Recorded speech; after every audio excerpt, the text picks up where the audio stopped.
Civilization, Volume 1, Our Oriental Heritage, Part 2, by Will Durant, continued, Cassette 4, Side 1. Chapter 21, Indian Art. 1. The Minor Arts, the great age of Indian art, its uniqueness, its association with industry, pottery, metal, wood, ivory, jewelry, textiles. Before Indian art, as before every phase of Indian civilization, we stand in humble wonder at its age and its continuity. The ruins of Mohenjo-Daro are not all utilitarian. Among them are limestone bearded men, significantly like Sumerians, terracotta figures of women and animals, beads and other ornaments of carnelian, and jewelry of finely polished gold. One seal shows in bas-relief a bull so vigorously and incisively drawn that the observer almost leaps to the conclusion that art does not progress, but only changes its form. From that time to this, through the vicissitudes of 5,000 years, India has been creating its peculiar type of beauty in 100 arts. The record is broken and incomplete, not because India ever rested, but because war and the idol-smashing ecstasies of Moslems destroyed uncounted masterpieces of building and statuary, and poverty neglected the preservation of others. We shall find it difficult to enjoy this art at first sight. Its music will seem weird, its painting obscure, its architecture confused, its sculpture grotesque. We shall have to remind ourselves at every step that our tastes are the fallible product of our local and limited traditions and environments, and that we do ourselves and foreign nations injustice when we judge them or their arts by standards and purposes natural to our life and alien to their own. In India, the artist had not yet been separated from the artisan, making art artificial and work a drudgery. As in our Middle Ages, so in the India that died at Plassey, every mature workman was a craftsman, giving form and personality to the product of his skill and taste. Even today, when factories replace handicrafts and craftsmen degenerate into hands, the stalls and shops of every Hindu town show squatting artisans beating metal, molding jewelry, drawing designs, weaving delicate shawls and embroideries, or carving ivory and wood. Probably no other nation known to us has ever had so exuberant a variety of arts. Strange to say, pottery failed to rise from an industry to an art in India. Caste rules put so many limitations upon the repeated use of the same dish that there was small incentive to adorn with beauty the frail and transient earthenware that came so rapidly from the potter's hand. If the vessel was to be made of some precious metal, then artistry could spend itself upon it without stint. Witness the Tanjore silver vase in the Victoria Institute at Madras, or the gold beetle dish of Kandy. Brass was hammered into an endless variety of lamps, bowls, and containers. A black alloy, bidri, of zinc was often used for boxes, basins, and trays, and one metal was inlaid or overlaid upon another or encrusted with silver or gold. Wood was carved with a profusion of plant and animal forms. Ivory was cut into everything from deities to dice. Doors and other objects of wood were inlaid with it, and dainty receptacles were made of it for cosmetics and perfumes. Jewelry abounded, and was worn by rich and poor as ornament or hoard. Jaipur excelled in firing enamel colors upon a gold background. Clasps, beads, pendants, knives, and combs were molded into tasteful shapes with floral, animal, or theological designs. One Brahmin pendant harbors in its tiny space 100 gods. Textiles were woven with an artistry never since excelled. From the days of Caesar to our own, the fabrics of India have been prized by all the world. Sometimes, by the subtlest and most painstaking of pre-calculated measurements, every thread of warp and woof was dyed before being placed upon the loom. The design appeared as the weaving progressed and was identical on either side. From homespun khadar to complex brocades flaming with gold, from picturesque pajamas to the invisibly seamed shawls of Kashmir, every garment woven in India has a beauty that comes only of a very ancient and now almost instinctive art. 2. Music. A concert in India, music and the dance, musicians, scale and forms, themes, music and philosophy. An American traveler, permitted to intrude upon a concert in Madras, found an audience of some 200 Hindus, apparently all Brahmins, seated some on benches, some on a carpeted floor, listening intently to a small ensemble beside which our orchestral mobs would have seemed designed to make themselves heard on the moon. The instruments were unfamiliar to the visitor, and to his provincial eye they looked like the strange and abnormal products of some neglected garden. There were drums of many shapes and sizes, ornate flutes and serpentine horns, and a variety of strings. Most of these pieces were wrought with minute workmanship, and some were studded with gems.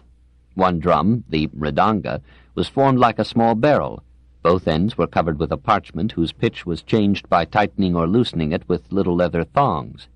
One parchment head had been treated with manganese dust, boiled rice, and tamarind juice in order to elicit from it a peculiar tone. The drummer used only his hands, sometimes the palm, sometimes the fingers, sometimes the merest fingertips. Another player had a tambura, or lute, whose 4 long strings were sounded continuously as a deep and quiet background for the melody. One instrument, the vina, was especially sensitive and eloquent. Its strings, stretched over a slender metal plate from a parchment-covered drum of wood at one end to a resounding hollow gourd at the other, were kept vibrating with a plectrum, while the player's left hand etched in the melody with fingers moving deftly from string to string. The visitor listened humbly and understood nothing. Music in India has a history of at least 3,000 years. The Vedic hymns, like all Hindu poetry, were written to be sung. Poetry and song, music and dance were made one art in the ancient ritual. The Hindu dance, which to the beam in the Occidental eye seems as voluptuous and obscene as Western dancing seems to Hindus, has been, through the greater part of Indian history, a form of religious worship, a display of beauty and motion and rhythm for the honor and edification of the gods. Only in modern times have the Devadasis emerged from the temples in great number to entertain the secular and profane. To the Hindu, these dances were no mere display of flesh. They were, in one aspect, an imitation of the rhythms and processes of the universe. Shiva himself was the god of the dance, and the dance of Shiva symbolized the very movement of the world. Musicians, singers, and dancers, like all artists in India, belonged to the lowest castes. The Brahmin might like to sing in private and accompany himself on a veena or another stringed instrument. He might teach others to play or sing or dance, but he would never think of playing for hire or of putting an instrument to his mouth. Public concerts were, until recently, a rarity in India. Secular music was either the spontaneous singing or thrumming of the people, or it was performed, like the chamber music of Europe, before small gatherings in aristocratic homes. Akbar, himself skilled in music, had many musicians at his court. One of his singers, Tansen, became popular and wealthy and died of drink at the age of 34.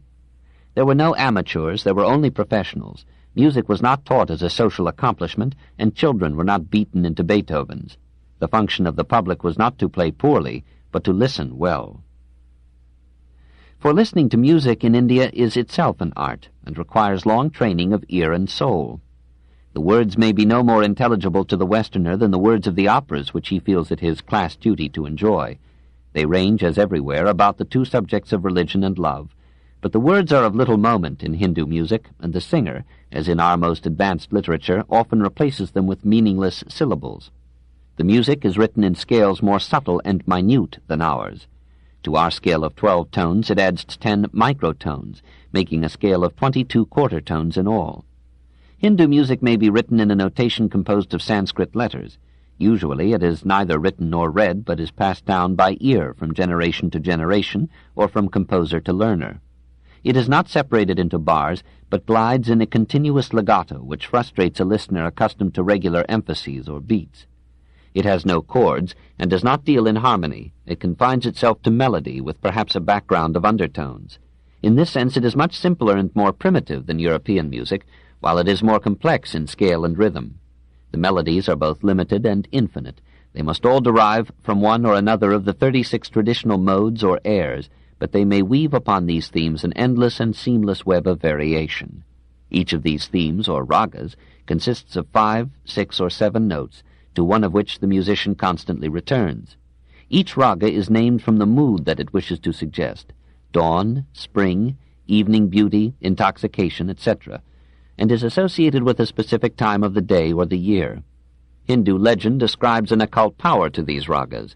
So it is said that a Bengal dancing girl ended a drought by singing, as a kind of raindrop prelude, the Meghmala raga, or rain-making theme. Their antiquity has given the ragas a sacred character. He who plays them must observe them faithfully, as forms enacted by Shiva himself. More strictly speaking, there are 6 ragas, or basic themes, each with 5 modifications called ragini. Raga means color, passion, mood. Ragini is its feminine form. One player, Narada, having performed them carelessly, was ushered into hell by Vishnu, and was shown men and women weeping over their broken limbs. These, said the god, were the ragas and raginis distorted and torn by Narada's reckless playing. Seeing which, we are told, Narada sought more humbly a greater perfection in his art. The Indian performer is not seriously hampered by the obligation to remain faithful to the raga that he has chosen for his program, any more than the Western composer of sonatas or symphonies is hampered by adhering to his theme. In either case, what is lost in liberty is gained in access to coherence of structure and symmetry of form. The Hindu musician is like the Hindu philosopher. He starts with the finite and sends his soul into the infinite. He embroiders upon his theme until, through an undulating stream of rhythm and recurrence, even through a hypnotizing monotony of notes, he has created a kind of musical yoga, a forgetfulness of will and individuality, of matter, space, and time. The soul is lifted into an almost mystic union with something deeply interfused, some profound, immense, and quiet being, some primordial and pervasive reality that smiles upon all striving wills, all change and death. Probably we shall never care for Hindu music and never comprehend it until we have abandoned striving for being, progress for permanence, desire for acceptance, and motion for rest. This may come when Europe again is subject and Asia again is master, but then Asia will have tired of being, permanence, acceptance, and rest. 3. Painting. Prehistoric, the frescoes of Ajanta, Rajput miniatures, the Mughal school, the painters, the theorists. A provincial is a man who judges the world in terms of his parish and considers all unfamiliar things barbarous. It is told of the Emperor Jehangir, a man of taste and learning in the arts, that when he was shown a European painting he rejected it summarily. Being in oil, he liked it not. It is pleasant to know that even an emperor can be a provincial, and that it was as difficult for Jehangir to enjoy the oil painting of Europe as it is for us to appreciate the miniatures of India. It is clear from the drawings in red pigment of animals and a rhinoceros hunt in the prehistoric caves of Singanpur and Mirzapur that Indian painting has had a history of many thousands of years. Palettes with ground colors ready for use abound among the remains of Neolithic India. Great gaps occur in the history of the art, because most of the early work was ruined by the climate, and much of the remainder was destroyed by Moslem idol-breakers from Mahmud to Aurangzeb. The Vinaya Pitaka, circa 300 BC, refers to King Pasedana's palace as containing picture galleries, and Fa Hien and Yuan Chuang describe many buildings as famous for the excellence of their murals, but no trace of these structures remains. One of the oldest frescoes in Tibet shows an artist painting a portrait of Buddha. The later artist took it for granted that painting was an established art in Buddha's days. The earliest datable Indian painting is a group of Buddhist frescoes, circa 100 BC, found on the walls of a cave in Sirguya, in the central provinces. From that time on, the art of fresco painting, that is, painting upon freshly laid plaster before it dries, progressed step by step until on the walls of the caves at Ajanta it reached a perfection never excelled even by Giotto or Leonardo. These temples were carved out of the rocky face of a mountainside at various periods, from the 1st to the 7th century A.D. For centuries they were lost to history and human memory after the decay of Buddhism. The jungle grew about them and almost buried them. Bats, snakes, and other beasts made their home there, and 1,000 varieties of birds and insects fouled the paintings with their waste. In 1819, Europeans stumbled into the ruins and were amazed to find on the walls frescoes that are now ranked among the masterpieces of the world's art. The temples have been called caves, for in most cases they are cut into the mountains. Cave number 16, for example, is an excavation 65 feet each way, upheld by 20 pillars. Alongside the central hall are 16 monastic cells. A porticoed veranda adorns the front, and a sanctuary hides in the back. Every wall is covered with frescoes. In 1879, 16 of the 29 temples contained paintings. By 1910, the frescoes in 10 of these 16 had been destroyed by exposure, and those in the remaining 6 had been mutilated by inept attempts at restoration. Once these frescoes were brilliant with red, green, blue, and purple pigments. Nothing survives of the colors now except low-toned and blackened surfaces. Some of the paintings, thus obscured by time and ignorance, seem coarse and grotesque to us, who cannot read the Buddhist legends with Buddhist hearts. Others are at once powerful and graceful, a revelation of the skill of craftsmen whose names perished long before their work. Despite these depredations, Cave 1 is still rich in masterpieces. Here on one wall is, probably, a bodhisattva, a Buddhist saint entitled to nirvana but choosing instead repeated rebirths in order to minister to men. Never has the sadness of understanding been more profoundly portrayed. One wonders which is finer or deeper, this or Leonardo's kindred study of the head of Christ. On another wall of the same temple is a study of Shiva and his wife Parvati, dressed in jewelry. Nearby is a painting of 4 deer, tender with the Buddhist sympathy for animals, and on the ceiling is a design still alive with delicately drawn flowers and fowl.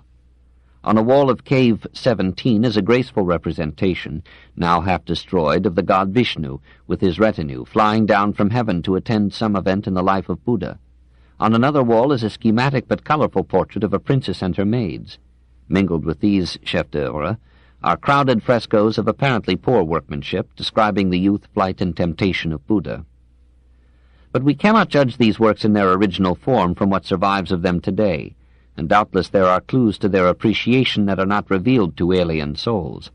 Even the Occidental, however, can admire the nobility of the subject, the majestic scope of the plan, the unity of the composition, the clearness, simplicity, and decisiveness of the line, and, among many details, the astonishing perfection of that bane of all artists, the hands. Imagination can picture the artist-priests who prayed in these cells and perhaps painted these walls and ceilings with fond and pious art while Europe lay buried in her early medieval darkness. Here at Ajanta, religious devotion fused architecture, sculpture, and painting into a happy unity and produced one of the sovereign monuments of Hindu art. When their temples were closed or destroyed by Huns and Moslems, the Hindus turned their pictorial skill to lesser forms. Among the Rajputs, a school of painters arose who recorded in delicate miniatures the episodes of the Mahabharata and the Ramayana, and the heroic deeds of the Rajputana chieftains. Often they were mere outlines, but always they were instinct with life and perfect in design. There is in the Museum of Fine Arts at Boston a charming example of this style, symbolizing one of the ragas of music by means of graceful women, a stately tower, and a lowering sky. Another example, in the Art Institute of Detroit, represents with unique delicacy a scene from the Gita Govinda. The human figures in these and other Hindu paintings were rarely drawn from models. The artist visualized them out of imagination and memory. He painted, usually in brilliant tempera, upon a paper surface. He used fine brushes made from the most delicate hairs that he could get from the squirrel, the camel, the goat, or the mongoose, and he achieved a refinement of line and decoration that delight even the foreign and inexpert eye.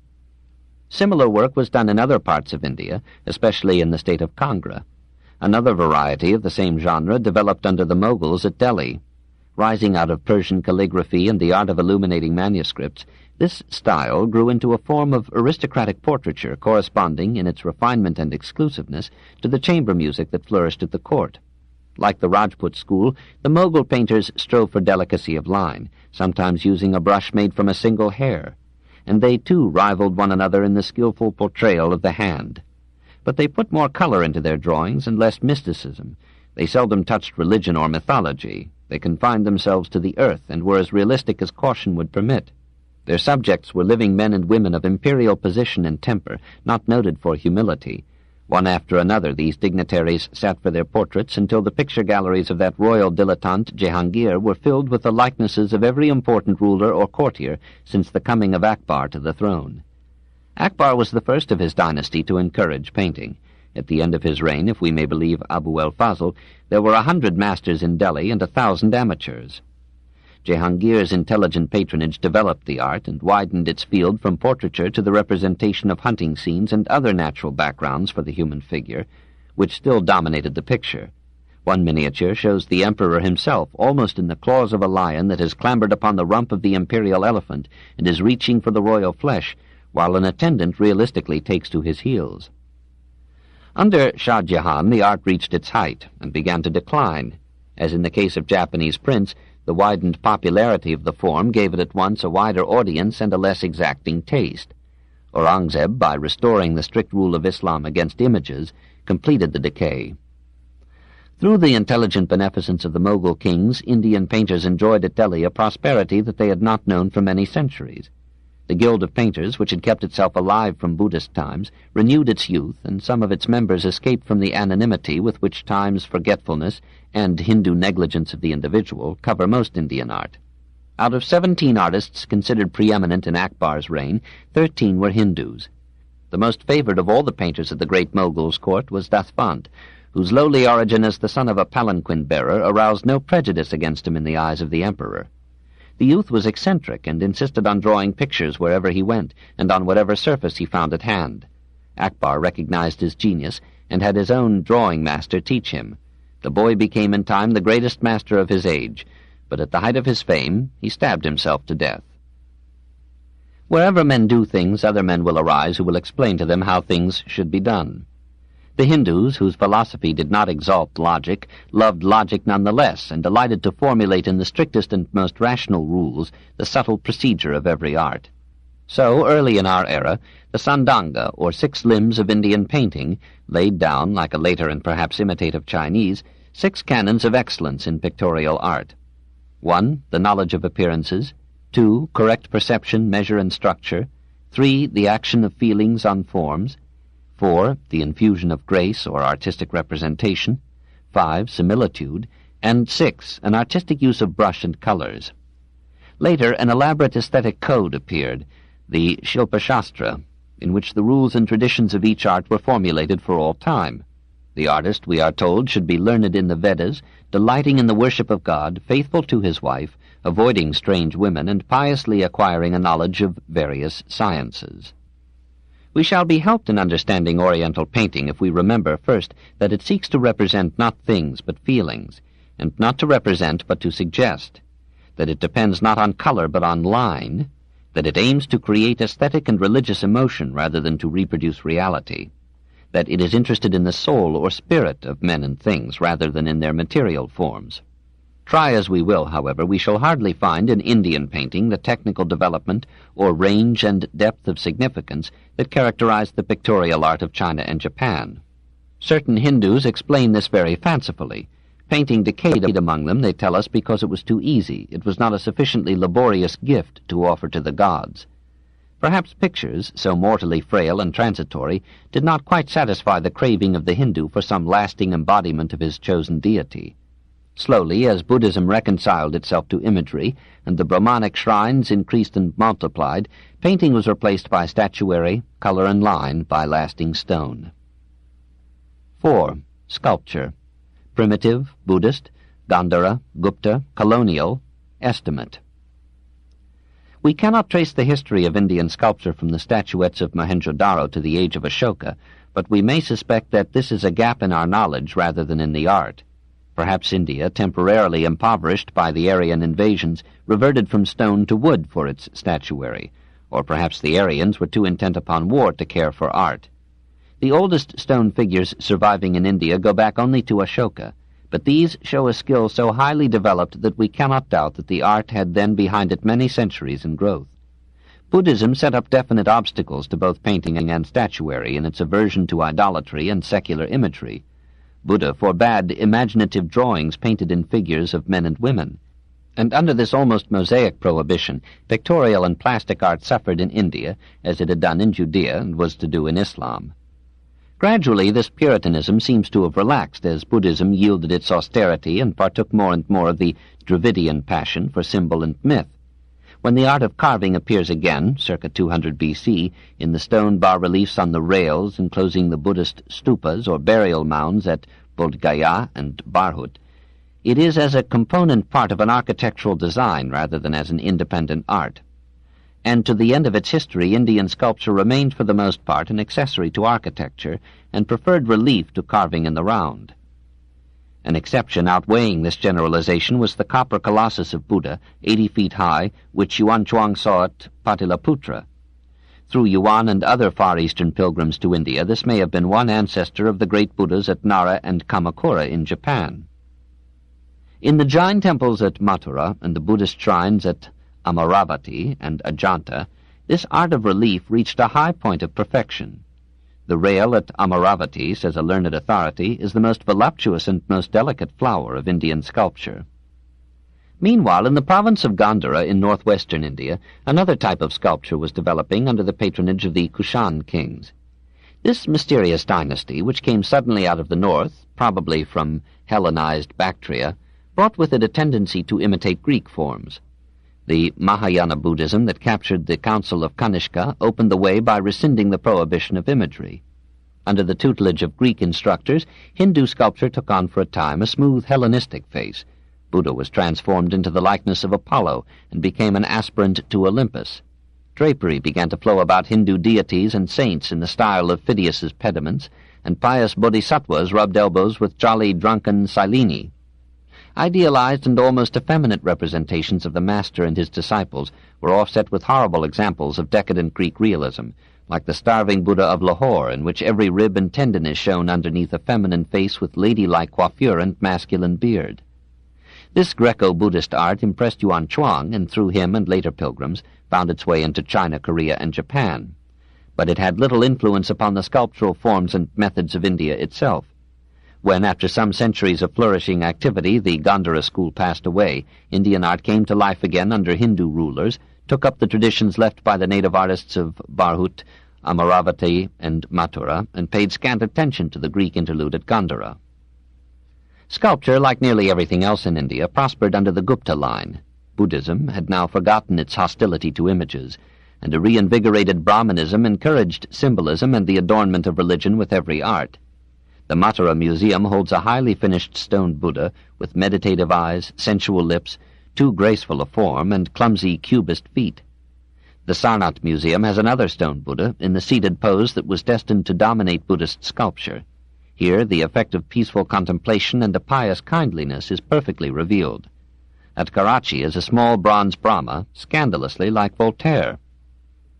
Everywhere in India, in the millennium before the coming of the Moslems, the art of the sculptor, though limited as well as inspired by its subservience to architecture and religion, produced masterpieces. The pretty statue of Vishnu from Sultanpur, the finely chiseled statue of Padmapani, the gigantic three-faced Shiva, commonly called Trimurti, carved in deep relief in the caves at Elephanta, the almost Praxitelean stone statue worshipped at Nokas as the goddess Rukmini, the graceful dancing Shiva, or Nataraja, cast in bronze by the Chola artisans of Tanjore, the lovely stone deer of Mamallapuram, and the handsome Shiva of Perur. These are evidences of the spread of the carver's art into every province of India. The same motives and methods crossed the frontiers of India proper and produced masterpieces from Turkestan and Cambodia to Java and Ceylon. The student will find examples in the stone head, apparently of a boy, dug up from the sands of Khotan by Sir Aurel Stein's expedition, the head of Buddha from Siam, the Egyptianly fine Harihara of Cambodia, the magnificent bronzes of Java, the Gandhara-like head of Shiva from Prambanam, the supremely beautiful female figure, Prajnaparamita, now in the Leiden Museum, the perfect Bodhisattva in the Glyptothek at Copenhagen, the calm and powerful Buddha, and the finely chiseled Avalokiteshvara, the Lord who looks down with pity upon all men, both from the great Javanese temple of Borobudur, or the massive primitive Buddha and the lovely moonstone doorstep of Anuradhapura in Ceylon. This dull list of works that must have cost the blood of many men in many centuries will suggest the influence of Hindu genius on the cultural colonies of India. We find it hard to like this sculpture at first sight. Only profound and modest minds can leave their environment behind them when they travel. We should have to be Hindus or citizens of those countries that accepted the cultural leadership of India to understand the symbolism of these statues, the complex functions and superhuman powers denoted by these multiple arms and legs, the terrible realism of these fanciful figures, expressing the Hindu sense of supernatural forces, irrationally creative, irrationally fertile, and irrationally destructive. It shocks us to find that everybody in Hindu villages is thin, and everybody in Hindu sculpture is fat. We forget that the statues are mostly of gods, who received the first fruits of the land. We are disconcerted on discovering that the Hindus colored their statuary, whereby we reveal our unawareness of the fact that the Greeks did likewise, and that something of the classic nobility of the Phidian deities is due to the accidental disappearance of their paint. We are displeased at the comparative paucity of female figures in the Indian gallery.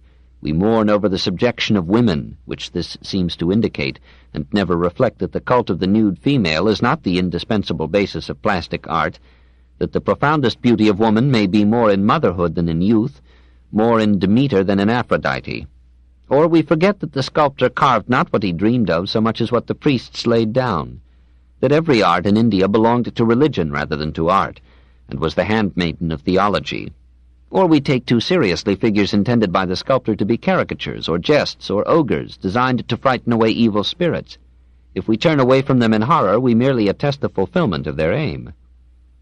Nevertheless, the sculpture of India never quite acquired the grace of her literature, or the sublimity of her architecture, or the depth of her philosophy. It mirrored chiefly the confused and uncertain insight of her religions. It excelled the sculpture of China and Japan, but it never equaled the cold perfection of Egyptian statuary, or the living and tempting beauty of Greek marble. To understand even its assumptions, we should have to renew in our hearts the earnest and trusting piety of medieval days. In truth, we ask too much of sculpture, as of painting in India. We judge them as if they had been there, as here, independent arts, when in truth we have artificially isolated them for treatment according to our traditional rubrics and norms. If we could see them as the Hindu knows them, as integrated parts of the unsurpassed architecture of his country, we should have made some modest beginning towards understanding Indian art. 5. Architecture. 1. Hindu architecture. Before Ashoka, Ashokan, Buddhist, Jain, the masterpieces of the north, their destruction, the southern style, monolithic temples, structural temples. Nothing remains of Indian architecture before Ashoka's time. We have the brick ruins of Mohenjo-Daro, but apparently the buildings of Vedic and Buddhist India were of wood, and Ashoka seems to have been the first to use stone for architectural purposes. We hear in the literature of 7-storied structures and of palaces of some magnificence, but not a trace of them survives. Megasthenes describes the imperial residences of Chandragupta as superior to anything in Persia except Persepolis, on whose model they seem to have been designed. This Persian influence persisted till Ashoka's time. It appears in the ground plan of his palace, which corresponded with the Hall of 100 Columns at Persepolis, and it shows again in the fine pillar of Ashoka at Lauria, crowned with a lion capital. With the conversion of Ashoka to Buddhism, Indian architecture began to throw off this alien influence and to take its inspiration and its symbols from the new religion. The transition is evident in the great capital, which is all that now remains of another Ashokan pillar, at Sarnath. Here, in a composition of astonishing perfection, ranked by Sir John Marshall as equal to anything of its kind in the ancient world, we have 4 powerful lions, standing back-to-back on guard, and thoroughly Persian in form and countenance. But beneath them is a frieze of well-carved figures, including so Indian a favorite as the elephant, and so Indian a symbol as the Buddhist wheel of the law. And under the frieze is a great stone lotus, formerly mistaken for a Persian bell capital, but now accepted as the most ancient, universal, and characteristic of all the symbols in Indian art. Represented upright, with the petals turned down and the pistil or seed vessel showing, it stood for the womb of the world, or as one of the fairest of nature's manifestations, it served as the throne of a god. The lotus or water lily symbol migrated with Buddhism and permeated the art of China and Japan. A like form, used as a design for windows and doors, became the horseshoe arch of Ashokan vaults and domes, originally derived from the covered wagon curvature of Bengali thatched roofs supported by rods of bent bamboo. The religious architecture of Buddhist days has left us a few ruined temples and a large number of topes and rails. The tope, or stupa, was in early days a burial mound. Under Buddhism it became a memorial shrine, usually housing the relics of a Buddhist saint. Most often the tope took the form of a dome of brick, crowned with a spire, and surrounded with a stone rail carved with bas-reliefs. One of the oldest topes is at Bharhut, but the reliefs there are primitively coarse. The most ornate of the extant rails is at Amaravati. Here 17,000 square feet were covered with minute reliefs of a workmanship so excellent that Ferguson judged this rail to be probably the most remarkable monument in India. The best known of the stupas is the Sanchi tope, one of a group at Bilsa in Bhopal. The stone gates apparently imitate ancient wooden forms and anticipate the pilus or toriais that usually mark the approach to the temples of the Far East. Every foot of space on pillars, capitals, crosspieces, and supports is cut into a wilderness of plant, animal, human, and divine forms. On a pillar of the eastern gateway is a delicate carving of a perennial Buddhist symbol, the Bodhi tree, scene of the Master's enlightenment. On the same gateway, gracefully spanning a bracket, is a sensuous goddess, a yakshi, with heavy limbs, full hips, slim waist, and abounding breasts.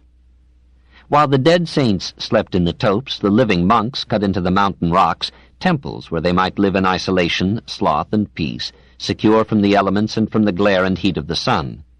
We may judge the strength of the religious impulse in India by noting that over 1,200 of these cave temples remain of the many thousands that were built in the early centuries of our era, partly for Jains and Brahmins, but mostly for Buddhist communities. Often the entrance of these viharas, or monasteries, was a simple portal in the form of a horseshoe or lotus arch. Sometimes, as at Nasik, it was an ornate facade of strong columns, animal capitals, and patiently carved architrave. Often it was adorned with pillars, stone screens, or porticos of admirable design. The interior included a chaitya, or assembly hall, with colonnades dividing nave from aisles, cells for the monks on either side, and an altar bearing relics at the inner end. The correspondence of this interior with that of Christian churches has suggested a possible influence of Hindu styles upon early Christian architecture. One of the oldest of these cave temples, and perhaps the finest now surviving, is at Karle, between Pune and Bombay. Here, Hinayana Buddhism achieved its chef-d'oeuvre. The caves at Ajanta, besides being the hiding place of the greatest of Buddhist paintings, rank with Karle as examples of that composite art, half architecture and half sculpture, which characterizes the temples of India. Caves 1 and 2 have spacious assembly halls whose ceilings, cut and painted in sober yet elegant designs, are held up by powerful fluted pillars, square at the base, round at the top, ornamented with flowery bands and crowned with majestic capitals. Cave 19 is distinguished by a facade richly decorated with adipose statuary and complex bas-reliefs. In Cave 26, gigantic columns rise to a frieze crowded with figures which only the greatest religious and artistic zeal could have carved in such detail. Ajanta can hardly be refused the title of one of the major works in the history of art. Of other Buddhist temples still existing in India, the most impressive is the great tower at Bodh Gaya, significant for its thoroughly Gothic arches, and yet dating apparently back to the 1st century A.D. All in all, the remains of Buddhist architecture are fragmentary, and their glory is more sculptural than structural. A lingering Puritanism perhaps kept them externally forbidding and bare. The Jains gave a more concentrated devotion to architecture, and during the 11th and 12th centuries their temples were the finest in India. They did not create a style of their own, being content to copy at first, as at Ellora, the Buddhist plan of excavating temples in the mountain rocks, then the Vishnu or Shiva type of temples, rising usually in a walled group upon a hill. These, too, were externally simple, but inwardly complex and rich, a happy symbol of the modest life. Piety placed statue after statue of Jain heroes in these shrines, until in the group at Shatrunjaya, Ferguson counted 6,449 figures. The Jain temple at Aihole is built almost in Greek style, with rectangular form, external colonnades, a portico, and a cell or central chamber within.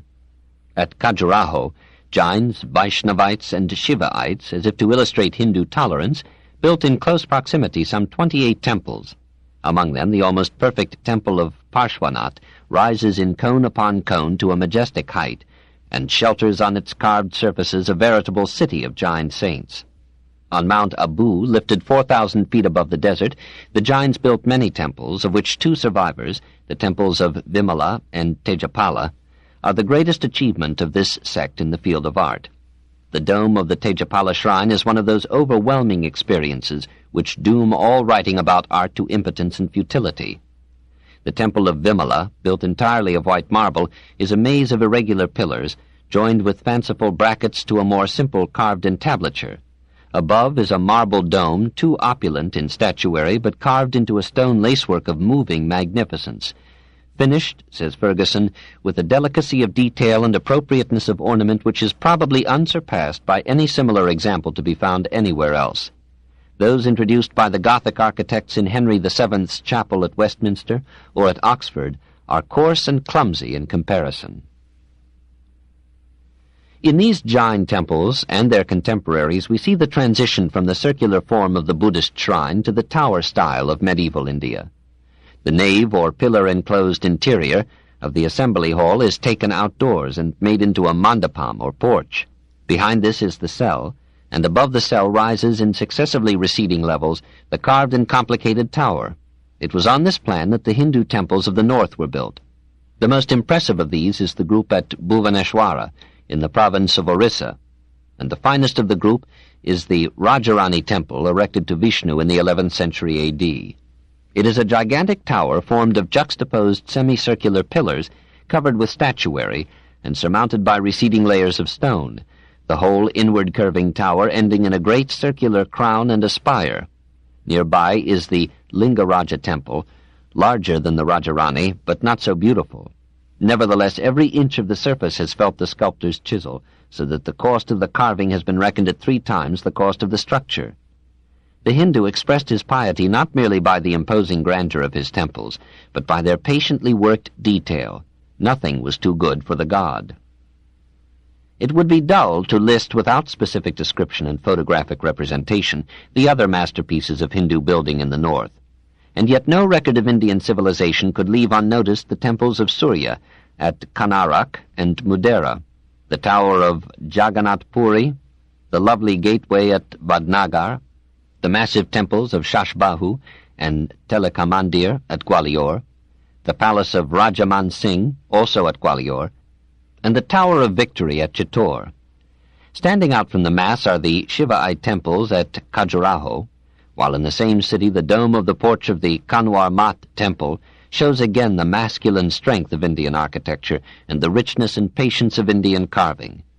Even in its ruins, the temple of Shiva at Elephanta, with its massive fluted columns, its mushroom capitals, its unsurpassed reliefs, and its powerful statuary, suggests to us an age of national vigor and artistic skill of which hardly the memory lives today. We shall never be able to do justice to Indian art, for ignorance and fanaticism have destroyed its greatest achievements and have half ruined the rest. At Elephanta, the Portuguese certified their piety by smashing statuary and bas-reliefs in unrestrained barbarity, and almost everywhere in the north the Moslems brought to the ground those triumphs of Indian architecture of the 5th and 6th centuries which tradition ranks as far superior to the later works that arouse our wonder and admiration today. The Moslems decapitated statues and tore them limb from limb. They appropriated for their mosques and in great measure imitated the graceful pillars of the Jain temples. Time and fanaticism joined in the destruction, for the Orthodox Hindus abandoned and neglected temples that had been profaned by the touch of alien hands. We may guess at the lost grandeur of North Indian architecture by the powerful edifices that still survive in the south, where Moslem rule entered only in minor degree, and after some habituation to India had softened Mohammedan hatred of Hindu ways. This book is continued at this point on the other side of this cassette. Please reverse or turn the cassette over now. The Story of Civilization, Volume 1, Our Oriental Heritage, Part 2, by Will Durant. Continued, Cassette 4, Side 2. We may guess at the lost grandeur of North Indian architecture by the powerful edifices that still survive in the south, where Moslem rule entered only in minor degree, and after some habituation to India had softened Mohammedan hatred of Hindu ways. Further, the great age of temple architecture in the south came in the 16th and 17th centuries, after Akbar had tamed the Moslems and taught them some appreciation of Indian art. Consequently, the south is rich in temples, usually superior to those that remain standing in the north, and more massive and impressive. Ferguson counted some 30 Dravidian or southern temples, any one of which, in his estimate, must have cost as much as an English cathedral. The south adapted the styles of the north by prefacing the mandapam, or porch, with a gopuram, or gate, supporting the porch with a lavish multiplicity of pillars. It played fondly with 100 symbols, from the swastika, emblem of the sun and the wheel of life, through a very menagerie of sacred animals. The snake, through its molting, symbolized reincarnation. The bull was the enviable paragon of procreative power. The linga, or phallus, represented the generative excellence of Shiva, and often determined the form of the temple itself. 3 elements composed the structural plan of these southern temples: the gateway, the pillared porch, and the tower, or vimana, which contained the main assembly hall or cell. With occasional exceptions, like the palace of Tirumala Nayak at Madura, all this South Indian architecture was ecclesiastical. Men did not bother to build magnificently for themselves, but gave their art to the priests and the gods. No circumstance could better show how spontaneously theocratic was the real government of India. Of the many buildings raised by the Chalukyan kings and their people, nothing remains but temples. Only a Hindu pietist, rich in words, could describe the lovely symmetry of the shrine at Itagi in Hyderabad, or the temple at Somnathpur in Mysore, in which gigantic masses of stone are carved with the delicacy of lace, or the Hoyshaleshwara temple at Halabid, also in Mysore, one of the buildings, says Ferguson, on which the advocate of Hindu architecture would desire to take his stand. Here, he adds, the artistic combination of horizontal with vertical lines and the play of outline and of light and shade far surpass anything in Gothic art. The effects are just what the medieval architects were often aiming at, but which they never attained so perfectly as was done at Halabid. If we marvel at the laborious piety that could carve 1,800 feet of frieze in the Halabid temple and could portray in them 2,000 elephants, each different from all the rest, what shall we say of the patience and courage that could undertake to cut a complete temple out of the solid rock? But this was a common achievement of the Hindu artisans. At Mamallapuram, on the east coast near Madras, they carved several ratas, or pagodas, of which the fairest is the Dharmaraja Rata, or monastery for the highest discipline. At Ellora, a place of religious pilgrimage in Hyderabad, Buddhists, Jains, and Orthodox Hindus vied in excavating out of the mountain rock great monolithic temples, of which the supreme example is the Hindu shrine of Kailasha, named after Shiva's mythological paradise in the Himalayas. Here the tireless builders cut 100 feet down into the stone to isolate the block, 250 by 160 feet, that was to be the temple. Then they carved the walls into powerful pillars, statues, and bas-reliefs. Then they chiseled out the interior and lavished there the most amazing art. Let the bold fresco of the Lovers serve as a specimen. Finally, their architectural passion still unspent, they carved a series of chapels and monasteries deep into the rock on 3 sides of the quarry. Some Hindus consider the Kailasha temple equal to any achievement in the history of art. Such a structure, however, was a tour de force, like the pyramids, and must have cost the sweat and blood of many men. Either the guilds or the masters never tired, for they scattered through every province of southern India gigantic shrines, so numerous that the bewildered student or traveler loses their individual quality in the sum of their number and their power. At Patadakal, Queen Lokamahadevi, one of the wives of the Chalukyan king Vikramaditya II, dedicated to Shiva the Virupaksha temple, which ranks high among the great fanes of India. At Tanjore, south of Madras, the Chola king Rajaraja the Great, after conquering all southern India and Ceylon, shared his spoils with Shiva by raising to him a stately temple designed to represent the generative symbol of the god. The summit of the temple is a single block of stone 25 feet square and weighing some 80 tons. According to Hindu tradition, it was raised into place by being drawn up an incline 4 miles long. Forced labor was probably employed in such works instead of man-enslaving machinery. Near Trichinopoly, west of Tanjore, the devotees of Vishnu erected on a lofty hill the Sri Rangam temple, whose distinctive feature was a many-pillared mandapam in the form of a hall of 1,000 columns, each column a single block of granite, elaborately carved. The Hindu artisans were yet at work completing the temple when they were scattered, and their labors ended by the bullets of Frenchmen and Englishmen fighting for the possession of India. Nearby, at Madura, the brothers Mutu and Tirumala Nayak erected to Shiva a spacious shrine with another hall of 1,000 columns, a sacred tank, and 10 gopurams, or gateways, of which 4 rise to a great height and are carved into a wilderness of statuary. These structures form together one of the most impressive sights in India. We may judge from such fragmentary survivals the rich and spacious architecture of the Vijayanagar kings.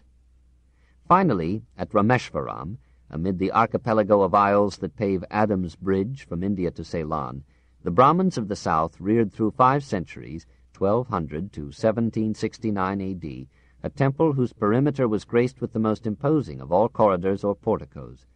4,000 feet of double colonnades, exquisitely carved and designed to give cool shade and inspiring vistas of sun and sea to the millions of pilgrims who to this day find their way from distant cities to lay their hopes and griefs upon the knees of the careless gods. 2. Colonial architecture. Ceylon, Java, Cambodia, the Khmers, their religion, Angkor, fall of the Khmers, Siam, Burma. Meanwhile, Indian art had accompanied Indian religion across straits and frontiers into Ceylon, Java, Cambodia, Siam, Burma, Tibet, Khotan, Turkestan, Mongolia, China, Korea, and Japan. In Asia, all roads lead from India. Hindus from the Ganges Valley settled Ceylon in the 5th century before Christ. Ashoka, 200 years later, sent a son and a daughter to convert the population to Buddhism. And though the teeming island had to fight for 15 centuries against Tamil invasions, it maintained a rich culture until it was taken over by the British in 1815. Sinhalese art began with dagobas, domed relic shrines like the stupas of the Buddhist north. It passed to great temples like that whose ruins mark the ancient capital, Anuradhapura. It produced some of the finest of the Buddha statues and a great variety of objets d'art.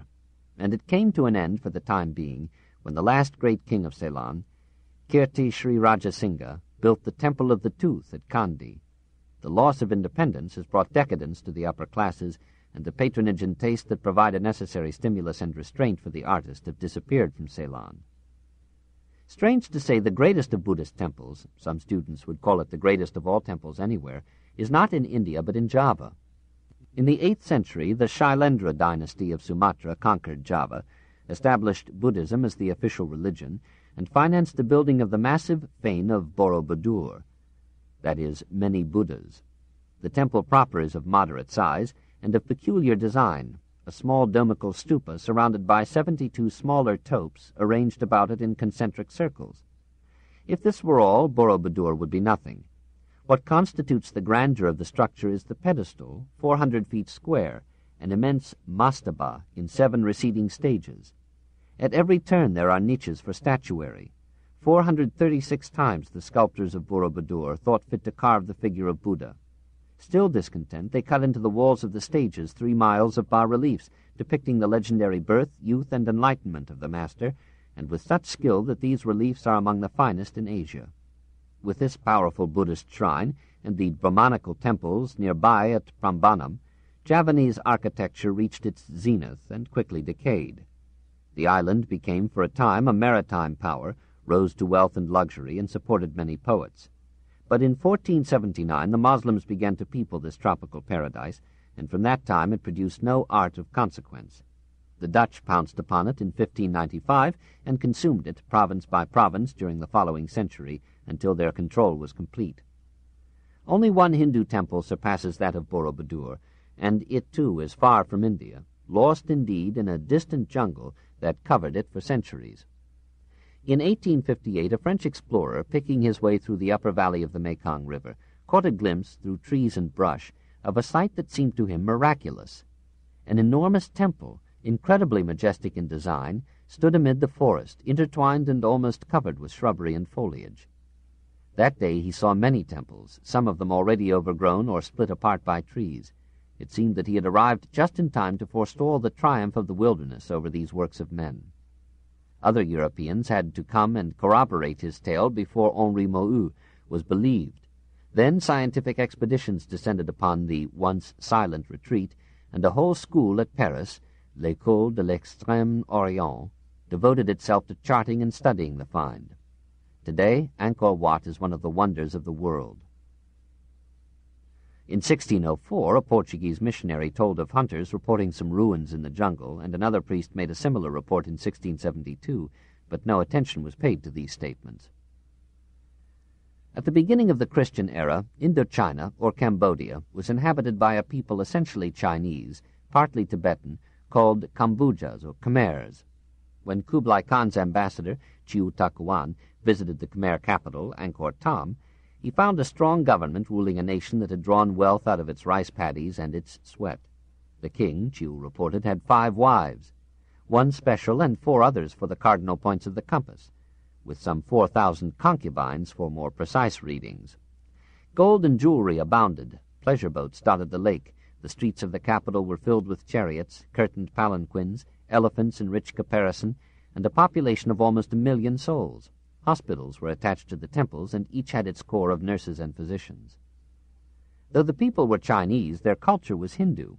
Their religion was based upon a primitive worship of the serpent, Naga, whose fan-like head appears everywhere in Cambodian art. Then the great gods of the Hindu triad, Brahma, Vishnu, and Shiva, entered through Burma. Almost at the same time Buddha came and was joined with Vishnu and Shiva as a favorite divinity of the Khmers. Inscriptions tell of the enormous quantity of rice, butter, and rare oils contributed daily by the people to the ministrants of the gods.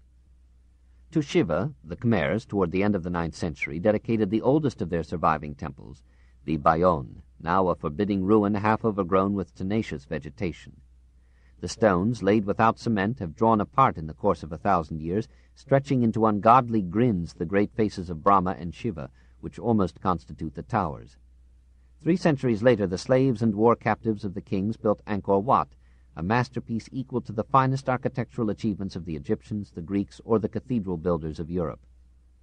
An enormous moat, 12 miles in length, surrounds the temple. Over the moat runs a paved bridge guarded by dissuasive nagas in stone. Then an ornate enclosing wall.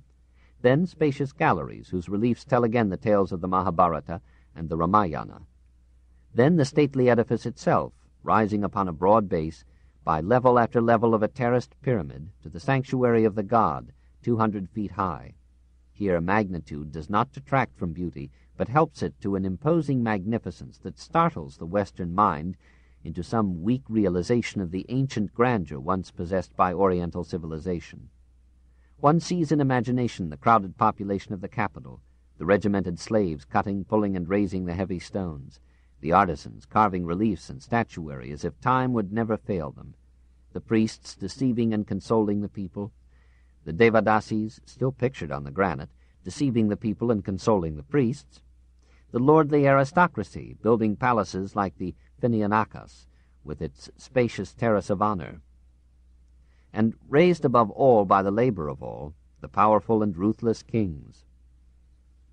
The kings, needing many slaves, waged many wars. Often they won, but near the close of the 13th century, in the middle of the way of Dante's life, the armies of Siam defeated the Khmers, sacked their cities, and left their resplendent temples and palaces in ruins.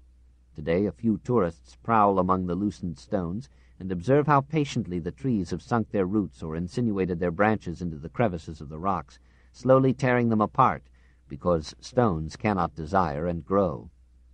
Chiu Takuan speaks of the many books that were written by the people of Angkor, but not a page of this literature remains. Like ourselves, they wrote perishable thoughts upon perishable tissue, and all their immortals are dead. The marvelous reliefs show men and women wearing veils and nets to guard against mosquitoes and slimy crawling things. The men and the women are gone, surviving only on the stones. The mosquitoes and the lizards remain. Nearby in Siam, a people half Tibetan and half Chinese had gradually expelled the conquering Khmers and had developed a civilization based upon Hindu religion and art. After overcoming Cambodia, the Siamese built a new capital, Ayutthaya, on the site of an ancient city of the Khmers. From this seat they extended their sway until, about 1600, their empire included southern Burma, Cambodia, and the Malay Peninsula. Their trade reached to China on the east and to Europe on the west. Their artists made illuminated manuscripts, painted with lacquer on wood, fired porcelain in the Chinese style, embroidered beautiful silks, and occasionally carved statues of unique excellence. Then, in the impartial rhythm of history, the Burmese captured Ayutthaya and destroyed it with all its art. In their new capital at Bangkok, the Siamese built a great pagoda, whose excess of ornament cannot quite conceal the beauty of its design. The Burmese were among the greatest builders in Asia. Coming down into these fertile fields from Mongolia and Tibet, they fell under Hindu influences, and from the 5th century onward produced an abundance of Buddhist, Vaishnavite, and Shivaite statuary, and great stupas that culminated in the majestic temple of Ananda, one of the 5,000 pagodas of their ancient capital, Pagan. Pagan was sacked by Kublai Khan, and for 500 years the Burmese government vacillated from capital to capital. For a time, Mandalay flourished as the center of Burma's life, and the home of artists who achieved beauty in many fields, from embroidery and jewelry to the royal palace, which showed what they could do in the frail medium of wood.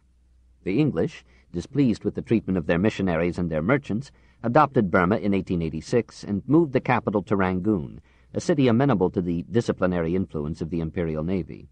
There the Burmese had built one of their finest shrines, the famous Shwe Dagon, that golden pagoda which draws to its spire millions upon millions of Burmese Buddhist pilgrims every year. For does not this temple contain the very hairs of Shakyamuni's head? 3. Muslim architecture in India. The Afghan style, the Mughal style, Delhi, Agra, the Taj Mahal. The final triumph of Indian architecture came under the Mughals. The followers of Muhammad had proved themselves master builders wherever they had carried their arms, at Granada, at Cairo, at Jerusalem, at Baghdad. It was to be expected that this vigorous stock, after establishing itself securely in India, would raise upon the conquered soil mosques as resplendent as Omar's at Jerusalem, as massive as Hassan's at Cairo, and as delicate as the Alhambra. It is true that the Afghan dynasty used Hindu artisans, copied Hindu themes, and even appropriated the pillars of Hindu temples for their architectural purposes, and that many mosques were merely Hindu temples rebuilt for Moslem prayer. But this natural imitation passed quickly into a style so typically Moorish that one is surprised to find the Taj Mahal in India rather than in Persia, North Africa, or Spain. The beautiful Qutub Minar exemplifies the transition. It was part of a mosque begun at Old Delhi by Qutb-ud-Din Aibak. It commemorated the victories of that bloody sultan over the Hindus, and 27 Hindu temples were dismembered to provide material for the mosque and the tower. After withstanding the elements for 7 centuries, the great minaret, 250 feet high, built of fine red sandstone, perfectly proportioned, and crowned on its topmost stages with white marble, is still one of the masterpieces of Indian technology and art. In general, the sultans of Delhi were too busy with killing to have much time for architecture, and such buildings as they have left us are mostly the tombs that they raised during their own lifetime as reminders that even they would die. The best example of these is the mausoleum of Sher Shah at Sasaram in Bihar. Gigantic, solid, masculine, it was the last stage of the more virile Moorish manner before it softened into the architectural jewelry of the Mughal kings. The tendency to unite the Mohammedan and the Hindu styles was fostered by the eclectic impartiality of Akbar, and the masterpieces that his artisans built for him wove Indian and Persian methods and motifs into an exquisite harmony symbolizing the frail merger of native and Moslem creeds in Akbar's synthetic faith. The first monument of his reign, the tomb erected by him near Delhi for his father, Humayun, is already in a style of its own, simple in line, moderate in decoration, but foreshadowing in its grace the fairer edifices of Shah Jahan. At Fatpur Sikri, his artists built a city in which all the strength of the early Mughals merged with the refinement of the later emperors. A flight of steps leads up to an imposing portal in red sandstone, through whose lordly arch one passes into an enclosure filled with chefs-d'oeuvre. The major building is a mosque, but the loveliest of the structures are the 3 pavilions for the emperor's favorite wives, and the marble tomb of his friend Salim Chisti the sage. Here the artists of India began to show that skill in embroidering stone which was to culminate in the screen of the Taj Mahal. Jehangir contributed little to the architectural history of his people, but his son Shah Jahan made his name almost as bright as Akbar's by his passion for beautiful building. He scattered money as lavishly among his artists as Jehangir had scattered it among his wives. Like the kings of northern Europe, he imported the surplus artists of Italy and had them instruct his own carvers in that art of pietra dura, that is, of inlaying marble with a mosaic of precious stones, which became one of the characteristic elements of Indian adornment during his reign. Jahan was not a very religious soul, but 2 of the fairest mosques in India rose under his patronage, the Juma Masjid, or Friday Mosque, at Delhi, and the Moti Masjid, or Pearl Mosque, at Agra. Both at Delhi and at Agra, Jahan built forts, that is, groups of royal edifices surrounded by a protective wall. At Delhi he tore down with superior disdain the pink palaces of Akbar and replaced them with structures which at their worst are a kind of marble confectionery and at their best are the purest architectural beauty on the globe. Here is the luxurious hall of public audience, with panels of Florentine mosaic on a black marble ground, and with ceilings, columns, and arches carved into stone lacery of frail but incredible beauty. Here, too, is the hall of private audience, whose ceiling is of silver and gold, whose columns are of filigree marble, whose arches are a pointed semicircle composed of smaller flower-like semicircles, whose peacock throne became a legend for the world, and whose wall still bears in precious inlay the proud words of the Moslem poet. If anywhere on earth there is a paradise, it is here, it is here, it is here. We gather again some faint conception of the riches of the Indies in Mughal days, when we find the greatest of the historians of architecture describing the royal residence at Delhi as covering twice the area of the vast Escorial near Madrid, and forming at that time and in its ensemble the most magnificent palace in the East, perhaps in the world. The fort at Agra is in ruins, and we can only guess at its original magnificence. Here, amid many gardens, were the Pearl Mosque, the Gem Mosque, the halls of public and private audience, the Throne Palace, the King's Baths, the Hall of Mirrors, the palaces of Jehangir and of Shah Jahan, the Jasmine Palace of Nur Jahan, and that Jasmine Tower from which the captive emperor Shah Jahan looked over the Jumna upon the tomb that he had built for his beloved wife, Mumtaz Mahal. All the world knows that tomb by her shortened name as the Taj Mahal. Many an architect has rated it as the most perfect of all buildings standing on the earth today. 3 artists designed it, a Persian, Ustad Isa, an Italian, Geronimo Veronio, and a Frenchman, Austin de Bordeaux. No Hindu seems to have shared in its conception. It is utterly un-Hindu, completely Mohammedan. Even the skilled artisans were in part brought in from Baghdad, Constantinople, and other centers of the Moslem faith. For 22 years, 22,000 workmen were forced to labor upon the Taj. And though the Maharaja of Jaipur sent the marble as a gift to Shah Jahan, the building and its surroundings cost $230 million, then an enormous sum. Only St. Peter's has so fitting an approach. Passing through a high battlemented wall, one comes suddenly upon the Taj, raised upon a marble platform and framed on either side by handsome mosques and stately minarets. In the foreground, spacious gardens enclose a pool in whose waters the inverted palace becomes a quivering fascination. Every portion of the structure is of white marble, precious metals, or costly stones. The building is a complex figure of 12 sides, 4 of which are portals. A slender minaret rises at each corner, and the roof is a massive spired dome. The main entrance, once guarded with solid silver gates, is a maze of marble embroidery. Inlaid in the wall in jeweled script are quotations from the Koran, one of which invites the pure in heart to enter the gardens of paradise. The interior is simple, and perhaps it is just as well that native and European thieves cooperated in despoiling the tomb of its superabundant jewels and of the golden railing encrusted with precious stones that once enclosed the sarcophagi of Jahan and his queen. For Aurangzeb replaced the railing with an octagonal screen of almost transparent marble, carved into a miracle of alabaster lace, and it has seemed to some visitors that of all the minor and partial products of human art, nothing has ever surpassed the beauty of this screen. It is not the most sublime of all edifices, it is only the most beautiful. At any distance that hides its delicate details, it is not imposing, but merely pleasing. Only a nearer view reveals that its perfection has no proportion to its size. When in our hurried time we see enormous structures of 100 stories raised in a year or two, and then consider how 22,000 men toiled for 22 years on this little tomb, hardly 100 feet high, we begin to sense the difference between industry and art. Perhaps the act of will involved in conceiving a building like the Taj Mahal was greater and profounder than the act of will of the greatest conqueror. If time were intelligent, it would destroy everything else before the Taj, and would leave this evidence of man's alloyed nobility as the last man's consolation. 4. Indian architecture and civilization. Decay of Indian art, Hindu and Moslem architecture compared, general view of Indian civilization. Despite the screen, Aurangzeb was a misfortune for Mughal and Indian art. Dedicated fanatically to an exclusive religion, he saw in art nothing but idolatry and vanity. Already Shah Jahan had prohibited the erection of Hindu temples. Aurangzeb not only continued the ban, but gave so economical a support to Moslem building that it too languished under his reign. Indian art followed him to the grave. When we think of Indian architecture in summary and retrospect, We find it in two themes, masculine and feminine, Hindu and Mohammedan, about which the structural symphony revolves.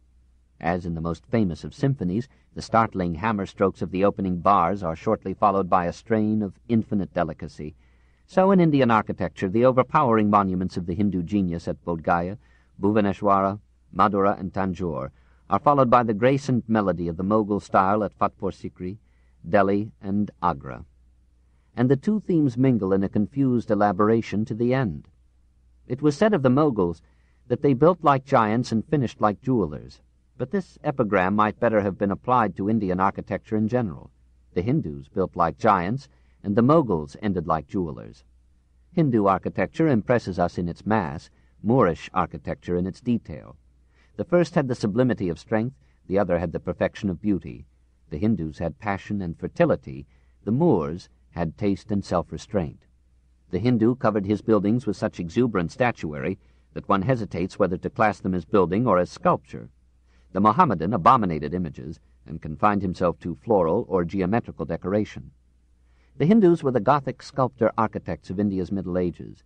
The Moslems were the expatriated artists of the exotic Renaissance. All in all, the Hindu style reached greater heights in proportion as sublimity excels loveliness. On second thought, we perceive that Delhi Fort and the Taj Mahal, beside Angkor and Borobudur, are beautiful lyrics beside profound dramas. Petrarch beside Dante, Keats before Shakespeare, Sappho beside Sophocles. One art is the graceful and partial expression of fortunate individuals, the other is the complete and powerful expression of a race. Hence this little survey must conclude as it began, by confessing that none but a Hindu can quite appreciate the art of India, or write about it forgivably. To a European brought up on Greek and aristocratic canons of moderation and simplicity, this popular art of profuse ornament and wild complexity will seem at times almost primitive and barbarous. But that last word is the very adjective with which the classically minded Goethe rejected Strasbourg's cathedral and the Gothic style. It is the reaction of reason to feeling, of rationalism to religion. Only a native believer can feel the majesty of the Hindu temples, for those were built to give not merely a form to beauty, but a stimulus to piety and a pedestal to faith. Only our Middle Ages, only our Giottos and our Dantes could understand India. It is in these terms that we must view all Indian civilization, as the expression of a medieval people to whom religion is profounder than science, if only because religion accepts at the outset the eternity of human ignorance and the vanity of human power. In this piety lie the weakness and the strength of the Hindu, his superstition and his gentleness, his introversion and his insight, his backwardness and his depth, his weakness in war and his achievement in art. Doubtless his climate affected his religion, and cooperated with it to enfeeble him. Therefore he yielded with fatalistic resignation to the Aryans, the Huns, the Moslems, and the Europeans. History punished him for neglecting science, and when Clive's superior cannon slaughtered the native army at Plassey, 1757, their roar announced the Industrial Revolution. In our time, that revolution will have its way with India, as it has written its will and character upon England, America, Germany, Russia, and Japan. India, too, will have her capitalism and her socialism, her millionaires and her slums. The old civilization of India is finished. It began to die when the British came. Chapter 22. A Christian Epilogue. 1. The Jolly Buccaneers. The arrival of the Europeans, the British conquest, the Sepoy Mutiny, advantages and disadvantages of British rule. In many ways, that civilization was already dead when Clive and Hastings discovered the riches of India. The long and disruptive reign of Aurangzeb and the chaos and internal wars that followed it left India ripe for reconquest, and the only question open to manifest destiny was as to which of the modern powers of Europe should become its instrument. The French tried and failed. They lost India as well as Canada at Rosbach and Waterloo. The English tried and succeeded. In 1498, Vasco da Gama, after a voyage of 11 months from Lisbon, anchored off Calicut. He was well received by the Hindu Raj of Malabar, who gave him a courteous letter to the King of Portugal. Vasco da Gama, a nobleman of your household, has visited my kingdom, and has given me great pleasure. In my kingdom there is abundance of cinnamon, cloves, pepper, and precious stones. What I seek from your country is gold, silver, coral, and scarlet. His Christian Majesty answered by claiming India as a Portuguese colony, for reasons which the Raja was too backward to understand. To make matters clearer, Portugal sent a fleet to India with instructions to spread Christianity and wage war. In the 17th century, the Dutch arrived and drove out the Portuguese.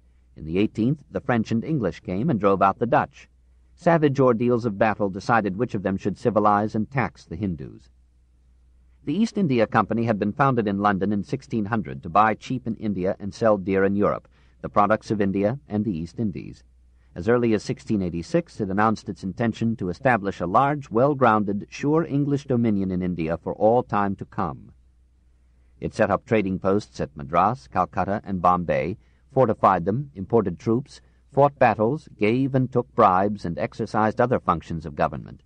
Clive gaily accepted presents amounting to $170,000 from Hindu rulers dependent upon his guns, pocketed from them in addition an annual tribute of $140,000, appointed Mir Jafar ruler of Bengal for $6 million, played one native prince against another, and gradually annexed their territories as the property of the East India Company, took to opium, was investigated and exonerated by Parliament, and killed himself in 1774. Warren Hastings, a man of courage, learning, and ability, exacted contributions as high as $250,000 from native princes to the coffers of the company, accepted bribes to exact no more, exacted more, and annexed the states that could not pay. He occupied Oudh with his army and sold the province to a prince for $2,500,000. Conquered and conqueror rivaled each other in venality. Such parts of India as were under the company were subjected to a land tax of 50% of the produce, and to other requisitions so numerous and severe that 2/3 of the population fled, while others sold their children to meet the rising rates. Enormous fortunes, says Macaulay, were rapidly accumulated at Calcutta, while 30 millions of human beings were reduced to the extremity of wretchedness. They had been accustomed to live under tyranny, but never under tyranny like this. By 1857, the crimes of the company had so impoverished northeastern India that the natives broke out in desperate revolt. The British government stepped in, suppressed the mutiny, took over the captured territories as a colony of the Crown, paid the company handsomely, and added the purchase price to the public debt of India. It was plain, blunt conquest, not to be judged perhaps by commandments recited west of Suez, but to be understood in terms of Darwin and Nietzsche. A people that has lost the ability to govern itself or to develop its natural resources inevitably falls a prey to nations suffering from strength and greed. The conquest brought certain advantages to India. Men like Bentinck, Canning, Monroe, Elphinstone, and Macaulay carried into the administration of the British provinces something of the generous liberalism that controlled England in 1832. Lord William Bentinck, with the aid and stimulus of native reformers like Ram Mohun Roy, put an end to sati and thuggery. The English, after fighting 111 wars in India with Indian money and troops to complete the conquest of India, established peace throughout the peninsula, built railways, factories, and schools, opened universities at Calcutta, Madras, Bombay, Lahore, and Allahabad, brought the science and technology of England to India, inspired the East with the democratic ideals of the West, and played an important part in revealing to the world the cultural wealth of India's past. The price of these benefactions was a financial despotism by which a race of transient rulers drained India's wealth year by year as they returned to the reinvigorating North, an economic despotism that ruined India's industries and threw her millions of artisans back upon an inadequate soil, and a political despotism that, coming so soon after the narrow tyranny of Aurangzeb, broke for a century the spirit of the Indian people. 2. Latter-day Saints. Christianity in India, the Brahma Samaj, Mohammedanism, Ramakrishna, Vivekananda. It was natural and characteristic that under these conditions India should seek consolation in religion. For a time she gave a cordial welcome to Christianity. She found in it many ethical ideals that she had honored for thousands of years, and before the character and behavior of Europeans, says the blunt Abbé Dubois, became well known to these people, it seemed possible that Christianity might take root among them. Throughout the 19th century, harassed missionaries tried to make the voice of Christ audible above the roar of the conquering cannon. They erected and equipped schools and hospitals, dispensed medicine and charity as well as theology, and brought to the untouchables the first recognition of their humanity. But the contrast between Christian precept and the practice of Christians left the Hindus skeptical and satirical. They pointed out that the raising of Lazarus from the dead was unworthy of remark, Their own religion had many more interesting and astonishing miracles than this, and any true yogi could perform miracles today, while those of Christianity were apparently finished. The Brahmins held their ground proudly, and offered against the orthodoxies of the West a system of thought quite as subtle, profound, and incredible. The progress of Christianity in India, says Sir Charles Eliot, has been insignificant. Nevertheless, the fascinating figure of Christ has had far more influence in India than may be measured by the fact that Christianity has converted 6% of the population in 300 years. The first signs of that influence appear in the Bhagavad Gita. The latest are evident in Gandhi and Tagore. The clearest instance is in the reform organization known as the Brahma Samaj, founded in 1828 by Ram Mohan Roy. No one could have approached the study of religion more conscientiously. Roy learned Sanskrit to read the Vedas, Pali to read the Tripitaka of Buddhism, Persian and Arabic to study Mohammedanism and the Koran, Hebrew to master the Old Testament, and Greek to understand the New. Then he took up English and wrote it with such ease and grace that Jeremy Bentham wished that James Mill might profit from the example. In 1820, Roy published his Precepts of Jesus, a guide to peace and happiness, and announced, "I have found the doctrines of Christ more conducive to moral principles and better adapted for the use of rational beings than any other which have come to my knowledge." He proposed to his scandalized countrymen a new religion which should abandon polytheism, polygamy, caste, child marriage, sati, and idolatry, and should worship one God, Brahman.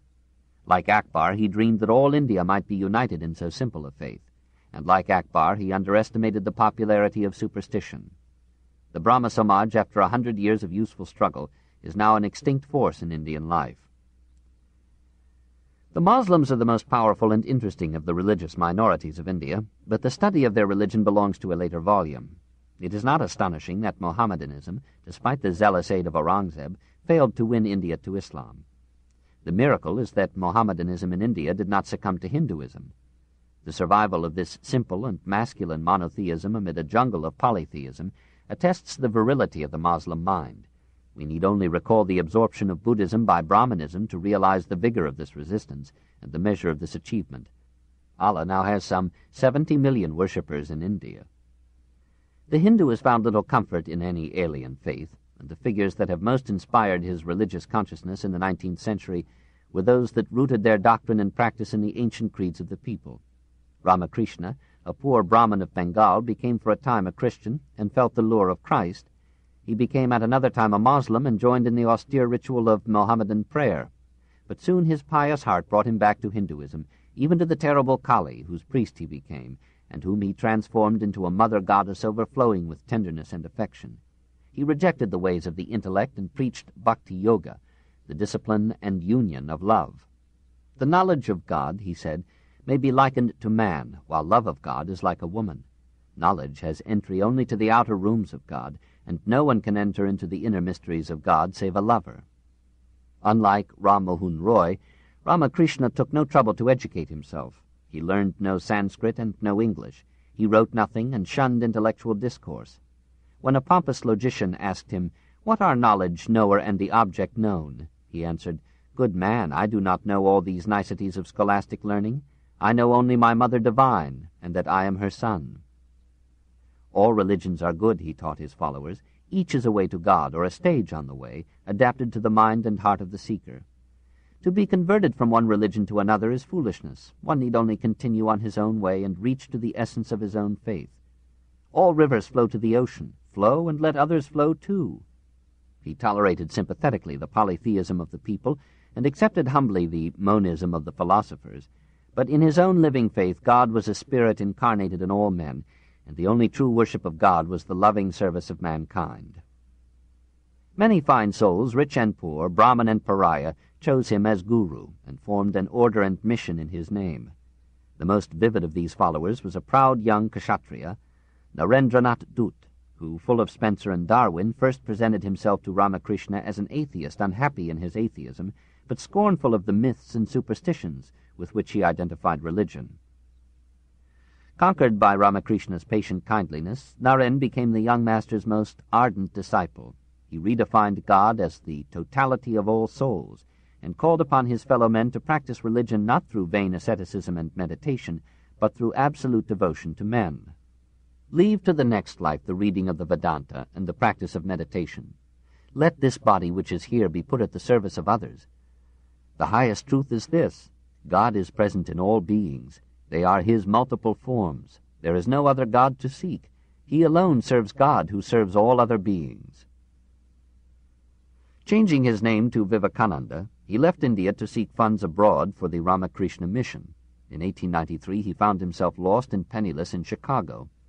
A day later he appeared in the Parliament of Religions at the World's Fair, addressed the meeting as a representative of Hinduism, and captured everyone by his magnificent presence, his gospel of the unity of all religions, and his simple ethics of human service as the best worship of God. Atheism became a noble religion under the inspiration of his eloquence, and Orthodox clergymen found themselves honoring a heathen who said that there was no other God than the souls of living things. Returning to India, he preached to his countrymen a more virile creed than any Hindu had offered them since Vedic days. It is a man-making religion that we want. Give up these weakening mysticisms and be strong. For the next 50 years, let all other vain gods disappear from our minds. This is the only God that is awake, our own race, everywhere his hands, everywhere his feet, everywhere his ears. He covers everything. The first of all worship is the worship of those all around us. These are all our gods, men and animals, and the first gods we have to worship are our own countrymen. It was but a step from this to Gandhi. 3. Tagore. Science and art, a family of geniuses, youth of Rabindranath, his poetry, his politics, his school. Meanwhile, despite oppression, bitterness, and poverty, India continued to create science, literature, and art. This book is continued on Cassette 5, Side 1.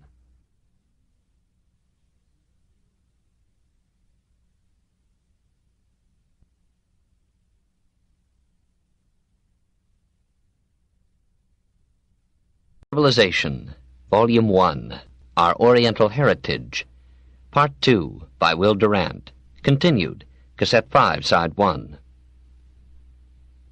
Meanwhile, despite oppression, bitterness, and poverty, India continued to create science, literature, and art. Professor Jagadish Chandra Bose has won world renown by his researches in electricity and the physiology of plants, and the work of Professor Chandrasekhara Raman in the physics of light has been crowned with the Nobel Prize. In our own century, a new school of painting has arisen in Bengal, which merges the richness of color in the Ajanta frescoes with the delicacy of line in the Rajput miniatures. The paintings of Abanindranath Tagore share modestly in the voluptuous mysticism and the delicate artistry that brought the poetry of his uncle to international fame. The Tagores are one of the great families of history. Devendranath Tagore, Bengali Thakur, was one of the organizers and later the head of the Brahma Samaj. A man of wealth, culture, and sanctity, he became in his old age a heretic patriarch of Bengal. From him have descended the artists Abanindranath and Goganendranath, the philosopher Dwijendranath, and the poet Rabindranath Tagore, the last two being his sons. Rabindranath was brought up in an atmosphere of comfort and refinement in which music, poetry, and high discourse were the very air that he breathed. He was a gentle spirit from birth, a Shelley who refused to die young or to grow old, so affectionate that squirrels climbed upon his knees and birds perched upon his hands. He was observant and receptive, and felt the eddying overtones of experience with a mystic sensitivity. Sometimes he would stand for hours on a balcony, noting with literary instinct the figure and features, the mannerisms and gait of each passer-by in the street. Sometimes, on a sofa in an inner room, he would spend half a day silent with his memories and his dreams. He began to compose verses on a slate, happy in the thought that errors could be so easily wiped away. Soon he was writing songs full of tenderness for India, for the beauty of her scenery, the loveliness of her women, and the sufferings of her people. And he composed the music for these songs himself. All India sang them, and the young poet thrilled to hear them on the lips of rough peasants as he traveled unknown through distant villages. Here is one of them, translated from the Bengali by the author himself. Who else has ever expressed with such sympathetic skepticism the divine nonsense of romantic love? Tell me if this be all true, my lover, tell me if this be true. When these eyes flash their lightning, the dark clouds in your breast make stormy answer. Is it true that my lips are sweet like the opening bud of the first conscious love? Do the memories of vanished months of May linger in my limbs? Does the earth, like a harp, shiver into songs with the touch of my feet? Is it then true that the dewdrops fall from the eyes of night when I am seen, and the morning light is glad when it wraps my body round? Is it true that your love traveled alone through ages and worlds in search of me? That when you found me at last, your age-long desire found utter peace in my gentle speech and my eyes and lips and flowing hair?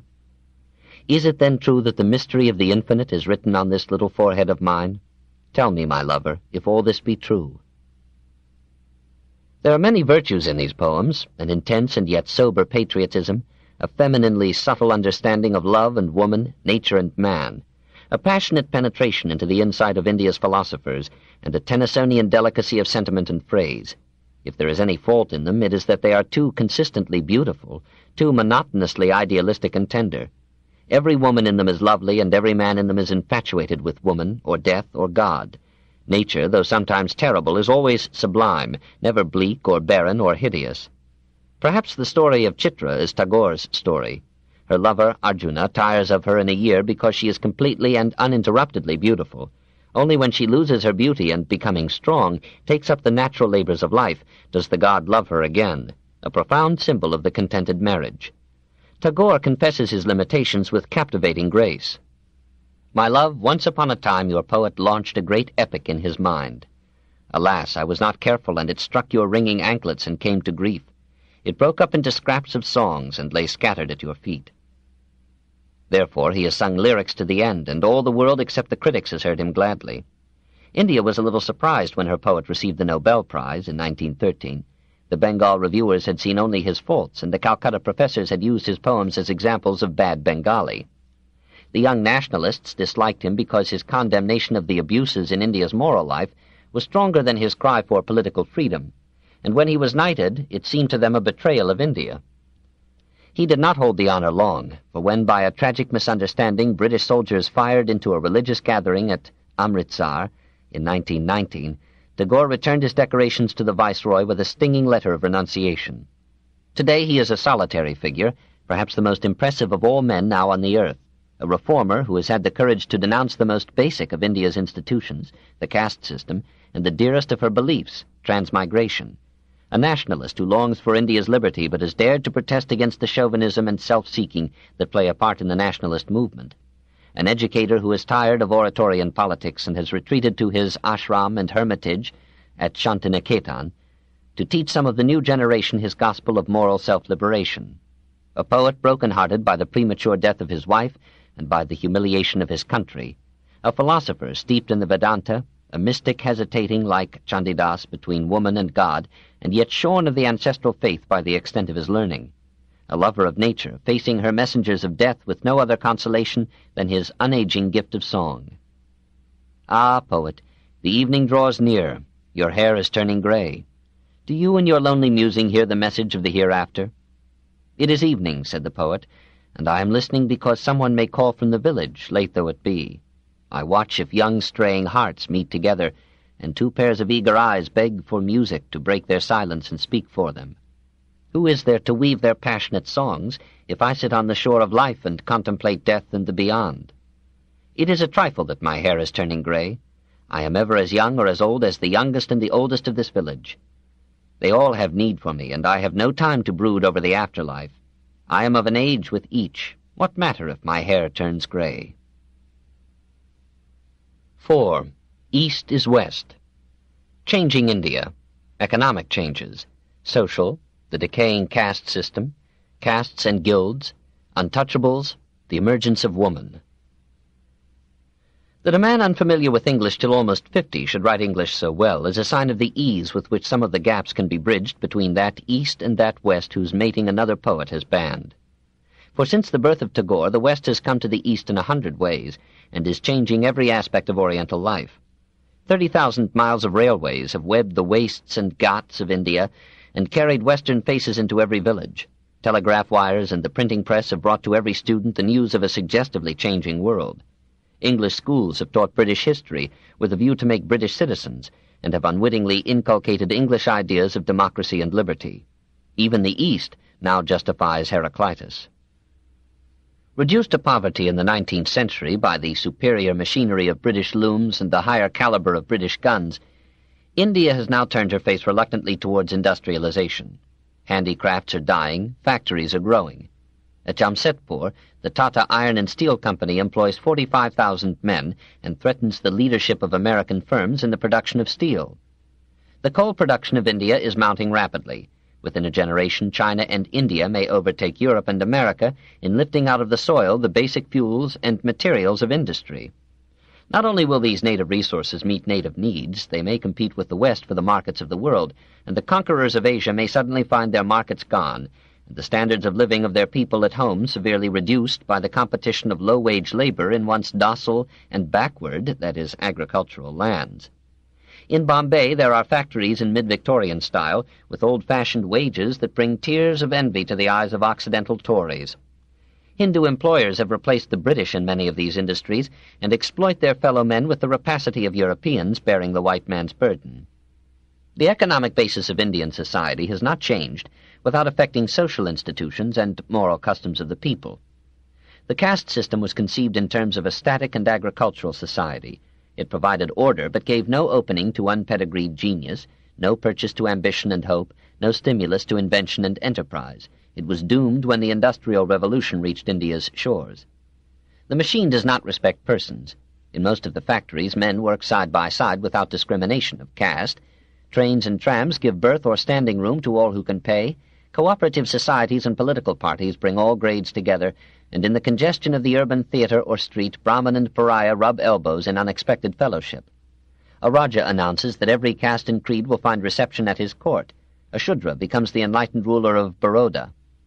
The Brahma Samaj denounces caste, and the Bengal Provincial Congress of the National Congress advocates the abolition of all caste distinctions forthwith.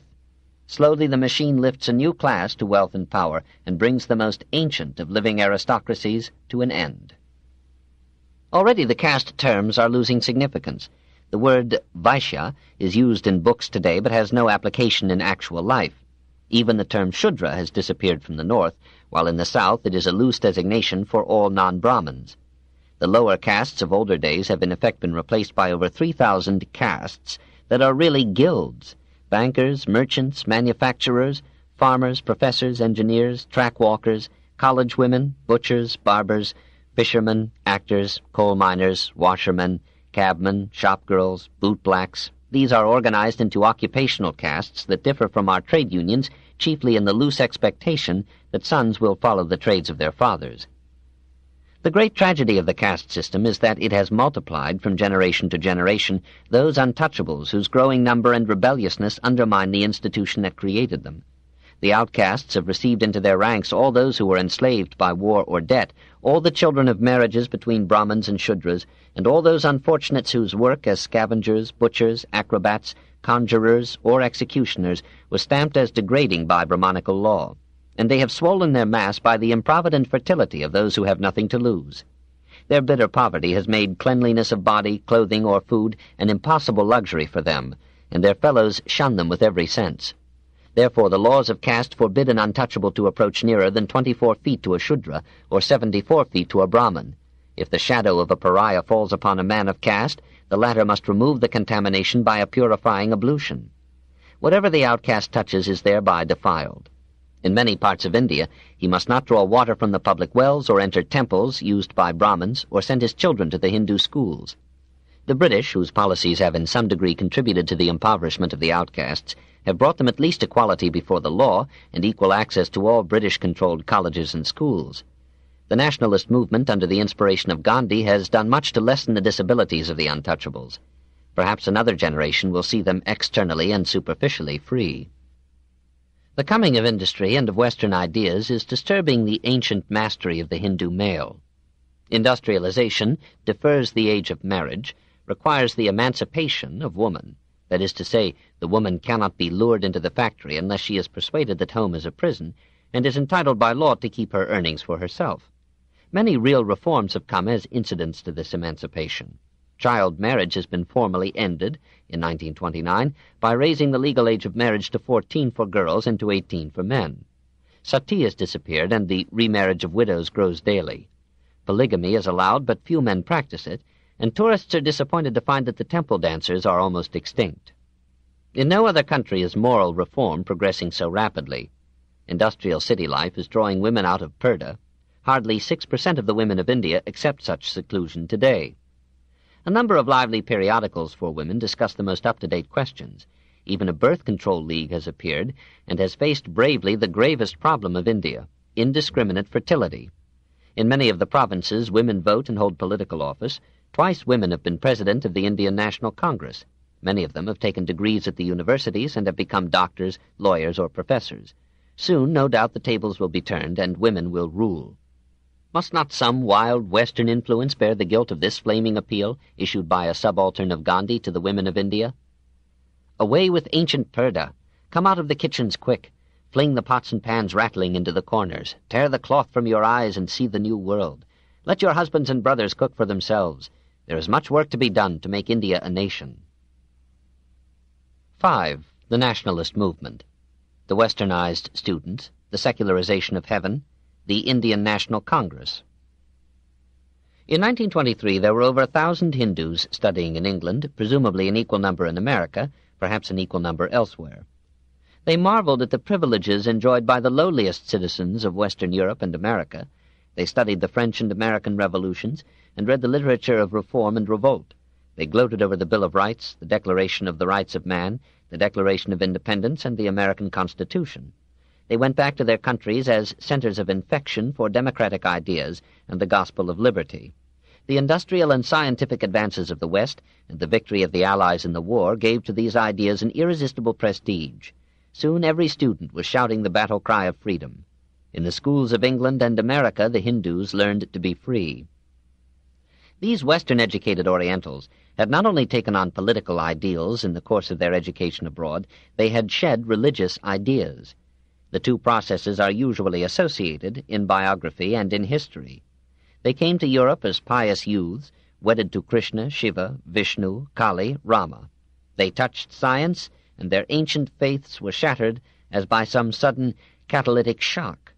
Shorn of religious belief, which is the very spirit of India, the westernized Hindus returned to their country disillusioned and sad. 1,000 gods had dropped dead from the skies. Then, inevitably, utopia filled the place of heaven. Democracy became a substitute for nirvana. Liberty replaced God. What had gone on in Europe in the second half of the 18th century now went on in the East. Nevertheless, the new ideas developed slowly. In 1885, a few Hindu leaders met at Bombay and founded the Indian National Congress, but they do not seem to have dreamed even then of home rule. The effort of Lord Curzon to partition Bengal, that is, to destroy the unity and strength of the most powerful and politically conscious community in India, roused the nationalists to a more rebel mood, and at the Congress of 1905 the uncompromising Tilak demanded Swaraj.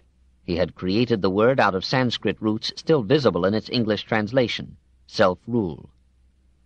In that same eventful year, Japan defeated Russia, and the East, which for a century had been fearful of the West, began to lay plans for the liberation of Asia. China followed Sun Yat-sen, took up the sword, and fell into the arms of Japan. India, weaponless, accepted as her leader one of the strangest figures in history, and gave to the world the unprecedented phenomenon of a revolution led by a saint and waged without a gun. 6. Mahatma Gandhi. Portrait of a Saint. The Ascetic, the Christian, the Education of Gandhi, in Africa, the Revolt of 1921, I Am the Man, Prison Years, Young India, the Revolution of the Spinning Wheel, the Achievements of Gandhi. Picture the ugliest, slightest, weakest man in Asia, with face and flesh of bronze, close-cropped gray head, high cheekbones, kindly little brown eyes, a large and almost toothless mouth, larger ears, an enormous nose, thin arms and legs, clad in a loincloth, standing before an English judge in India on trial for preaching non-cooperation to his countrymen. Or picture him seated on a small carpet in a bare room at his Satyagraha Ashram, school of truth-seekers, at Ahmedabad, his bony legs crossed under him in yogi fashion, soles upward, his hands busy at a spinning wheel, his face lined with responsibility, his mind active with ready answers to every questioner of freedom. From 1920 to 1935, this naked weaver was both the spiritual and the political leader of 320 million Indians. When he appeared in public, crowds gathered round him to touch his clothing or to kiss his feet. 4 hours a day he spun the coarse kadar. hoping by his example to persuade his countrymen to use this simple homespun instead of buying the product of those British looms that had ruined the textile industry of India. His only possessions were 3 rough cloths, 2 as his wardrobe and 1 as his bed. Once a rich lawyer, he had given all his property to the poor, and his wife, after some matronly hesitation, had followed his example. He slept on the bare floor or on the earth. He lived on nuts, plantains, lemons, oranges, dates, rice, and goat's milk. Often, for months together, he took nothing but milk and fruit. Once in his life he tasted meat. Occasionally he ate nothing for weeks. I can as well do without my eyes as without fasts. What the eyes are for the outer world, fasts are for the inner. As the blood thins, he felt the mind clears. Irrelevancies fall away, and fundamental things, sometimes the very soul of the world, rise out of Maya like Everest through the clouds. At the same time that he fasted to see divinity, he kept one toe on the earth, and advised his followers to take an enema daily when they fasted, lest they be poisoned with the acid products of the body's self-consumption, just as they might be finding God. When the Moslems and the Hindus killed one another in theological enthusiasm and paid no heed to his pleas for peace, he went without food for 3 weeks to move them. He became so weak and frail through fasts and privations that when he addressed the great audiences that gathered to hear him, he spoke to them from an uplifted chair. He carried his asceticism into the field of sex and wished, like Tolstoy, to limit all physical intercourse to deliberate reproduction. He, too, in his youth had indulged the flesh too much, and the news of his father's death had surprised him in the arms of love. Now he returned with passionate remorse to the brahmacharya that had been preached to him in his boyhood, absolute abstention from all sensual desire.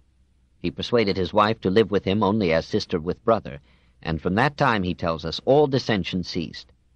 When he realized that India's basic need was birth control, he adopted not the methods of the West, but the theories of Malthus and Tolstoy. Is it right for us, who know the situation, to bring forth children? We only multiply slaves and weaklings if we continue the process of procreation whilst we feel and remain helpless. Not till India has become a free nation have we the right to bring forth progeny. I have not a shadow of doubt that married people, if they wish well to the country and want to see India become a nation of strong and handsome, well-formed men and women, would practice self-restraint and cease to procreate for the time being. Added to these elements in his character were qualities strangely like those that, we are told, distinguished the founder of Christianity. He did not mouth the name of Christ, but he acted as if he accepted every word of the Sermon on the Mount. Not since St. Francis of Assisi has any life known to history been so marked by gentleness, disinterestedness, simplicity, and forgiveness of enemies. It was to the credit of his opponents, but still more to his own, that his undiscourageable courtesy to them won a fine courtesy from them in return. The government sent him to jail with profuse apologies. He never showed rancor or resentment. Thrice he was attacked by mobs and beaten almost to death. Not once did he retaliate, and when one of his assailants was arrested, he refused to enter a charge. Shortly after the worst of all riots between Moslems and Hindus, when the Mopla Mohammedans butchered hundreds of unarmed Hindus and offered their prepuces as a covenant to Allah, these same Moslems were stricken with famine. Gandhi collected funds for them from all India and, with no regard for the best precedents, forwarded every anna without deduction for overhead to the starving enemy. Mohandas Karamchand Gandhi was born in 1869. His family belonged to the Vaishya caste and to the Jain sect, and practiced the ahimsa principle of never injuring a living thing. His father was a capable administrator, but an heretical financier. He lost place after place through honesty, gave nearly all his wealth to charity, and left the rest to his family. While still a boy, Mohandas became an atheist, being displeased with the adulterous gallantries of certain Hindu gods, and to make clear his everlasting scorn for religion, he ate meat. The meat disagreed with him, and he returned to religion. At 8 he was engaged, at 12 he was married to Kasturbai, who remained loyal to him through all his adventures, riches, poverty, imprisonments, and brahmacharya. At 18 he passed examinations for the university and went to London to study law. In his first year there, he read 80 books on Christianity. The Sermon on the Mount went straight to my heart in the first reading. He took the counsel to return good for evil and to love even one's enemies as the highest expression of all human idealism, and he resolved rather to fail with these than to succeed without them. Returning to India in 1891, he practiced law for a time in Bombay, refusing to prosecute for debt, and always reserving the right to abandon a case which he had come to think unjust. One case led him to South Africa, There he found his fellow Hindus so maltreated that he forgot to return to India, but gave himself completely, without remuneration, to the cause of removing the disabilities of his countrymen in Africa. For 20 years he fought this issue out until the government yielded. Only then did he return home. Traveling through India, he realized for the first time the complete destitution of his people. He was horrified by the skeletons whom he saw toiling in the fields and the lowly outcasts who did the menial work of the towns. It seemed to him that the discriminations against his countrymen abroad were merely one consequence of their poverty and subjection at home. Nevertheless, he supported England loyally in the war. He even advocated the enlistment of Hindus who did not accept the principle of nonviolence. He did not at that time agree with those who called for independence. He believed that British misgovernment in India was an exception, and that British government in general was good, that British government in India was bad just because it violated all the principles of British government at home, and that if the English people could be made to understand the case of the Hindus, it would soon accept them in full brotherhood into a commonwealth of free dominions. He trusted that when the war was over, and Britain counted India's sacrifice for the empire in men and wealth, it would no longer hesitate to give her liberty. But at the close of the war, the agitation for Home Rule was met by the Rowland Acts, which put an end to freedom of speech and press, by the establishment of the impotent legislature of the Montagu-Chelmsford reforms, and finally by the slaughter at Amritsar. Gandhi was shocked into decisive action. He returned to the Viceroy the decorations which he had received at various times from British governments, and he issued to India a call for active civil disobedience against the government of India. The people responded not with peaceful resistance, as he had asked, but with bloodshed and violence. In Bombay, for example, they killed 53 unsympathetic Parsis. Gandhi, vowed to ahimsa, sent out a second message, in which he called upon the people to postpone the campaign of civil disobedience, on the ground that it was degenerating into mob rule. Seldom in history had a man shown more courage in acting on principle, scorning expediency and popularity. The nation was astonished at his decision. It had supposed itself near to success, and it did not agree with Gandhi that the means might be as important as the end. The reputation of the Mahatma sank to the lowest ebb. It was just at this point, in March 1922, that the government determined upon his arrest. He made no resistance, declined to engage a lawyer, and offered no defense.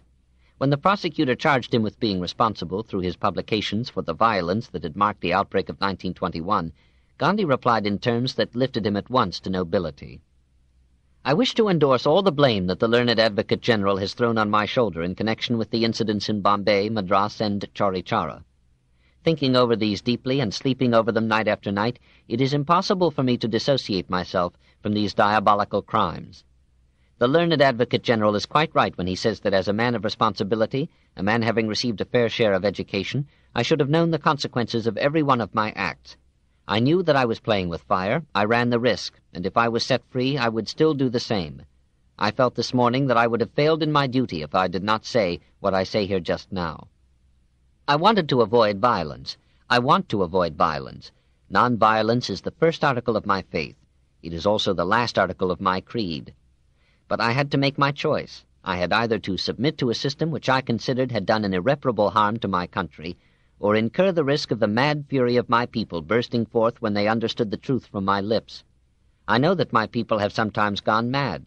I am deeply sorry for it, and I am therefore here to submit not to a light penalty, but to the highest penalty. I do not ask for mercy. I do not plead any extenuating act. I am here, therefore, to invite and cheerfully submit to the highest penalty that can be inflicted upon me for what in law is a deliberate crime and what appears to me to be the highest duty of a citizen. The judge expressed his profound regret that he had to send to jail one whom millions of his countrymen considered a great patriot and a great leader. He admitted that even those who differed from Gandhi looked upon him as a man of high ideals and of noble and even saintly life. He sentenced him to prison for 6 years. Gandhi was put under solitary confinement, but he did not complain. I do not see any of the other prisoners, he wrote, though I really do not see how my society can do them any harm. But I feel happy. My nature likes loneliness. I love quietness, and now I have opportunity to engage in studies that I had to neglect in the outside world. He instructed himself sedulously in the writings of Bacon, Carlyle, Ruskin, Emerson, Thoreau, and Tolstoy, and solaced long hours with Ben Jonson and Walter Scott. He read and reread the Bhagavad Gita. He studied Sanskrit, Tamil, and Urdu so that he might be able not only to write for scholars, but to speak to the multitude. He drew up a detailed schedule of studies for the 6 years of his imprisonment and pursued it faithfully till accident intervened. I used to sit down to my books with the delight of a young man of 24, and forgetting my 54 years and my poor health. Appendicitis secured his release, and Occidental medicine, which he had often denounced, secured his recovery. A vast crowd gathered at the prison gates to greet him on his exit, and many kissed his coarse garment as he passed. But he shunned politics and the public eye, pled his weakness and illness, and retired to his school at Ahmedabad, where he lived for many years in quiet isolation with his students. From that retreat, however, he sent forth weekly, through his mouthpiece Young India, editorials expounding his philosophy of revolution and life. He begged his followers to shun violence, not only because it would be suicidal, since India had no guns, but because it would only replace one despotism with another.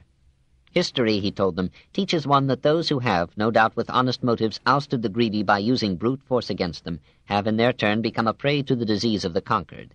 My interest in India's freedom will cease if she adopts violent means, for their fruit will not be freedom, but slavery. The second element in his creed was the resolute rejection of modern industry, and a Rousseauian call for a return to the simple life of agriculture and domestic industry in the village. The confinement of men and women in factories, making with machines owned by others fractions of articles whose finished form they will never see, seemed to Gandhi a roundabout way of burying humanity under a pyramid of shoddy goods. Most machine products, he thought, are unnecessary. The labor saved in using them is consumed in making and repairing them, or if labor is really saved, it is of no benefit to labor, but only to capital. Labor is thrown by its own productivity into a panic of technological unemployment. So he renewed the Swadeshi movement, announced in 1905 by Tilak. Self-production was to be added to Swaraj, self-rule. Gandhi made use of the charka, or spinning wheel, a test of loyal adherence to the nationalist movement. He asked that every Hindu, even the richest, should wear homespun, and boycott the alien and mechanical textiles of Britain, so that the homes of India might hum once more through the dull winter with the sound of the spinning wheel. The response was not universal. It is difficult to stop history in its course, but India tried. Hindu students everywhere dressed in khadar. High-born ladies abandoned their Japanese silk saris for coarse cloths woven by themselves. Prostitutes in brothels and convicts in prison began to spin, and in many cities great feasts of the vanities were arranged, as in Savonarola's day, at which wealthy Hindus and merchants brought from their homes and warehouses all their imported cloth and flung it into the fire. In one day, at Bombay alone, 150,000 pieces were consumed by the flames. The movement away from industry failed, but it gave India for a decade a symbol of revolt and helped to polarize her mute millions into a new unity of political consciousness. India doubted the means, but honored the purpose, and though it questioned Gandhi the statesman, it took to its heart Gandhi the saint, and for a moment became one in reverencing him. It was as Tagore said of him. He stopped at the thresholds of the huts of the thousands of dispossessed, dressed like one of their own. He spoke to them in their own language. Here was living truth at last, and not only quotations from books. For this reason, the Mahatma, the name given to him by the people of India, is his real name. Who else has felt like him that all Indians are his own flesh and blood? When love came to the door of India, that door was opened wide. At Gandhi's call, India blossomed forth to new greatness, just as once before in earlier times when Buddha proclaimed the truth of fellow-feeling and compassion among all living creatures. It was Gandhi's task to unify India, and he accomplished it. Other tasks await other men. 7. Farewell to India. One cannot conclude the history of India as one can conclude the history of Egypt or Babylonia or Assyria, for that history is still being made, that civilization is still creating. Culturally, India has been reinvigorated by mental contact with the West, and her literature today is as fertile and noble as any. Spiritually, she is still struggling with superstition and excess theological baggage, but there is no telling how quickly the acids of modern science will dissolve these supernumerary gods. Politically, the last 100 years have brought to India such unity as she has seldom had before, partly the unity of one alien government, partly the unity of one alien speech, but above all the unity of one welding aspiration to liberty. Economically, India is passing, for better and for worse, out of medievalism into modern industry. Her wealth and her trade will grow, and before the end of the century she will doubtless be among the powers of the earth. We cannot claim for this civilization such direct gifts to our own as we have traced to Egypt and the Near East, for these last were the immediate ancestors of our own culture, while the history of India, China, and Japan flowed in another stream and is only now beginning to touch and influence the current of Occidental life. It is true that even across the Himalayan barrier, India has sent to us such questionable gifts as grammar and logic, philosophy and fables, hypnotism and chess, and above all our numerals and our decimal system. But these are not the essence of her spirit. They are trifles compared to what we may learn from her in the future.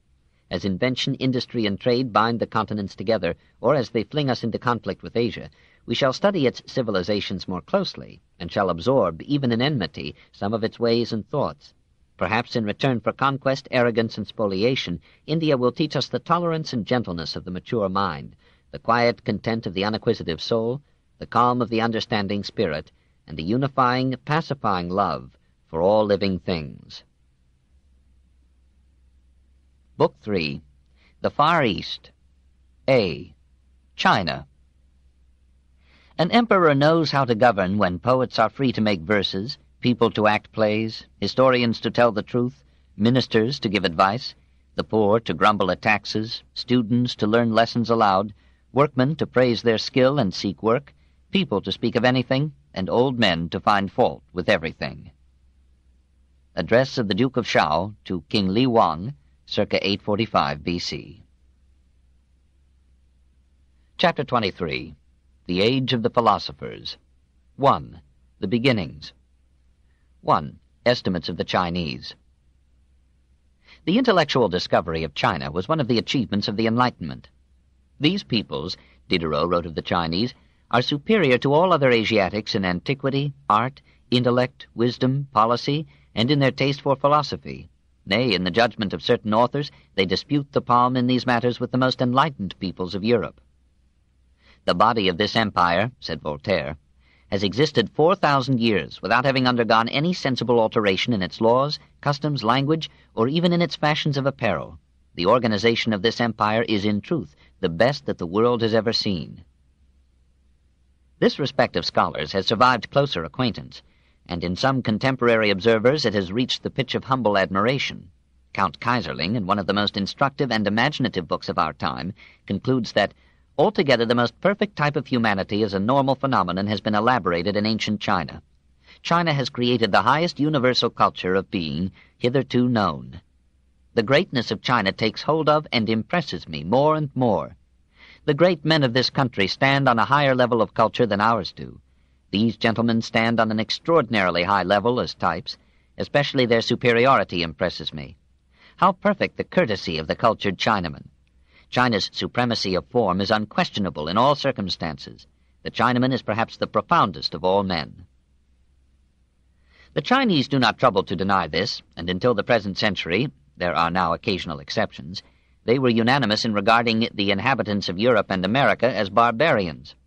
It was the gentle custom of the Chinese in official documents before 1860 to employ the character for barbarian in rendering the term foreigner, and the barbarians had to stipulate by treaty that this translation should be improved. Like most other peoples of the earth, the Chinese consider themselves the most polished and civilized of all nations. Perhaps they are right, despite their political corruption and chaos, their backward science and sweated industry, their odorous cities and awful-strewn fields, their floods and famines, their apathy and cruelty, their poverty and superstition, their reckless breeding and suicidal wars, their slaughters and ignominious defeats.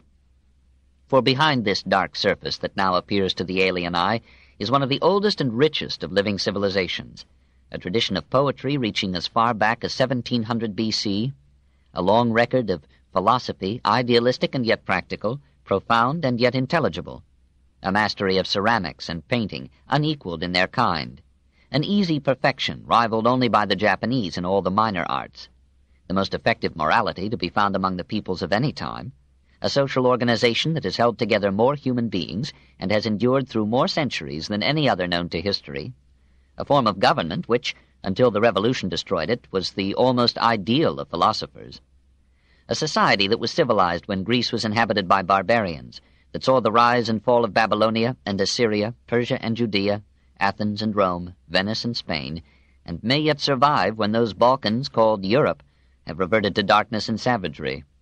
What is the secret of this durability of government, this artistry of hand, this poise and depth of soul? 2. The Middle Flowery Kingdom. Geography, Race, Prehistory.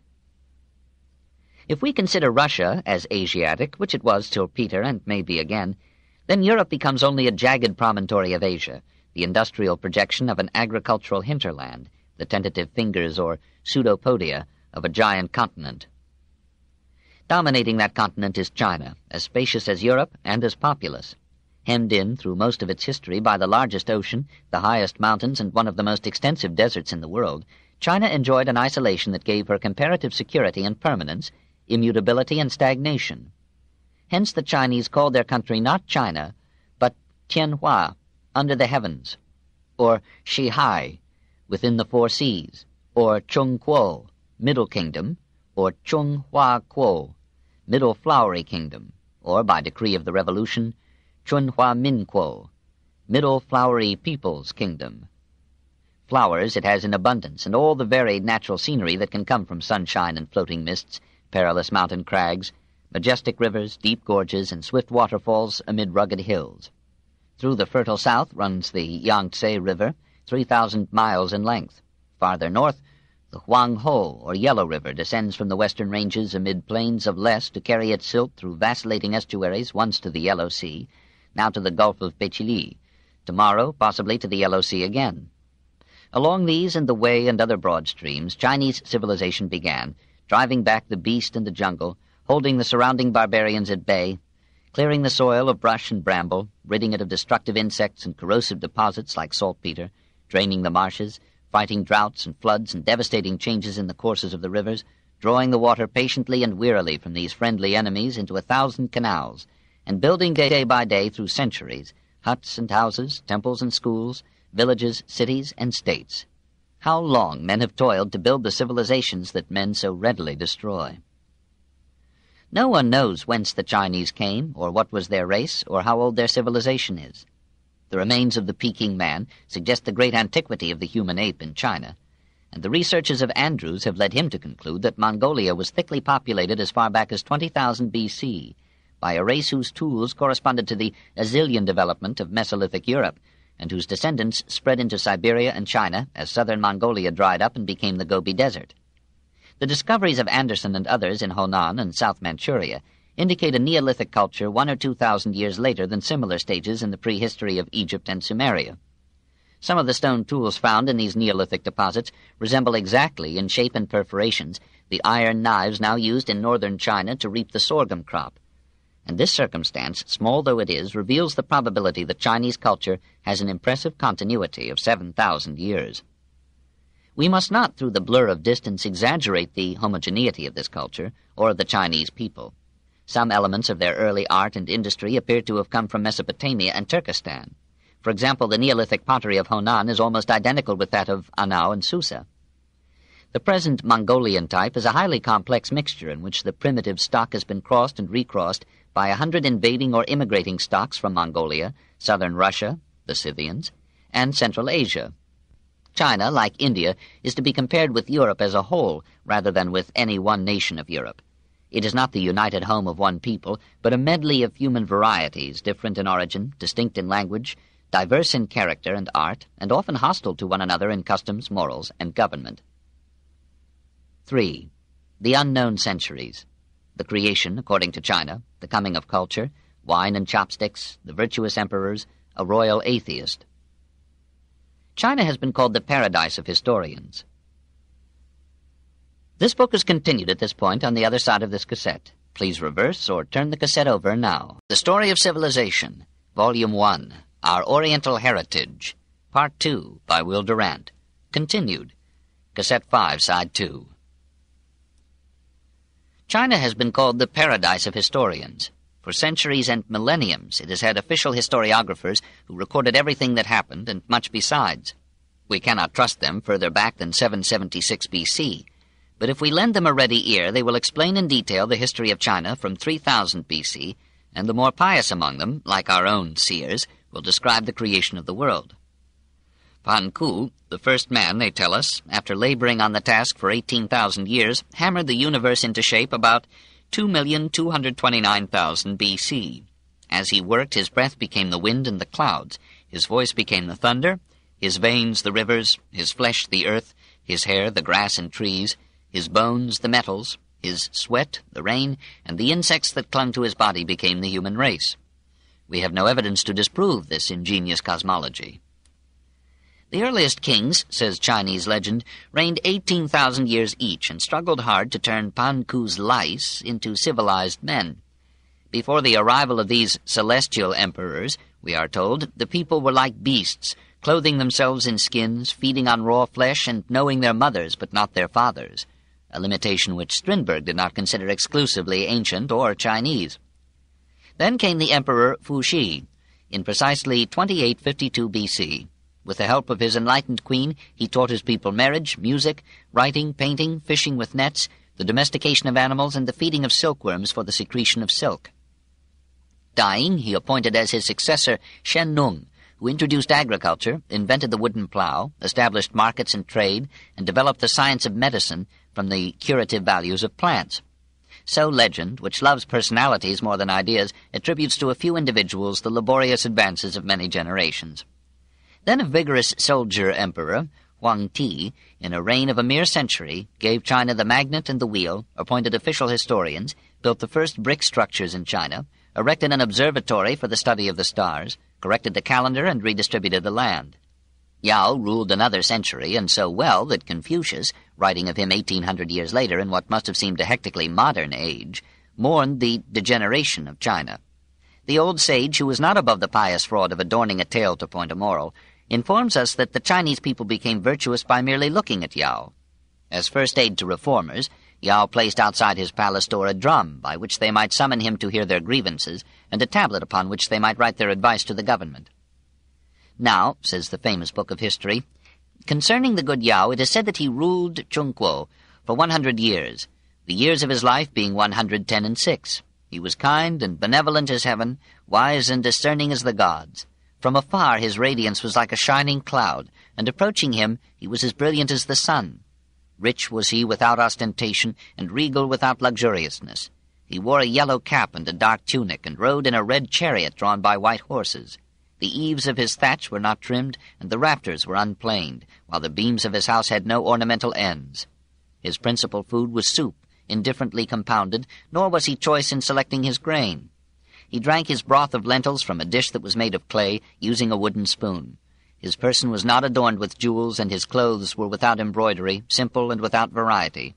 He gave no attention to uncommon things and strange happenings, nor did he value those things that were rare and peculiar. He did not listen to songs of dalliance, his chariot of state was not emblazoned. In summer he wore his simple garb of cotton, and in winter he covered himself with skins of the deer. Yet he was the richest, the wisest, the longest-lived and most beloved of all that ever ruled Chungguo.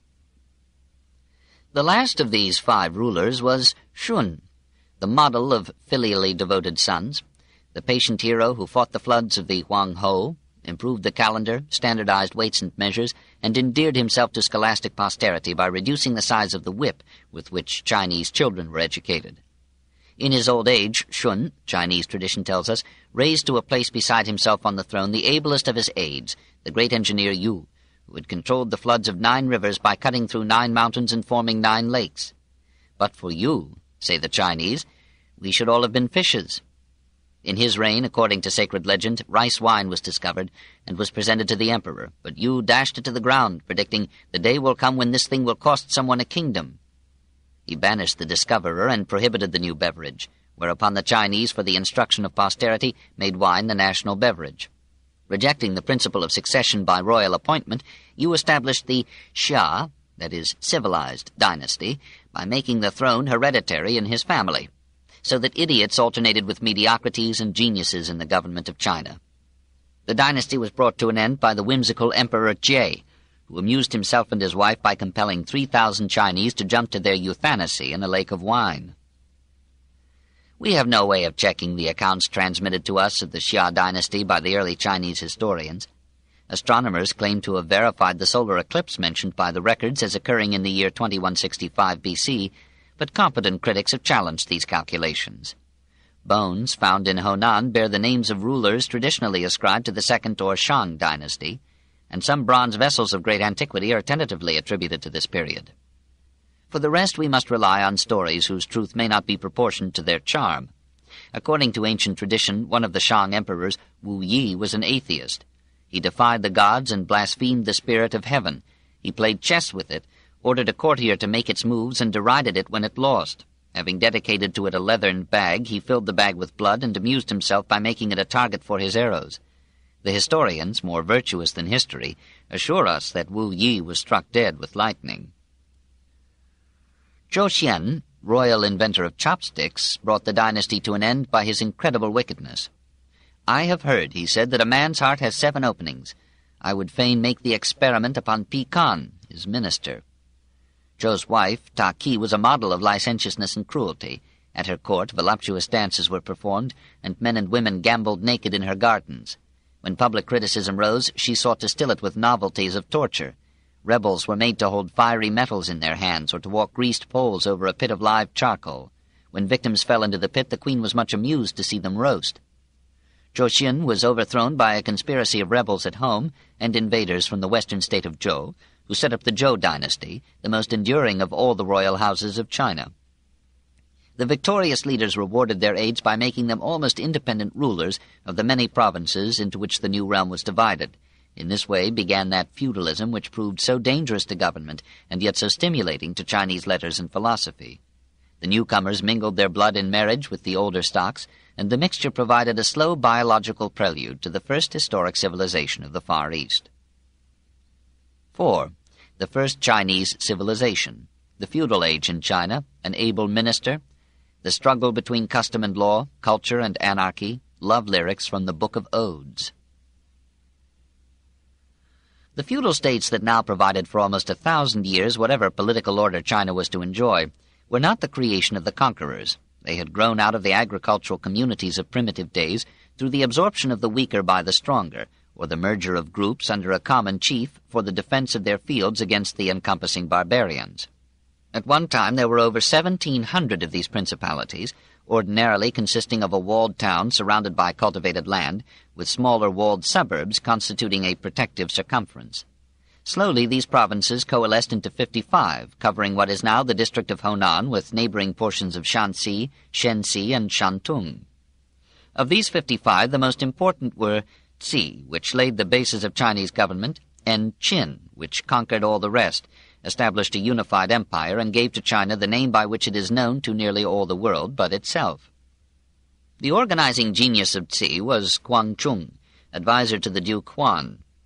Huan began his career in history by supporting Huan's brother against him in their competition for the control of Qi, and almost killed Huan in battle. Huan won, captured Huan, and appointed him chief minister of the state. Huan made his master powerful by replacing bronze with iron weapons and tools, and by establishing governmental monopoly or control of iron and salt. He taxed money, fish, and salt in order to help the poor and reward wise and able men. During his long ministry, Qi became a well-ordered state with a stabilized currency, an efficient administration, and a flourishing culture. Confucius, who praised politicians only by epitaphs, said of Huan, "Down to the present day the people enjoy the gifts which he conferred. But for Guangchung we should now be wearing our hair disheveled and the lappets of our coats buttoning on the left side." This is Confucius's gloomy way of indicating that but for Huan the Chinese people would still be barbarians, for the barbarians habitually buttoned their coats on the left side. In the feudal courts was developed the characteristic courtesy of the Chinese gentleman. Gradually a code of manners, ceremonies, and honor was established, which became so strict that it served as a substitute for religion among the upper classes of society. The foundations of law were laid, and a great struggle set in between the rule of custom as developed among the people and the rule of law as formulated by the state. Codes of law were issued by the duchies of Cheng and Qin, 535 and 512 B.C., much to the horror of the peasantry who predicted divine punishment for such outrages. And indeed, the capital of Cheng was soon afterward destroyed by fire. The codes were partial to the aristocracy, who were exempted from the regulations on condition that they should discipline themselves. Gentlemen murderers were allowed to commit suicide, and most of them did, in the fashion later so popular in samurai Japan. The people protested that they, too, could discipline themselves, and called for some Harmodius or Aristogeiton to liberate them from this new tyranny of law. In the end, the two hostile forces, custom and law, arrived at a wholesome compromise. The reach of law was narrowed to major or national issues, while the force of custom continued in all minor matters, and since human affairs are mostly minor matters, custom remained king. As the organization of states proceeded, it found formulation in the Zhou Li, or Law of Zhou, a volume traditionally but incredibly ascribed to Zhou Kun, uncle and prime minister of the second Duke of Zhou. This legislation, suspiciously infused with the spirit of Confucius and Mencius, and therefore in all likelihood a product of the end rather than of the beginning of the Zhou dynasty, set for 2,000 years the Chinese conception of government, an emperor ruling as the vicar and son of heaven, and holding power through the possessing of virtue and piety, an aristocracy, partly of birth and partly of training, administering the offices of the state, a people dutifully tilling the soil, living in patriarchal families, enjoying civil rights but having no voice in public affairs, and a cabinet of 6 ministries controlling respectively the life and activities of the emperor, the welfare and early marriage of the people, the ceremonies and divinations of religion, the preparation and prosecution of war, the administration of justice, and the organization of public works. It is an almost ideal code, more probably sprung from the mind of some anonymous and irresponsible Plato than from the practice of leaders sullied with actual power and dealing with actual men. Since much deviltry can find room even in perfect constitutions, the political history of China during the feudal age was the usual mixture of persevering rascality with periodic reforms. As wealth increased, luxury and extravagance corrupted the aristocracy, while musicians and assassins, courtesans and philosophers mingled at the courts, and later in the capital at Luoyang. Hardly a decade passed without some assault upon the new states by the hungry barbarians ever pressing upon the frontiers. War became a necessity of defense, and soon a method of offense. It graduated from a game of the aristocracy to competitive slaughter among the people. Heads were cut off by tens of thousands. Within a little more than 2 centuries, regicides disposed of 36 kings. Anarchy grew, and the sages despaired. Over these ancient obstacles life made its plodding way. The peasant sowed and reaped, occasionally for himself, usually for his feudal lord, to whom both he and the land belonged. Not until the end of the dynasty did peasant proprietorship raise its head. The state, that is, a loose association of feudal barons faintly acknowledging one ducal sovereign, conscripted labor for public works and irrigated the fields with extensive canals. Officials instructed the people in agriculture and arboriculture, and supervised the silk industry in all its details. Fishing and the mining of salt were in many provinces monopolized by the government. Domestic trade flourished in the towns and begot a small bourgeoisie possessed of almost modern comforts. They wore leather shoes and dresses of homespun or silk. They rode in carts or chariots, or traveled on the rivers by boat. They lived in well-built houses, used tables and chairs, and ate their food from plates and dishes of ornamented pottery. Their standard of living was probably higher than that of their contemporaries in Solon's Greece or Numa's Rome. Amid conditions of disunity and apparent chaos, the mental life of China showed a vitality disturbing to the generalizations of historians. For in this disorderly age were laid the bases of China's language, literature, philosophy, and art, the combination of a life made newly secure by economic organization and provision, and a culture not yet forged into conformity by the tyranny of inescapable tradition and an imperial government, served as the social framework for the most creative period in the history of the Chinese mind. At every court, and in 1,000 towns and villages, poets sang, potters turned their wheels, founders cast stately vessels, leisurely scribes formed into beauty the characters of the written language, sophists taught to eager students the tricks of the intellect, and philosophers pined over the imperfections of men and the decadence of states. We shall study the art and language later, in their more complete and characteristic development, but the poetry and the philosophy belong specifically to this age and constitute the classic period of Chinese thought. Most of the verse written before Confucius has disappeared. What remains of it is chiefly his own stern selection of the more respectable samples, gathered together in the Qi Ching, or Book of Odes, ranging over 1,000 years from ancient compositions of the Shang dynasty to highly modern poems as recent as Pythagoras. Its 305 odes celebrate with untranslatable brevity and suggestive imagery the piety of religion, the hardships of war, and the solicitude of love. Hear the timeless lament of soldiers torn from their homes and dedicated to unintelligible death. How free are the wild geese on their wings, and the rest they find on the bushy yew trees. But we, ceaseless toilers in the king's services, cannot even plant our millet and rice. What will our parents have to rely on? O thou distant and azure heaven, when shall all this end? What leaves have not turned purple? What man is not torn from his wife? Mercy be on us soldiers. Are we not also men? Though this age appears to our ignorance to have been almost the barbaric infancy of China, love poetry abounds in the odes and plays a gamut of many moods.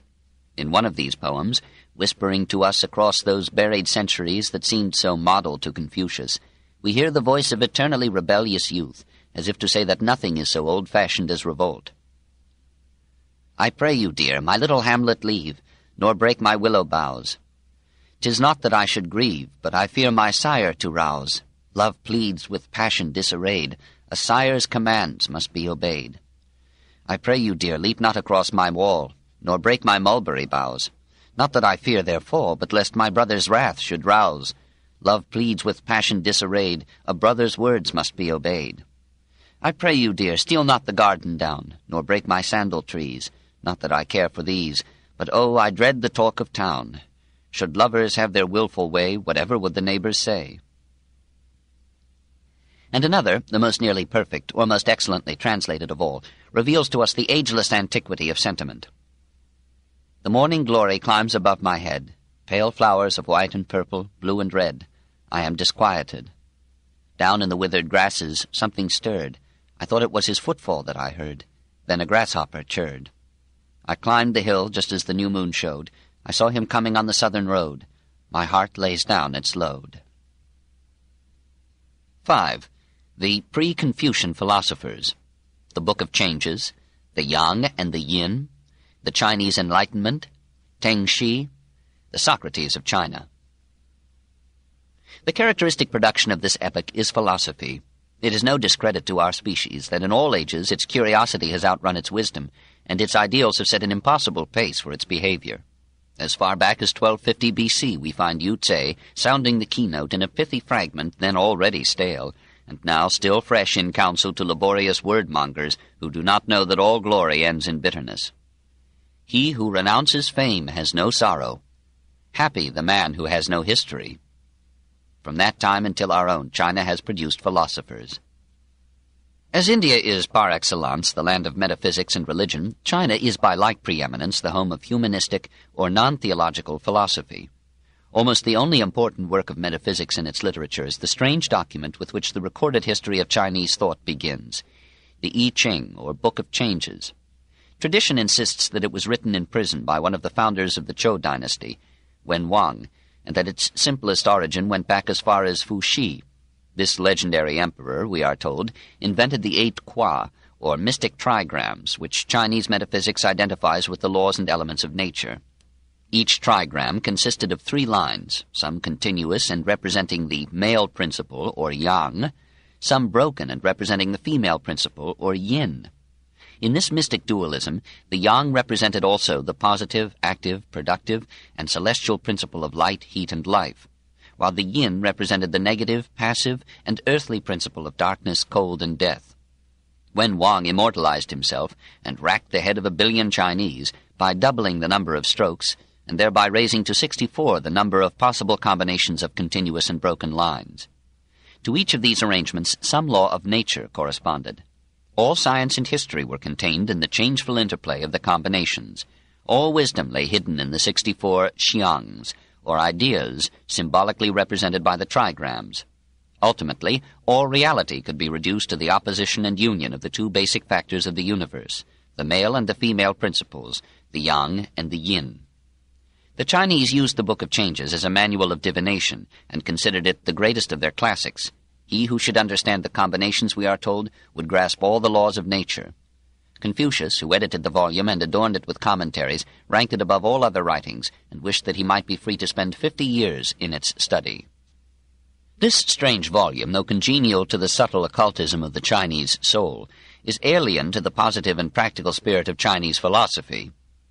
As far back as we can pry into the past of China, we find philosophers, but of those who preceded Lao Tse, time has preserved only an occasional fragment or an empty name. As in India, Persia, Judea, and Greece, the 6th and 5th centuries saw in China a brilliant outburst of philosophical and literary genius, and as in Greece it began with an epoch of rationalist enlightenment. An age of war and chaos opened new roads to the advancement of unpedigreed talent and established a demand among the people of the towns for instructors skilled in imparting the arts of the mind. These popular teachers soon discovered the uncertainty of theology, the relativity of morals and the imperfections of governments, and began to lay about them with utopias. Several of them were put to death by authorities who found it more difficult to answer than to kill. According to one Chinese tradition, Confucius himself, during his tenure of office as Minister of Crime in the Duchy of Lu, condemned to death a seditious officer on the ground that he was capable of gathering about him large crowds of men, that his arguments could easily appeal to the mob and make perversity respectable, and that his sophistry was sufficiently recalcitrant to take a stand against the accepted judgments of right. Sima Qian accepts the story. Some other Chinese historians reject it. Let us hope that it is not true. The most famous of these intellectual rebels was Teng Shi, who was executed by the Duke of Cheng during the youth of Confucius. Teng, says the Book of Lietze, taught the doctrines of the relativity of right and wrong, and employed inexhaustible arguments. His enemies charged him with being willing to prove one thing one day and its opposite the next, if proper remuneration were forthcoming. He offered his services to those who were trying their cases in court, and allowed no prejudice to interfere with serviceability. A hostile Chinese historian tells a pretty story of him. A wealthy man of Teng's native state was drowned in the Wei River, and his body was taken up by a man who demanded of the bereaved family a large sum of money for its redemption. The dead man's family sought Teng's counsel. "Wait," said the sophist.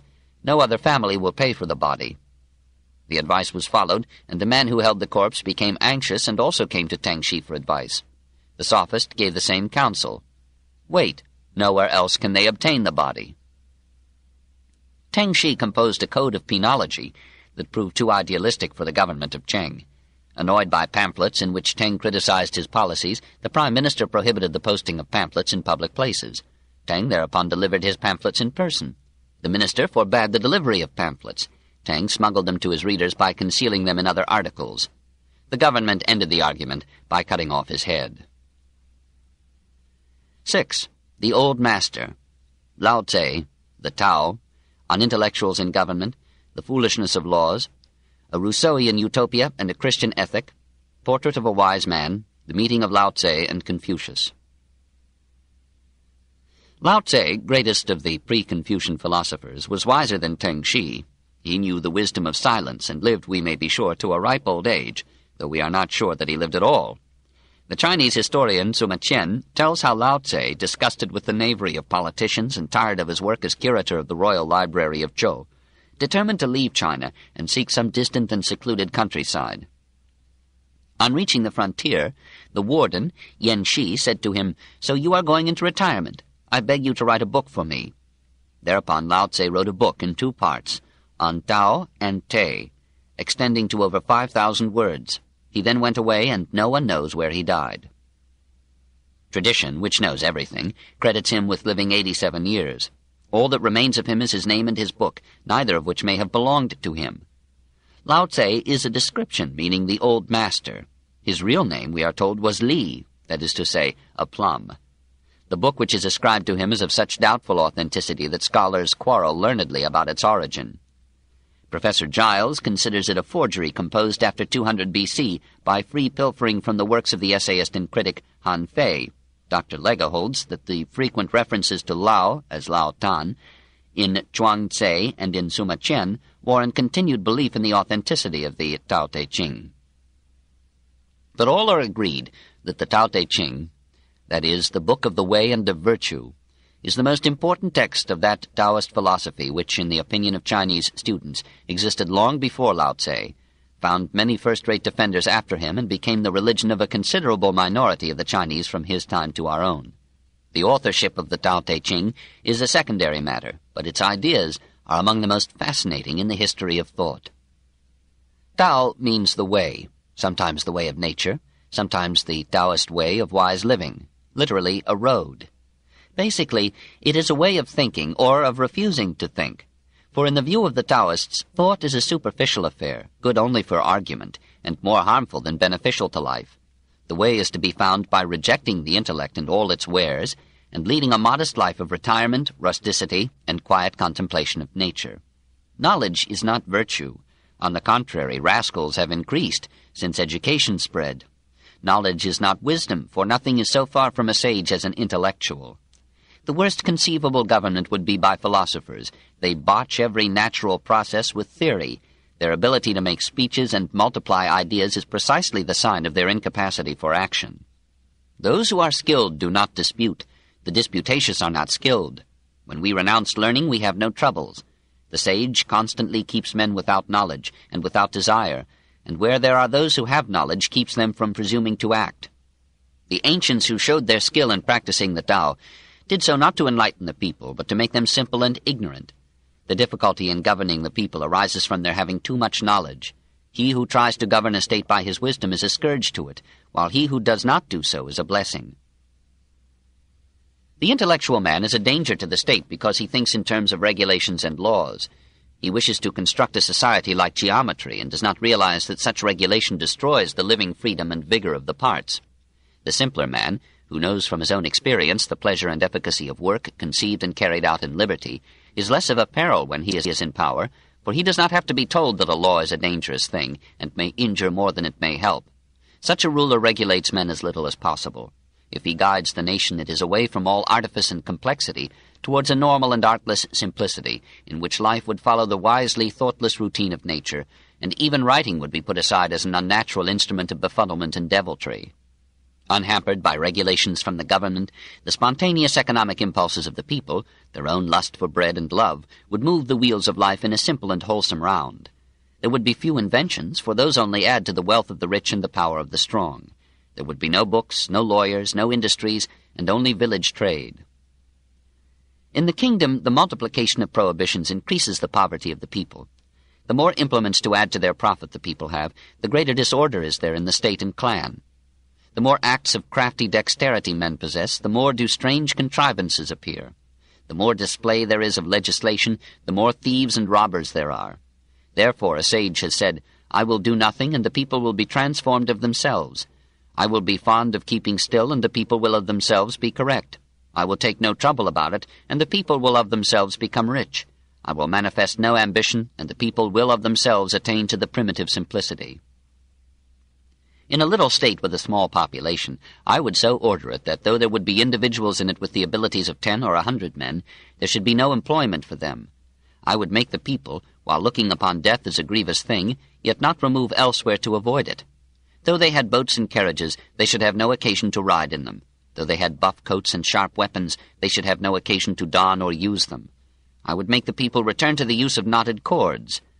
A form of communication that preceded writing, the word make is rather un-Laotian. They should think their coarse food sweet, their plain clothes beautiful, their poor dwellings places of rest, and their common ways sources of enjoyment. There should be a neighboring state within sight, and the voices of the fowls and dogs should be heard all the way from it to us. But I would make the people to old age, even to death, not have any intercourse with it. But what is this nature which Lao Tse wishes to accept as his guide? The old master draws as sharp a distinction between nature and civilization as Rousseau was to do in that gallery of echoes called modern thought. Nature is natural activity, the silent flow of traditional events, the majestic order of the seasons and the sky. It is the Tao, or way, exemplified and embodied in every brook and rock and star. It is that impartial, impersonal, and yet rational law of things, to which the law of conduct must conform if men desire to live in wisdom and peace. This law of things is the Tao, or way of the universe, just as the law of conduct is the Tao, or way of life. In truth, thinks Lao Tse, both Taos are one, and human life in its essential and wholesome rhythm is part of the rhythm of the world. In that cosmic Tao, all the laws of nature are united and form together the Spinozistic substance of all reality. In it all natural forms and varieties find a proper place, and all apparent diversities and contradictions meet. It is the absolute in which all particulars are resolved into one Hegelian unity. In the ancient days, says Lao, nature made men and life simple and peaceful, and all the world was happy. But then men attained knowledge. They complicated life with inventions, they lost all mental and moral innocence, they moved from the fields to the cities and began to write books. Hence all the misery of men, and the tears of the philosophers. The wise man will shun this urban complexity, this corrupting and enervating maze of law and civilization, and will hide himself in the lap of nature, far from any town or books or venal officials or vain reformers. The secret of wisdom and of that quiet content which is the only lasting happiness that men can find is a stoic obedience to nature, an abandonment of all artifice and intellect, a trustful acceptance of nature's imperatives on instinct and feeling, a modest imitation of nature's silent ways. Perhaps there is no wiser passage in literature than this. All things in nature work silently. They come into being and possess nothing. They fulfill their function and make no claim. All things alike do their work, and then we see them subside. When they have reached their bloom, each returns to its origin. Returning to their origin means rest or fulfillment of destiny. This reversion is an eternal law. To know that law is wisdom. Quiescence, a kind of philosophical inaction, a refusal to interfere with the natural courses of things, is the mark of the wise man in every field. If the state is in disorder, the proper thing to do is not reform it, but to make one's life an orderly performance of duty. If resistance is encountered, the wiser course is not to quarrel, fight, or make war, but to retire silently, and to win, if at all, through yielding and patience. Passivity has its victories more often than action. Here Lao Tse talks almost with the accents of Christ.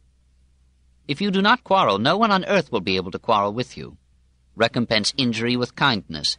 To those who are good, I am good, and to those who are not good, I am also good.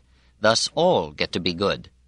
To those who are sincere, I am sincere, and to those who are not sincere, I am also sincere, and thus all get to be sincere. The softest thing in the world dashes against and overcomes the hardest.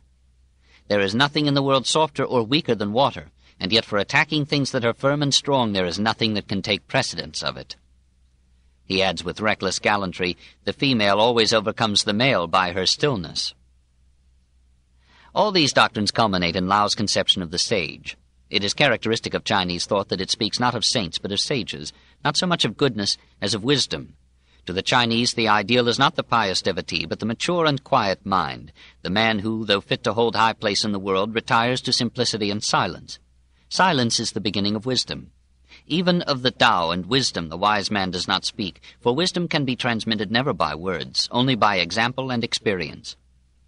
He who knows the way does not speak about it. He who speaks about it does not know it. He who knows it will keep his mouth shut and close the portals of his nostrils. The wise man is modest, for at 50 one should have discovered the relativity of knowledge and the frailty of wisdom. If the wise man knows more than other men, he tries to conceal it. He will temper his brightness and bring himself into agreement with the obscurity of others. He agrees with the simple rather than with the learned, and does not suffer from the novice's instinct of contradiction. He attaches no importance to riches or power, but he reduces his desires to an almost Buddhist minimum. I have nothing that I value. I desire that my heart be completely subdued, emptied to emptiness. The state of emptiness should be brought to the utmost degree, and that of stillness guarded with unwearying vigor.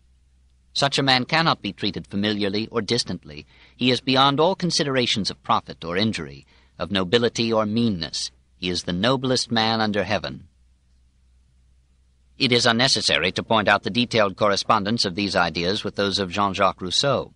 The two men were coins of the same mold and mint, however different in date. It is a philosophy that periodically reappears, for in every generation many men weary of the struggle, cruelty, complexity, and speed of city life, and write with more idealism than knowledge about the joys of rustic routine. One must have a long urban background in order to write rural poetry. Nature is a term that may lend itself to any ethic and any theology. It fits the science of Darwin and the unmorality of Nietzsche more snugly than the sweet reasonableness of Lao Tse and Christ. If one follows nature and acts naturally, he is much more likely to murder and eat his enemies than to practice philosophy. There is small chance of his being humble and less of his being silent. Even the painful tillage of the soil goes against the grain of a species primordially wont to hunt and kill. Agriculture is as unnatural as industry. And yet there is something medicinal in this philosophy. We suspect that we, too, when our fires begin to burn low, shall see wisdom in it, and shall want the healing peace of uncrowded mountains and spacious fields. Life oscillates between Voltaire and Rousseau, Confucius and Lao Tse, Socrates and Christ. After every idea has had its day with us, and we have fought for it not wisely or too well, we in our turn shall tire of the battle, and pass on to the young our thinning fascicle of ideals. Then we shall take to the woods with Jacques, Jean-Jacques, and Lao Tse. We shall make friends of the animals and discourse more contentedly than Machiavelli with simple peasant minds. We shall leave the world to stew in its own deviltry, and shall take no further thought of its reform. Perhaps we shall burn every book but one behind us, and find a summary of wisdom in the Tao Te Ching. We may imagine how irritating this philosophy must have been to Confucius, who at the immature age of 34 came up to Luoyang, capital of Zhou, and sought the old master's advice on some minutiae of history. The story is told by the greatest of Chinese historians, Sima Qian, but it may be fiction. We are shocked to find Lao Tse in the busiest city of China in his 87th year. Lao Tse, we are told, replied with harsh and cryptic brevity, "Those about whom you inquire have molded with their bones into dust. Nothing but their words remain. When the hour of the great man has struck, he rises to leadership, but before his time has come, he is hampered in all that he attempts. I have heard that the successful merchant carefully conceals his wealth and acts as though he had nothing, that the great man, though abounding in achievements, is simple in his manners and appearance. Get rid of your pride and your many ambitions, your affectation and your extravagant aims. Your character gains nothing for all these. This is my advice to you." The Chinese historian relates that Confucius sensed at once the wisdom of these words and took no offense from them, that on the contrary he said to his pupils on his return from the dying sage, "I know how birds can fly, fishes swim, and animals run. But the runner may be snared, the swimmer hooked, and the flyer shot by the arrow. But there is the dragon. I cannot tell how he mounts on the wind through the clouds and rises to heaven. Today I have seen Lao Tse, and can compare him only to the dragon." Then the new master went forth to fulfill his own mission and to become the most influential philosopher in history. 2. Confucius. 1. The sage in search of a state. Birth and youth, marriage and divorce, pupils and methods, appearance and character, the lady and the tiger, a definition of good government, Confucius in office, wander years, the consolation of old age.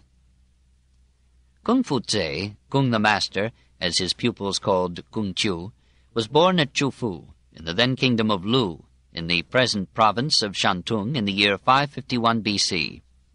Chinese legend, not to be outdone by any rival lore, tells how apparitions announced his illegitimate birth to his young mother, how dragons kept watch and spirit ladies perfumed the air as she was delivered of him in a cave. He had, we are informed, the back of a dragon, the lips of an ox, and a mouth like the sea.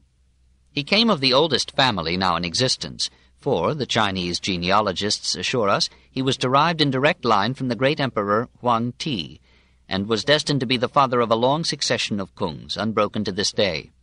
His descendants numbered 11,000 males a century ago. The town of his birth is still populated almost entirely by the fruit of his loins, or those of his only son, and one of his progeny is finance minister of the present Chinese government at Nanking. His father was 70 years old when Kung was born, and died when the boy was 3. Confucius worked after school to help support his mother, and took on in childhood perhaps that aged gravity which was to mark nearly every step of his history. Nevertheless, he had time to become skilled in archery and music. To the latter he became so addicted that once, hearing an especially delectable performance, he was moved to the point of vegetarianism. For 3 months he did not eat meat. He did not immediately agree with Nietzsche about a certain incompatibility between philosophy and marriage. He married at 19, divorced his wife at 23, and does not seem to have married again. At 22 he began his career as a teacher, using his home as a schoolhouse and charging whatever modest fee his pupils could pay. 3 subjects formed the substance of his curriculum: history, poetry, and the rules of propriety. A man's character, he said, is formed by the odes, developed by the rites, the rules of ceremony and courtesy, and perfected by music. Like Socrates, he taught by word of mouth rather than by writing, and we know his views chiefly through the unreliable reports of his disciples. He gave to philosophers an example seldom heeded, to attack no other thinker and waste no time on refutations. He taught no strict logical method, but he sharpened the wits of his students by gently exposing their fallacies and making stern demands upon their alertness of mind. When a man is not in the habit of saying, "What shall I think of this? What shall I think of this?" I can indeed do nothing with him. I do not open up the truth to one who is not eager, nor help out anyone who is not anxious to explain himself. When I have presented one corner of a subject to anyone, and he cannot from it learn the other 3, I do not repeat my lesson. He was confident that only the wisest and the stupidest were beyond benefiting from instruction, and that no one could sincerely study humanistic philosophy without being improved in character as well as in mind. It is not easy to find a man who has learned for 3 years without coming to be good. He had at first only a few pupils, but soon the news went about that behind the lips of an ox and the mouth like a sea there was a kindly heart and a well-furnished mind. and in the end he could boast that 3,000 young men had studied under him and had passed from his home to important positions in the world. This book is continued on Cassette 6, Side 1.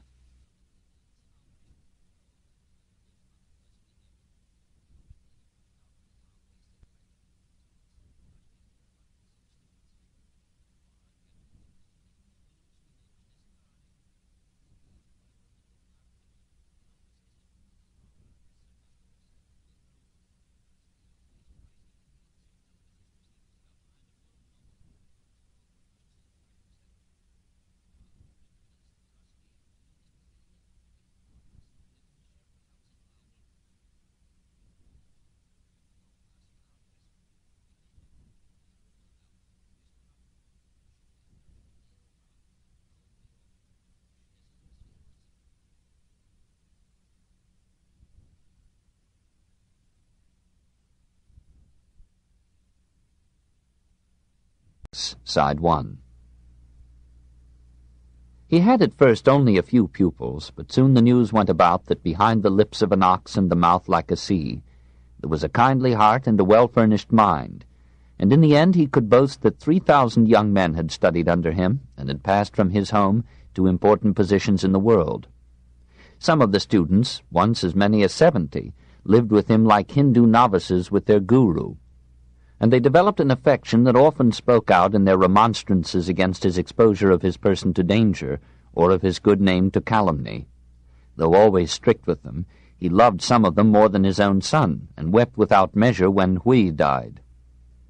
There was Yen Hui, he replied to Duke Gai, who had asked which of his pupils learned best. He loved to learn. I have not yet heard of anyone who loves to learn as he did. Hui gave me no assistance. There was nothing that I said which did not give him delight. He did not transfer his anger. He did not repeat a fault. Unfortunately, his appointed time was short, and he died, and now there is not such another. Lazy students avoided him or received short shrift from him, for he was not above instructing a sluggard with a blow of his staff and sending him off with merciless verity. Hard is the case of him who will stuff himself with food the whole day without applying his mind to anything. In youth not humble as befits a junior, in manhood doing nothing worthy of being handed down, and living on to an old age, this is to be a pest. He must have made a queer picture as he stood in his rooms, or with nearly equal readiness in the road, and taught his disciples history and poetry, manners and philosophy. The portraits that Chinese painters begot of him show him in his later years, with an almost hairless head gnarled and knotted with experience, and a face whose terrifying seriousness gave no inkling of the occasional humor and tenderness, and the keen aesthetic sensitivity that made him human despite his otherwise unbearable perfection. One of his music teachers described him as he was in early middle age. I have observed about Chung-Ni many marks of a sage. He has river eyes and a dragon forehead, the very characteristics of Huang Ti. His arms are long, his back is like a tortoise, and he is 9 Chinese feet 6 inches in height. When he speaks, he praises the ancient kings. He moves along the path of humility and courtesy. He has heard of every subject, and retains with a strong memory. His knowledge of things seems inexhaustible. Have we not in him the rising of a sage? Legend assigns to his figure 49 remarkable peculiarities.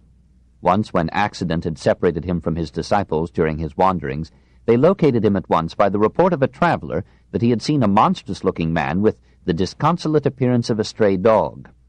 When they repeated this description to Confucius, he was much amused. "Capital," he said, "capital." He was an old-fashioned teacher who believed that the maintenance of distance was indispensable to pedagogy. He was nothing if not formal, and the rules of etiquette and courtesy were his meat and drink. He tried to check and balance the natural Epicureanism of the instincts with the Puritanism and Stoicism of his doctrine. At times he appears to have indulged himself in self-appreciation. "In a hamlet of 10 families," he said with some moderation, "there may be found one honorable and sincere as I am, but not so fond of learning. In letters I am perhaps equal to other men, but the character of the higher man, carrying out in his conduct what he professes, is what I have not yet attained to. If there were any of the princes who would employ me in the course of 12 months, I should have done something considerable. In 3 years the government would be perfected. All in all, however, he bore his greatness with modesty. There were 4 things, his disciples assure us, from which the master was entirely free. He had no foregone conclusions, no arbitrary predeterminations, no obstinacy, and no egoism. He called himself a transmitter and not a maker, and pretended that he was merely passing down what he had learned from the good emperors Yao and Shun. He strongly desired fame and place, but he would make no dishonorable compromises to secure or retain them. Again and again he refused appointments to high office from men whose government seemed to him unjust. A man should say, he counseled his scholars, "I am not concerned that I have no place. I am concerned how I may fit myself for one. I am not concerned that I am not known. I seek to be worthy to be known." Among his pupils were the sons of Mang He, one of the ministers of the Duke of Lu.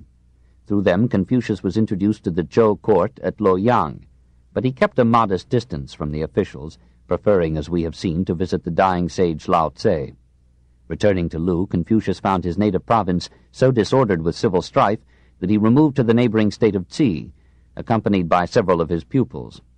Passing through rugged and deserted mountains on their way, they were surprised to find an old woman weeping beside a grave. Confucius sent Tse Lu to inquire the cause of her grief. "My husband's father," she answered, "was killed here by a tiger, and my husband also, and now my son has met the same fate." When Confucius asked why she persisted in living in so dangerous a place, she replied, "There is no oppressive government here." "My children," said Confucius to his students, "remember this: oppressive government is fiercer than a tiger." The Duke of Tsi gave him audience and was pleased with his answer to a question about good government. "There is good government when the prince is prince and the minister is minister, when the father is father and the son is son." The Duke offered him for his support the revenues of the town of Linqiu, but Confucius refused the gift, saying that he had done nothing to deserve such remuneration. The Duke was minded to insist on retaining him as an adviser, when his chief minister dissuaded him. "These scholars," said Gan Ying, "are impractical and cannot be imitated. They are haughty and conceited of their own views, so that they will not be content in inferior positions. This Mr. Kung has 1,000 peculiarities. It would take generations to exhaust all that he knows about the ceremonies of going up and going down." Nothing came of it, and Confucius returned to Lu to teach his pupils for 15 years more before being called into public office. His opportunity came when, at the turn of the century, he was made chief magistrate of the town of Chungtu. According to Chinese tradition, a veritable epidemic of honesty swept through the city. Articles of value dropped in the street were left untouched or returned to the owner. Promoted by Duke Ting of Lu to be acting superintendent of public works, Confucius directed a survey of the lands of the state and introduced many improvements in agriculture. Advanced again to be minister of crime, his appointment, we are told, sufficed of itself to put an end to crime. Dishonesty and dissoluteness, say the Chinese records, were ashamed and hid their heads. Loyalty and good faith became the characteristics of the men, and chastity and docility those of the women. Strangers came in crowds from other states. Confucius became the idol of the people. This is too good to be true, and in any case proved too good to endure. Criminals put their hidden heads together, no doubt, and laid snares for the master's feet.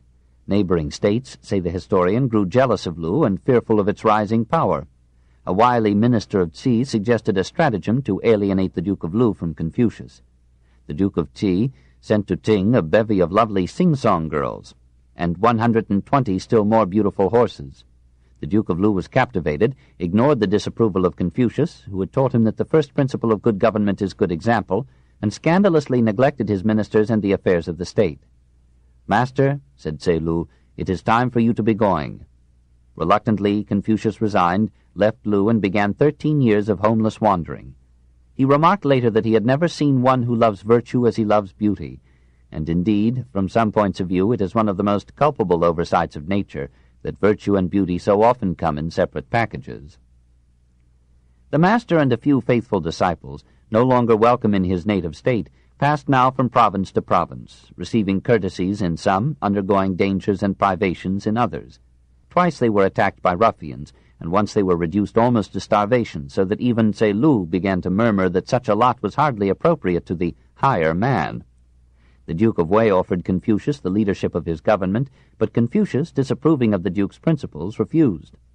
Once, as the little band was traveling through Tsi, it came upon two old men who, in disgust with the corruption of the age, had retired, like Lao Tse, from public affairs and taken to a life of agricultural seclusion. One of them recognized Confucius and reproached Tse Lu for following him. "Disorder, like a swelling flood," said the recluse, "spreads over the whole empire. And who is he that will change it for you? Rather than follow one who withdraws from this state and that state, had you not better follow those who withdraw from the world altogether?" Confucius gave much thought to this rebuke, but persisted in hoping that some state would again give him an opportunity to lead the way to reform and peace. At last, in the 69th year of Confucius, Duke Gai succeeded to the throne of Lu, and sent 3 officers to the philosopher, bearing appropriate presents and an invitation to return to his native state. During the 5 years of life that remained to him, Confucius lived in simplicity and honor, often consulted by the leaders of Lu, but wisely retiring to a literary seclusion, and devoting himself to the congenial work of editing the classics and writing the history of his people.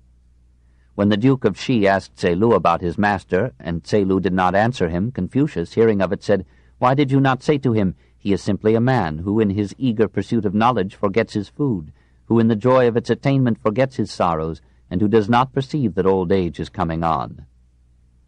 He consoled his solitude with poetry and philosophy, and rejoiced that his instincts now accorded with his reason. "At 15, he said, I had my mind bent on learning. At 30 I stood firm. At 40 I was free from doubt. At 50 I knew the decrees of heaven. At 60 my ear was an obedient organ for the reception of truth. At 70 I could follow what my heart desired without transgressing what was right." He died at the age of 72. Early one morning he was heard singing a mournful song. "The great mountain must crumble, the strong beam must break, and the wise man wither away like a plant." When his pupil, Tse Kung, came to him, he said, "No intelligent monarch arises. There is no one in the empire that will make me his master. My time is come to die." He took to his couch, and after 7 days he expired.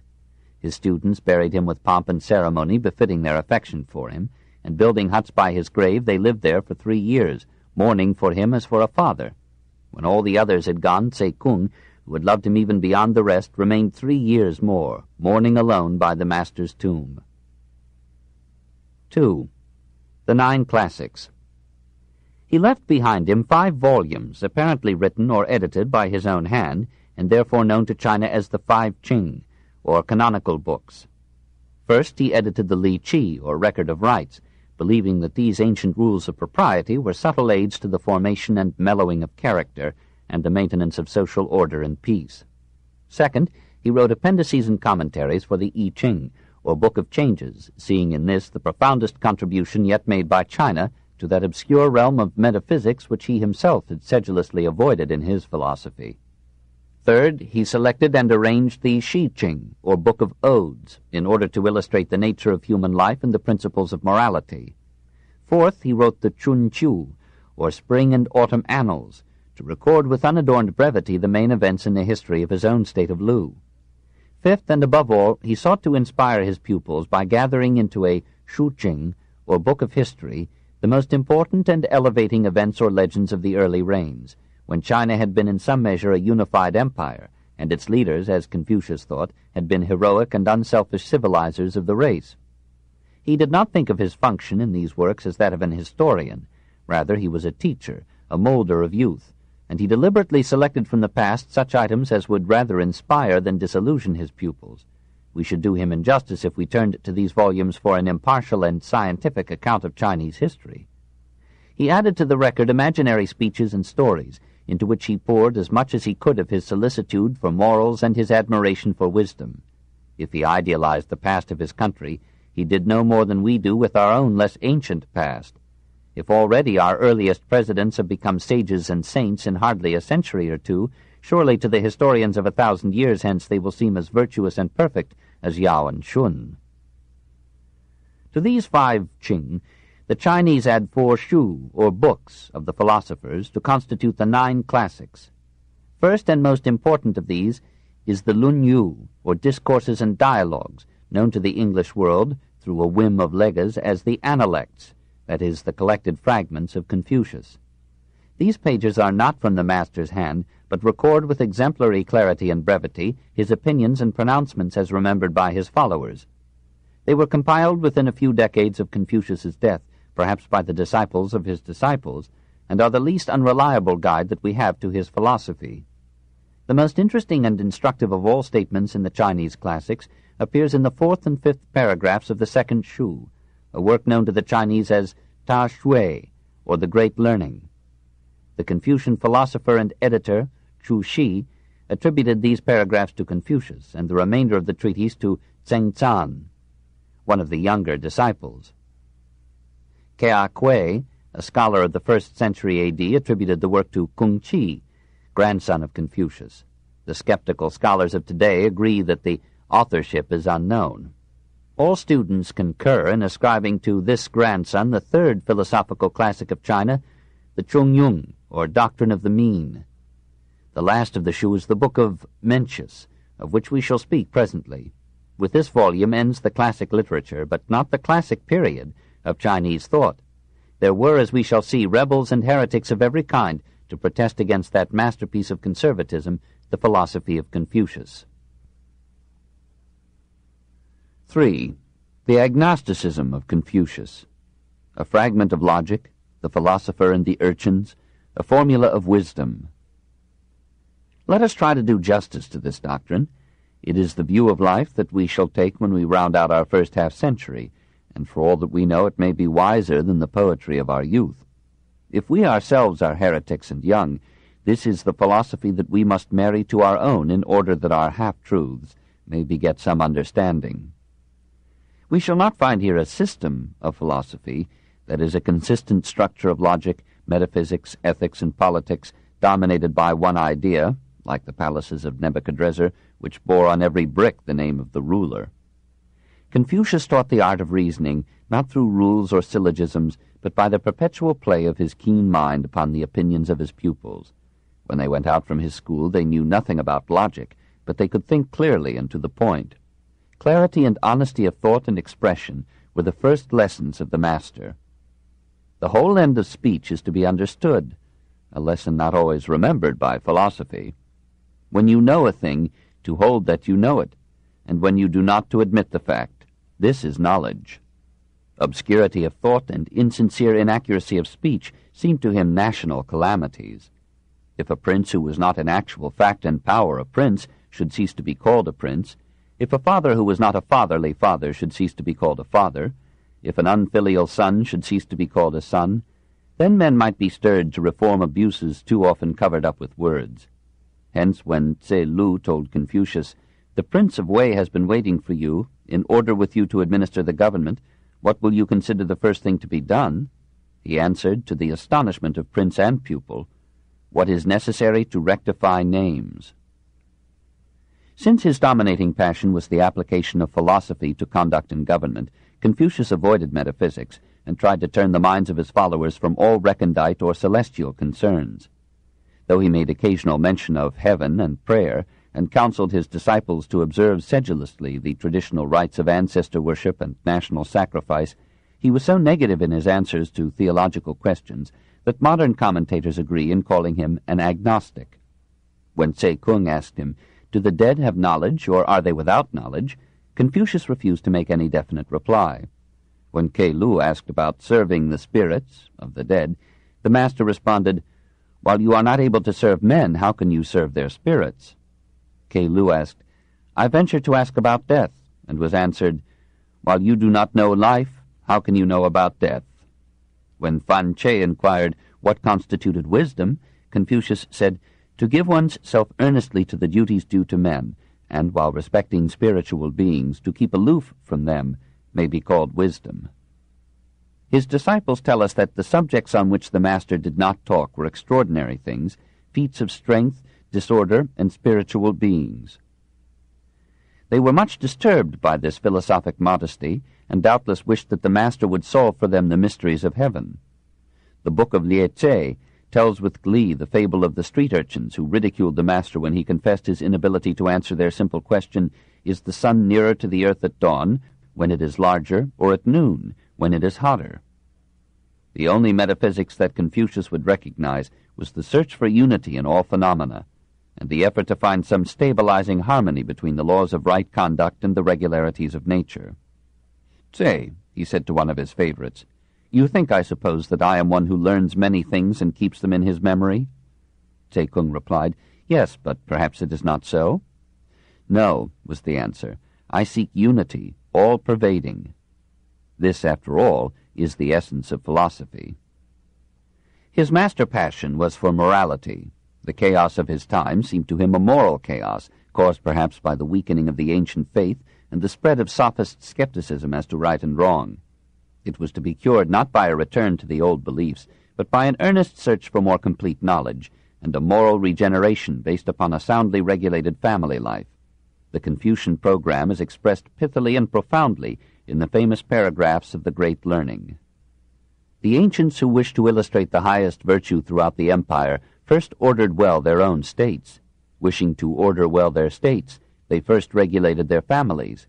Wishing to regulate their families, they first cultivated their own selves. Wishing to cultivate their own selves, they first rectified their hearts. Wishing to rectify their hearts, they first sought to be sincere in their thoughts. Wishing to be sincere in their thoughts, they first extended to the utmost their knowledge. Such extension of knowledge lay in the investigation of things.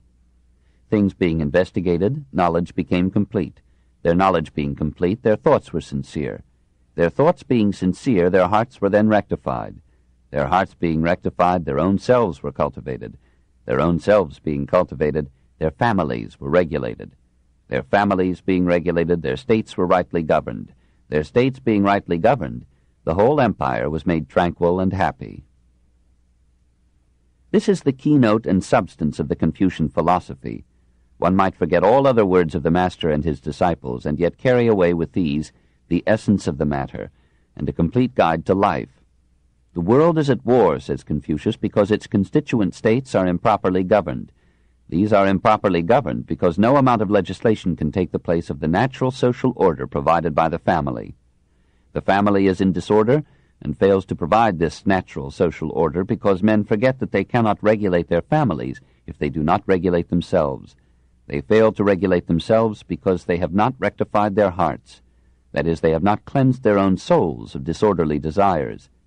Their hearts are not rectified because their thinking is insincere, doing scant justice to reality and concealing rather than revealing their own natures.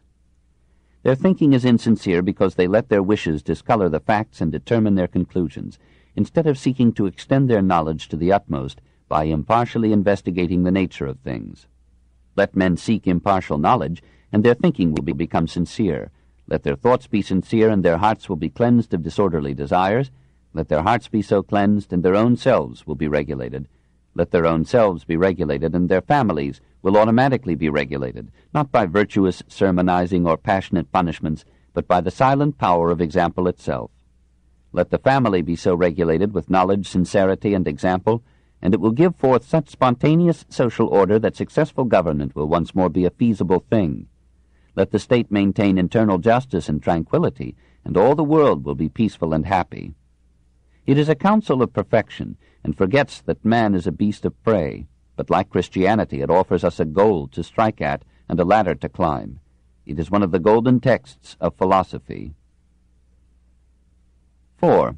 The Way of the Higher Man. Another portrait of the sage, elements of character, the golden rule. Wisdom, therefore, begins at home, and the foundation of society is a disciplined individual in a disciplined family.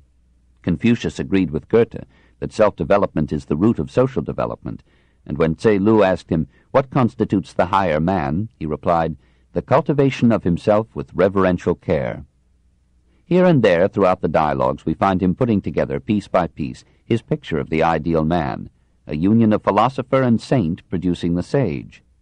The Superman of Confucius is composed of 3 virtues, severally selected as supreme by Socrates, Nietzsche, and Christ: intelligence, courage, and goodwill. The higher man is anxious lest he should not get truth. He is not anxious lest poverty should come upon him. He is Catholic, not partisan. He requires that in what he says there should be nothing inaccurate. But he is no mere intellect, not merely a scholar or a lover of knowledge. He has character as well as intelligence. Where the solid qualities are in excess of accomplishments, we have rusticity. Where the accomplishments are in excess of the solid qualities, we have the manners of a clerk. When the accomplishments and solid qualities are equally blended, we then have the man of complete virtue. Intelligence is intellect with its feet on the earth. The foundation of character is sincerity. Is it not just an entire sincerity which marks the higher man? He acts before he speaks, and afterwards speaks according to his actions. In archery, we have something like the way of the higher man. When the archer misses the center of the target, he turns round and seeks for the cause of his failure in himself. What the higher man seeks is in himself. What the lower man seeks is in others. The higher man is distressed by his want of ability, not by men's not knowing him, and yet he dislikes the thought of his name not being mentioned after his death. He is modest in his speech, but exceeds in his actions. He seldom speaks. When he does, he is sure to hit the point. That wherein the higher man cannot be equaled is simply this, his work, which other men cannot see. He is moderate in word and deed. In everything the higher man conforms with the path of the mean. For there is no end of things by which man is affected, and when his likings and dislikings are not subject to regulation, he is changed into the nature of things as they come before him. The higher man moves so as to make his movements in all generations a universal path. He behaves so as to make his conduct in all generations a universal law. He speaks so as to make his words in all generations a universal norm. He accepts completely the golden rule, which is here laid down explicitly 4 centuries before Hillel and 5 centuries before Christ. Chung Kung asked about perfect virtue. The master said, "Not to do unto others as you would not wish done unto yourself." The principle is stated again and again, always negatively, and once in a single word. Tse Kung asked, "Is there one word which may serve as a rule of practice for all one's life?" The master said, "Is not reciprocity such a word?" Nevertheless, he did not wish, like Lao Tse, to return good for evil, and when one of his pupils asked him, "What do you say concerning the principle that injury should be recompensed with kindness?" he replied more sharply than was his custom, "With what, then, will you recompense kindness? Recompense injury with justice, and recompense kindness with kindness." The very basis of the higher man's character is an overflowing sympathy towards all men. He is not angered by the excellences of other men. When he sees men of worth, he thinks of equaling them. When he sees men of low worth, he turns inward and examines himself, for there are few faults that we do not share with our neighbors. He pays no attention to slander or violent speech. He is courteous and affable to all, but he does not gush forth indiscriminate praise. He treats his inferiors without contempt and his superiors without seeking to court their favor. He is grave in deportment, since men will not take seriously one who is not serious with them. He is slow in words and earnest in conduct. He is not quick with his tongue or given to clever repartee. He is earnest because he has work to do, and this is the secret of his unaffected dignity. He is courteous even to his familiars, but maintains his reserve towards all, even his son. Confucius sums up the qualities of his higher man, so similar to the megalopsychos, or great-minded man, of Aristotle, in these words: "The higher man has 9 things which are subjects with him of thoughtful consideration. In regard to the use of his eyes, he is anxious to see clearly. In regard to his countenance, he is anxious that it should be benign. In regard to his demeanor, he is anxious that it should be respectful. In regard to his speech, he is anxious that it should be sincere. In regard to his doing of business, he is anxious that it should be reverently careful. In regard to what he doubts about, he is anxious to question others. When he is angry, he thinks of the difficulties his anger may involve him in. When he sees gain to be got, he thinks of righteousness." 5. Confucian politics. Popular sovereignty, government by example, the decentralization of wealth, music and manners, socialism and revolution. None but such men, in the judgment of Confucius, could restore the family and redeem the state. Society rests upon the obedience of the children to their parents and of the wife to her husband. When these go, chaos comes. Only one thing is higher than this law of obedience, and that is the moral law. In serving his parents, a son may remonstrate with them, but gently. When he sees that they do not incline to follow his advice, he shows an increased degree of reverence, but does not abandon his purpose. When the command is wrong, a son should resist his father, and a minister should resist his august master. Here was one root of Mencius's doctrine of the divine right of revolution. There was not much of the revolutionist in Confucius. Perhaps he suspected that the inheritors of a revolution are made of the same flesh as the men whom it deposed. But he wrote bravely enough in the Book of Odes, "Before the sovereigns of the Shang dynasty had lost the hearts of the people, they were the mates of God. Take warning from the house of Shang. The great decree is not easily preserved." The people are the actual and proper source of political sovereignty, for any government that does not retain their confidence sooner or later falls. Tse Kung asked about government. The master said, "The requisites of government are three: that there should be sufficiency of food, sufficiency of military equipment, and the confidence of the people in their ruler." Tse Kung said, "If it cannot be helped and one of these must be dispensed with, which of the three should be foregone first?" "The military equipment," said the master. Tse Kung again asked, "If it cannot be helped and one of the remaining two must be dispensed with, which of them should be foregone?" The master answered, "Part with the food. From of old death has been the lot of all men, but if the people have no faith in their rulers, there is no standing for the state." The first principle of government, in the view of Confucius, is as the first principle of character, sincerity. Therefore the prime instrument of government is good example. The ruler must be an eminence of model behavior, from which, by prestige imitation, right conduct will pour down upon his people. Kei Kong asked Confucius about government, saying, "What do you say to killing the unprincipled for the good of the principled?" Confucius replied, "Sir, in carrying on your government, why should you use killing at all? Let your evinced desires be for what is good, and the people will be good. The relation between superiors and inferiors is like that between the wind and the grass. The grass must bend when the wind blows across it. He who exercises government by means of his virtue may be compared to the North Polar Star, which keeps its place, and all the stars turn toward it." Kei Kong asked how to cause the people to reverence their ruler, to be faithful to him, and to urge themselves to virtue. The master said, "Let him preside over them with gravity, then they will reverence him. Let him be filial and kind to all, then they will be faithful to him. Let him advance the good and teach the incompetent, then they will eagerly seek to be virtuous." As good example is the first instrument of government, good appointments are the second. Employ the upright and put aside the crooked. In this way the crooked can be made to be upright. The administration of government, says the doctrine of the mean, lies in getting proper men. Such men are to be got by means of the ruler's own character. What would not a ministry of higher men do, even in one generation, to cleanse the state and guide the people to a loftier level of civilization? First of all, they would avoid foreign relations as much as possible, and seek to make their states so independent of outside supplies that it would never be tempted to war for them.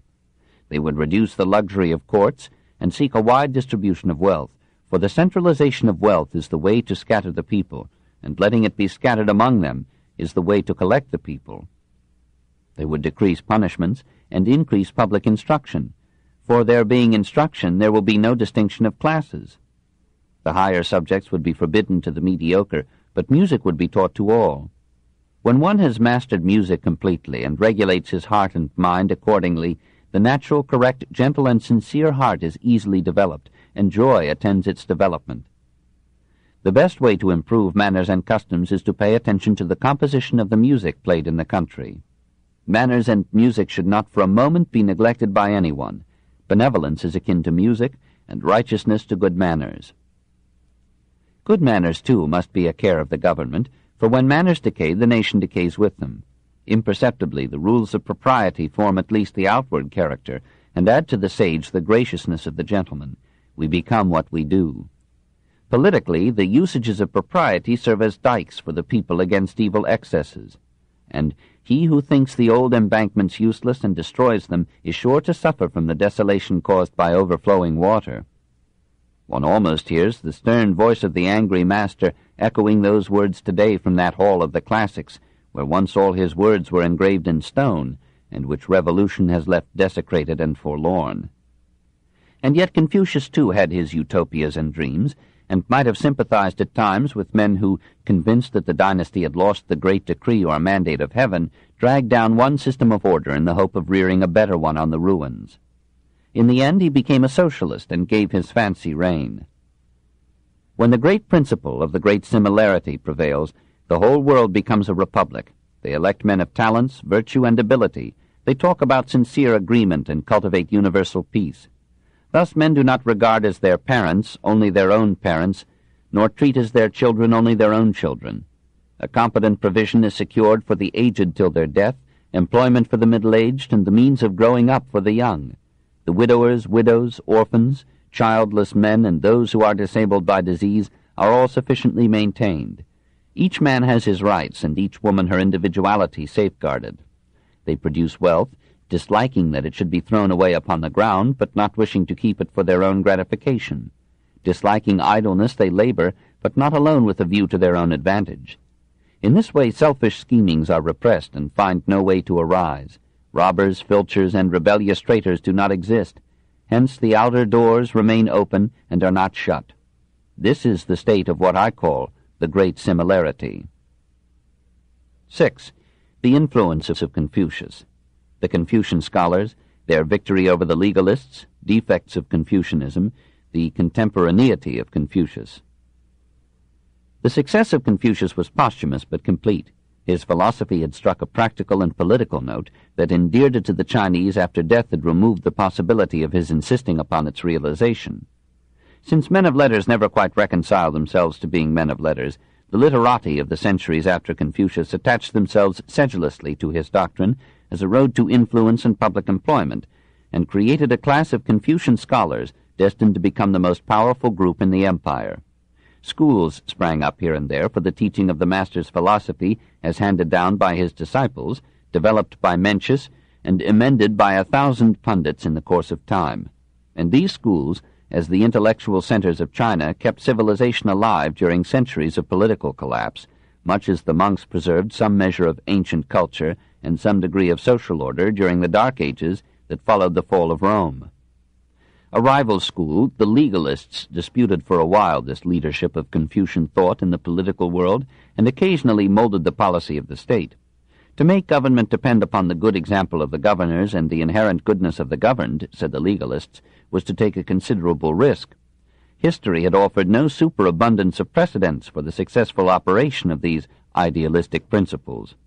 Not men but laws should rule, they argued, and laws must be enforced until, becoming a second nature to a society, they are obeyed without force. The people are not intelligent enough to rule themselves well. They prosper best under an aristocracy. Even tradesmen are not too intelligent, but pursue their interests very often to the detriment of the state. Perhaps, said some of the legalists, it would be wiser for the state to socialize capital, monopolize trade, and prevent the manipulation of prices and the concentration of wealth. These were ideas that were destined to appear again and again in the history of Chinese government. In the long run, the philosophy of Confucius triumphed. We shall see later how the mighty Shi Huangti, with the legalist for his prime minister, sought to end the influence of Confucius by ordering that all existing Confucian literature should be burned. But the power of the word proved stronger than that of the sword. The books which the first emperor sought to destroy became holy and precious through his enmity, and men died as martyrs in the effort to preserve them. When Shi Huangti and his brief dynasty had passed away, a wiser emperor, Wu Ti, brought the Confucian literature out of hiding, gave office to its students, and strengthened the Han dynasty by introducing the ideas and methods of Confucius into the education of Chinese youth and statesmanship. Sacrifices were decreed in honor of Confucius. The texts of the classics were by imperial command engraved on stone, and became the official religion of the state. Rivaled at times by the influence of Taoism, and eclipsed for a while by Buddhism, Confucianism was restored and exalted by the Tang dynasty, and the great Dai Tsung ordered that a temple should be erected to Confucius, and sacrifices offered in it by scholars and officials in every town and village of the empire. During the Sung dynasty, a virile school of Neo-Confucians arose, whose innumerable commentaries on the classics spread the philosophy of the master, in varied dilutions, throughout the Far East, and stimulated a philosophical development in Japan. From the rise of the Han dynasty to the fall of the Manchus, that is, for 2,000 years, the doctrine of Confucius molded and dominated the Chinese mind. The history of China might be written in terms of that influence. For generation after generation, the writings of the master were the texts of the official schools, and nearly every lad who came through those schools had learned those texts by heart. The stoic conservatism of the ancient sage sank almost into the blood of the people, and gave to the nation and to its individuals a dignity and profundity unequaled elsewhere in the world or in history. With the help of this philosophy, China developed a harmonious community life, a zealous admiration for learning and wisdom, and a quiet and stable culture, which made Chinese civilization strong enough to survive every invasion, and to remold every invader in its own image. Only in Christianity and in Buddhism can we find again so heroic an effort to transmute into decency the natural brutality of men. And today, as then, no better medicine could be prescribed for any people suffering from the disorder generated by an intellectualist education, a decadent moral code, and a weakened fiber of individual and national character than the absorption of the Confucian philosophy by the nation's youth. But that philosophy could not be a complete nourishment in itself. It was well fitted to a nation struggling out of chaos and weakness into order and strength, but it would prove a shackle upon a country compelled by international competition to change and grow. The rules of propriety, destined to form character and social order, became a straitjacket, forcing almost every vital action into a prescribed and unaltered mold. There was something prim and Puritan about Confucianism, which checked too thoroughly the natural and vigorous impulses of mankind. Its virtue was so complete as to bring sterility. No room was left in it for pleasure and adventure, and little for friendship and love. It helped to keep woman in supine debasement, and its cold perfection froze the nation into a conservatism as hostile to progress as it was favorable to peace. We must not blame all this upon Confucius. One cannot be expected to do the thinking of 20 centuries.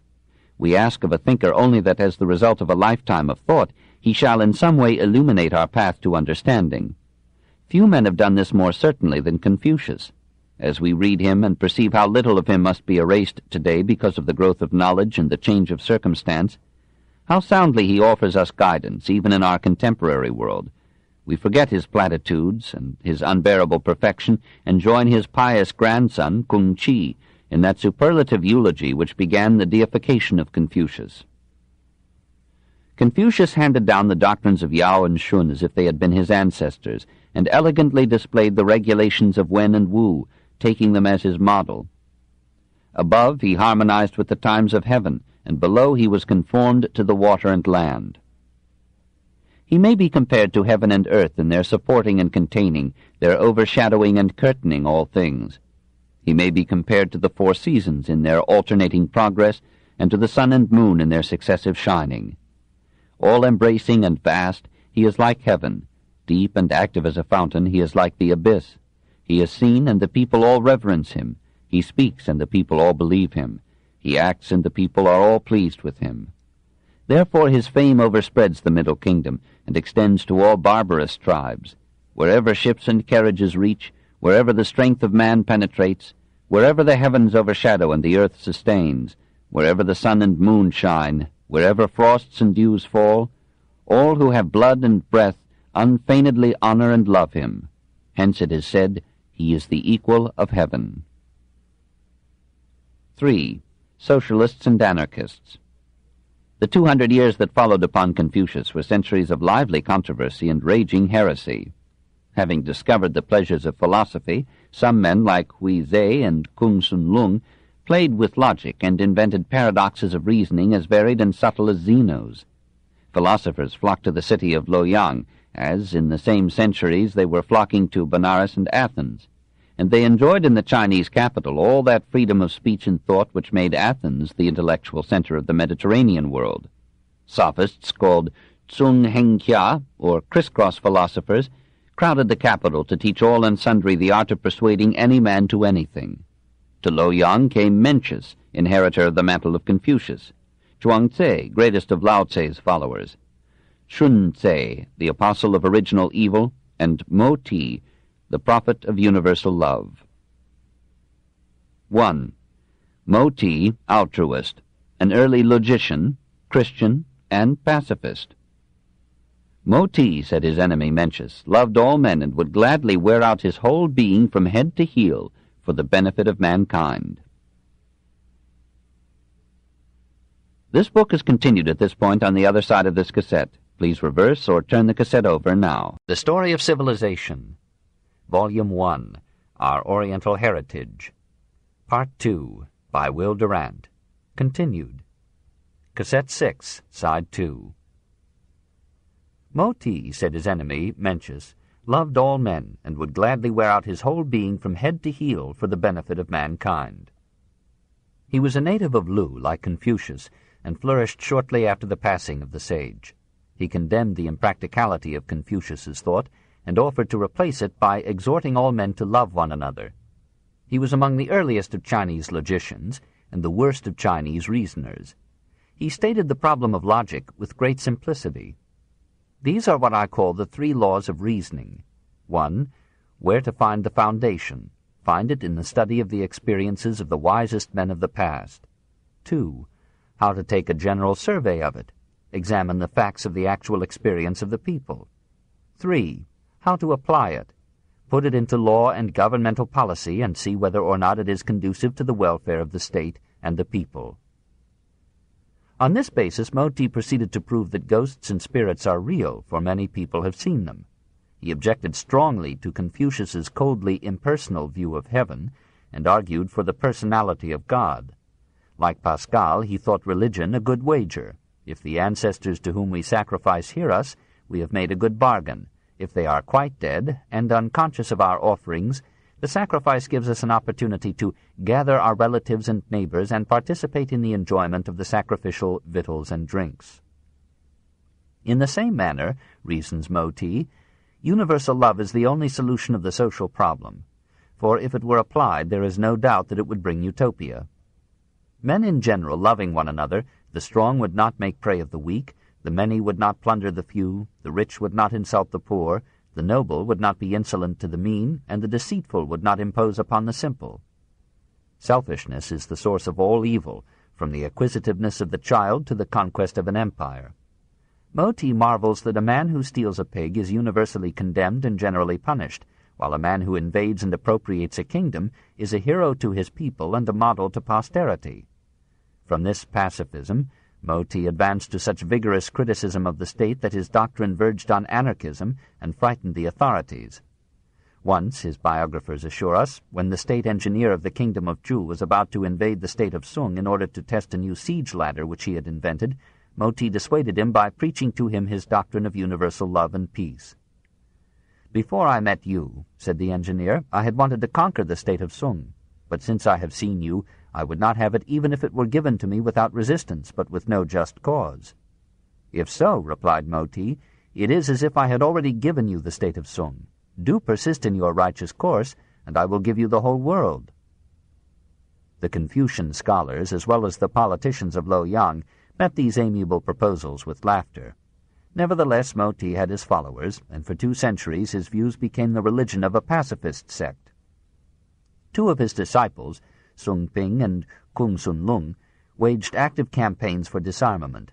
Han Fei, the greatest critic of his age, attacked the movement from what we might call a Nietzschean standpoint, arguing that until men had actually sprouted the wings of universal love, war would continue to be the arbiter of nations. When Shi Huangti ordered his famous burning of the books, the literature of Moism was cast into the flames along with the volumes of Confucius, and unlike the writings and doctrines of the master, the new religion did not survive the conflagration. 2. Yang Chu, egoist. An Epicurean determinist, the case for wickedness. Meanwhile, a precisely opposite doctrine had found vigorous expression among the Chinese. Yang Chu, of whom we know nothing except through the mouths of his enemies, announced paradoxically that life is full of suffering, and that its chief purpose is pleasure. "There is no God," said Yang, "and no afterlife. Men are the helpless puppets of the blind natural forces that made them, and that gave them their unchosen ancestry and their inalienable character. The wise man will accept this fate without complaint, but will not be fooled by all the nonsense of Confucius and Moti about inherent virtue, universal love, and a good name. Morality is a deception practiced upon the simple by the clever, Universal love is the delusion of children who do not know the universal enmity that forms the law of life, and a good name is a posthumous bauble which the fools who paid so dearly for it cannot enjoy. In life the good suffer like the bad, and the wicked seem to enjoy themselves more keenly than the good. The wisest men of antiquity were not moralists and rulers, as Confucius supposed, but sensible sensualists who had the good fortune to antedate the legislators and the philosophers, and who enjoyed the pleasures of every impulse. It is true that the wicked sometimes leave a bad name behind them, but this is a matter that does not disturb their bones. Consider, says Yang Chu, the fate of the good and the evil. All agree in considering Shun, Yu, Zhou Kung, and Confucius to have been the most admirable of men, and Jie and Zhou the most wicked. Now Shun had to plough the ground on the south of the Ho, and to play the potter by the Lei Lake. His forelimbs had not even a temporary rest. For his mouth and belly he could not even find pleasant food and warm clothing. No love of his parents rested upon him, no affection of his brothers and sisters.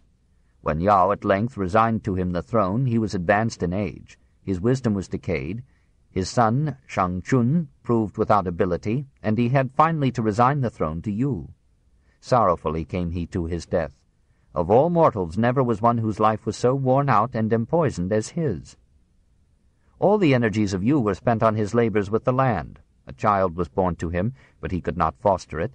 He passed his door without entering. His body became bent and withered. The skin of his hands and feet became thick and callous.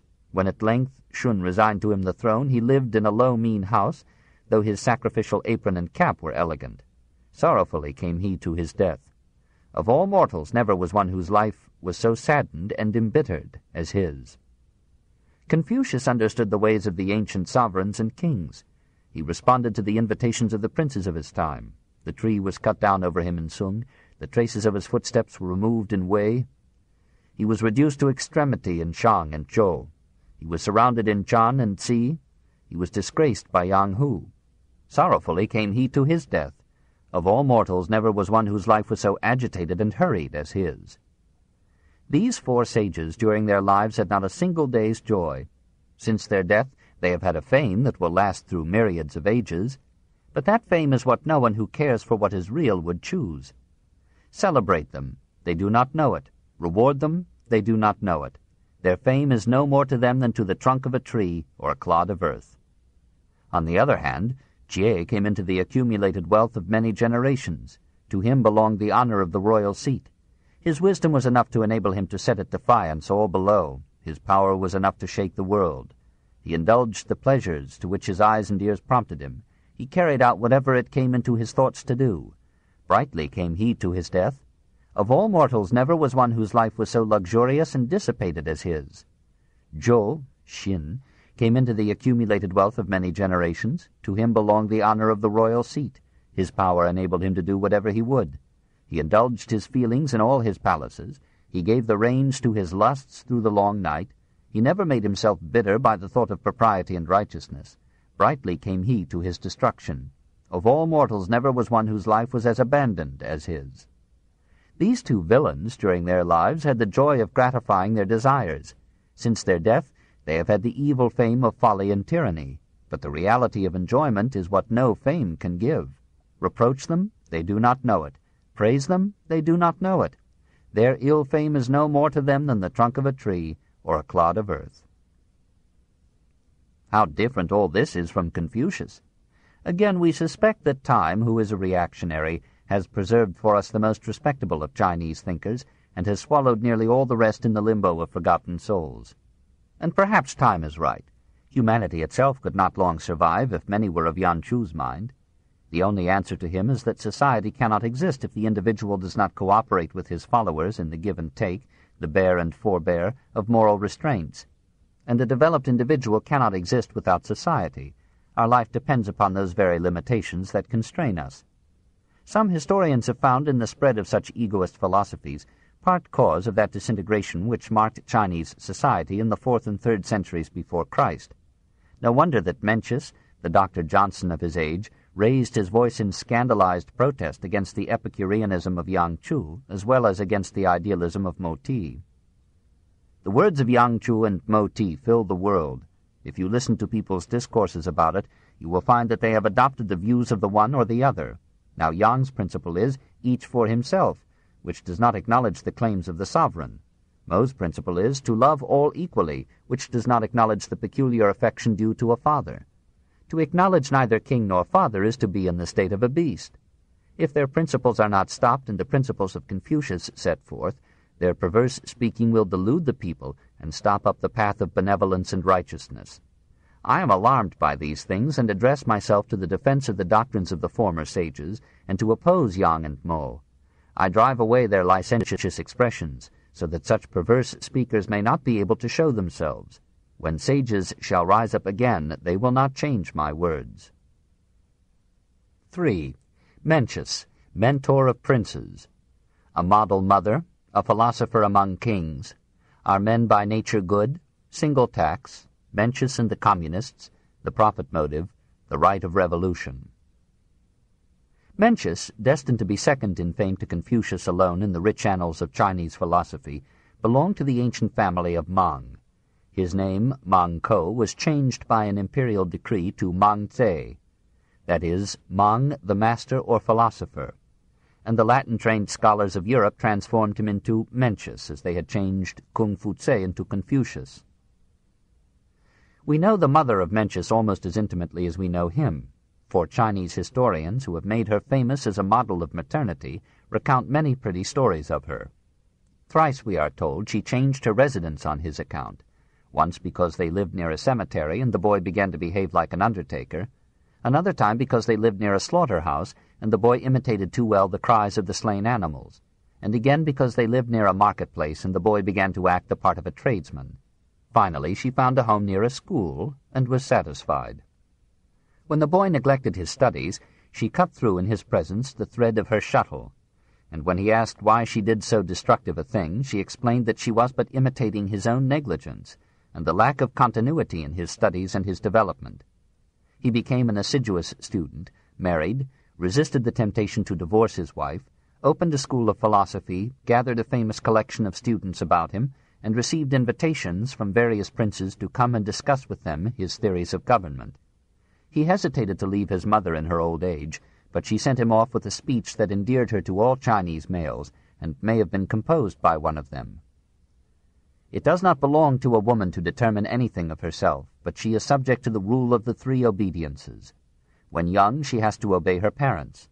When married, she has to obey her husband. When a widow, she has to obey her son. You are a man in your full maturity, and I am old. Do you act as your conviction of righteousness tells you ought to do, and I will act according to the rule which belongs to me. Why should you be anxious about me? He went, for the itch to teach is a part of the itch to rule. Scratch the one and find the other.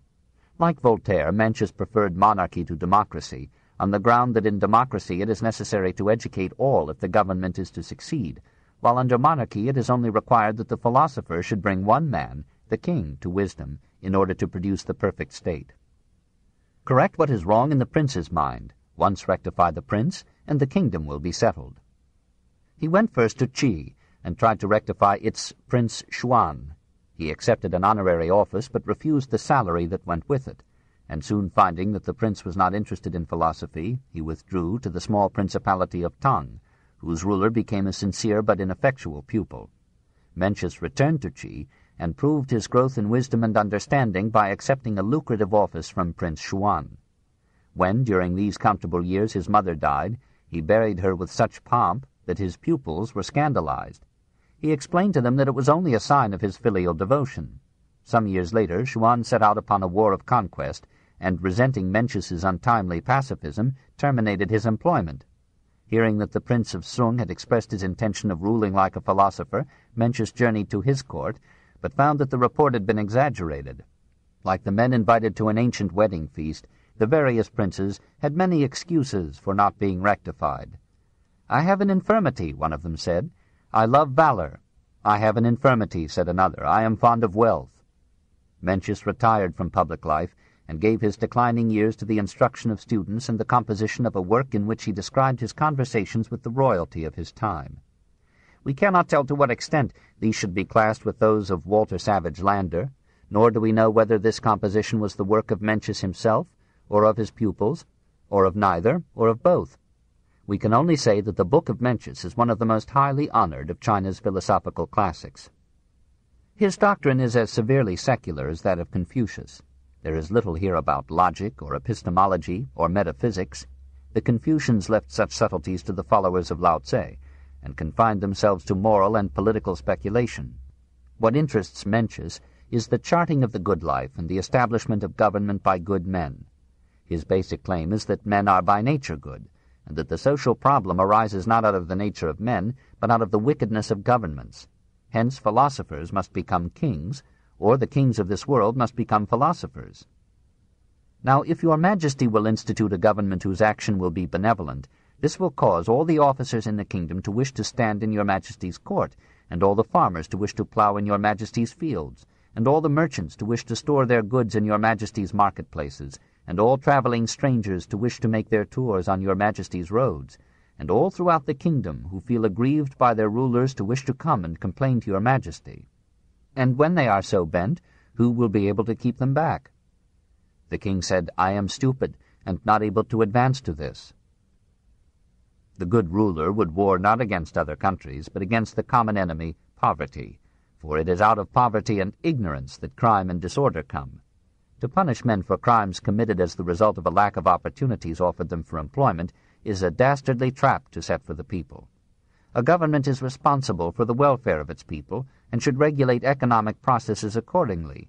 It should tax chiefly the ground itself, rather than what is built or done on it. It should abolish all tariffs, and should develop universal and compulsory education as the soundest basis of a civilized development. Good laws are not equal to winning the people by good instruction. That whereby man differs from the lower animals is but small. Most people throw it away.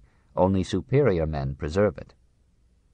We perceive how old are the political problems, attitudes, and solutions of our enlightened age when we learn that Mencius was rejected by the princes for his radicalism and was scorned for his conservatism by the socialists and communists of his time.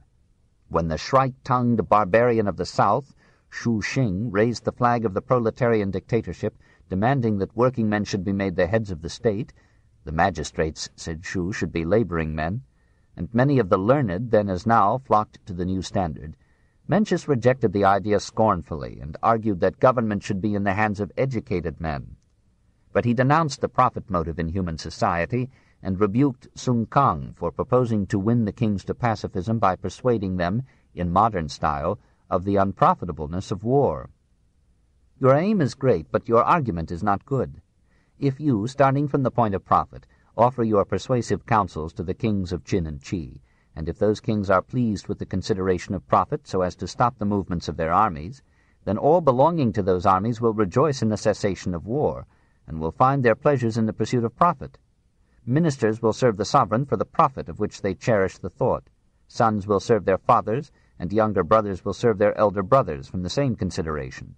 And the issue will be that, abandoning benevolence and righteousness, sovereign and minister, father and son, younger brother and elder, will carry on all their intercourse with this thought of profit cherished in their breasts. But never has there been such a state of society without ruin being the result of it. He recognized the right of revolution and preached it in the face of kings. He denounced war as a crime and shocked the hero-worshippers of his time by writing, "There are men who say, 'I am skillful at marshalling troops. I am skillful at conducting a battle.' They are great criminals." There has never been a good war, he said. He condemned the luxury of the courts and sternly rebuked the king who fed his dogs and swine while famine was consuming his people.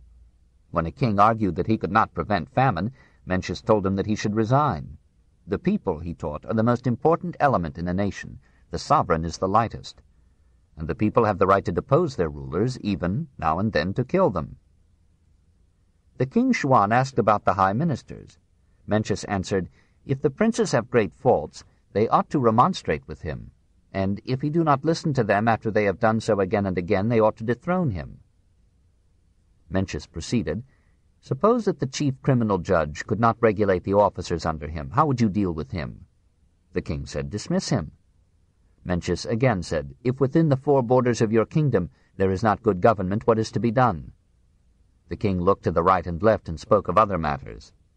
The King Xuan asked, "Was it so that Tang banished Jie, and that King Wu smote Zhou?" Mencius replied, "It is so in the records." The king said, "May a minister put his sovereign to death?" Mencius said, "He who outrages the benevolence proper to his nature is called a robber. He who outrages righteousness is called a ruffian. The robber and the ruffian we call a mere fellow. I have heard of the cutting off of the fellow, Cho, but I have not heard of putting a sovereign to death." It was brave doctrine, and had much to do with the establishment of the principle, recognized by the kings as well as the people of China, that a ruler who arouses the enmity of his people has lost the mandate of heaven, and may be removed. It is not to be marveled at that Hung Wu, founder of the Ming dynasty, having read with great indignation the conversations of Mencius with King Xuan, ordered Mencius to be degraded from his place in the Temple of Confucius, where a royal edict of 1084 had erected his tablet. But within a year the tablet was restored, and until the revolution of 1911 Mencius remained one of the heroes of China, the second great name and influence in the history of Chinese orthodox philosophy. To him and to Chu Shi, Confucius owed his intellectual leadership of China for more than 2,000 years. 4. Sun Tse, realist. The evil nature of man, the necessity of law. There were many weaknesses in Mencius's philosophy, and his contemporaries exposed them with a fierce delight. Was it true that men were by nature good, and were led to evil only by wicked institutions? Or was human nature itself responsible for the ills of society? Here was an early formulation of a conflict that has raged for some eons between reformers and conservatives. Does education diminish crime, increase virtue, and lead men into utopia? Are philosophers fit to govern states, or do their theories worse confound the confusion which they seek to cure? The ablest and most hard-headed of Mencius's critics was a public official who seems to have died at the age of 70, about the year 235 B.C. As Mencius had believed human nature to be good in all men, so Sun Tse believed it to be bad in all men. Even Shun and Yao were savages at birth. Shun, in the fragment that remains of him, writes like another Hobbes. The nature of man is evil. The good which it shows is factitious. There belongs to it even at his birth the love of gain. And as actions are in accordance with this, contentions and robberies grow up, and self-denial and yielding to others are not to be found by nature. There belong to it envy and dislike, and as actions are in accordance with these, violence and injuries spring up, and self-devotedness and faith are not to be found. There belong to it the desires of the ears and the eyes, leading to the love of sounds and beauty, and as the actions are in accordance with these, lewdness and disorder spring up, and righteousness and propriety, with their various orderly displays, are not to be found.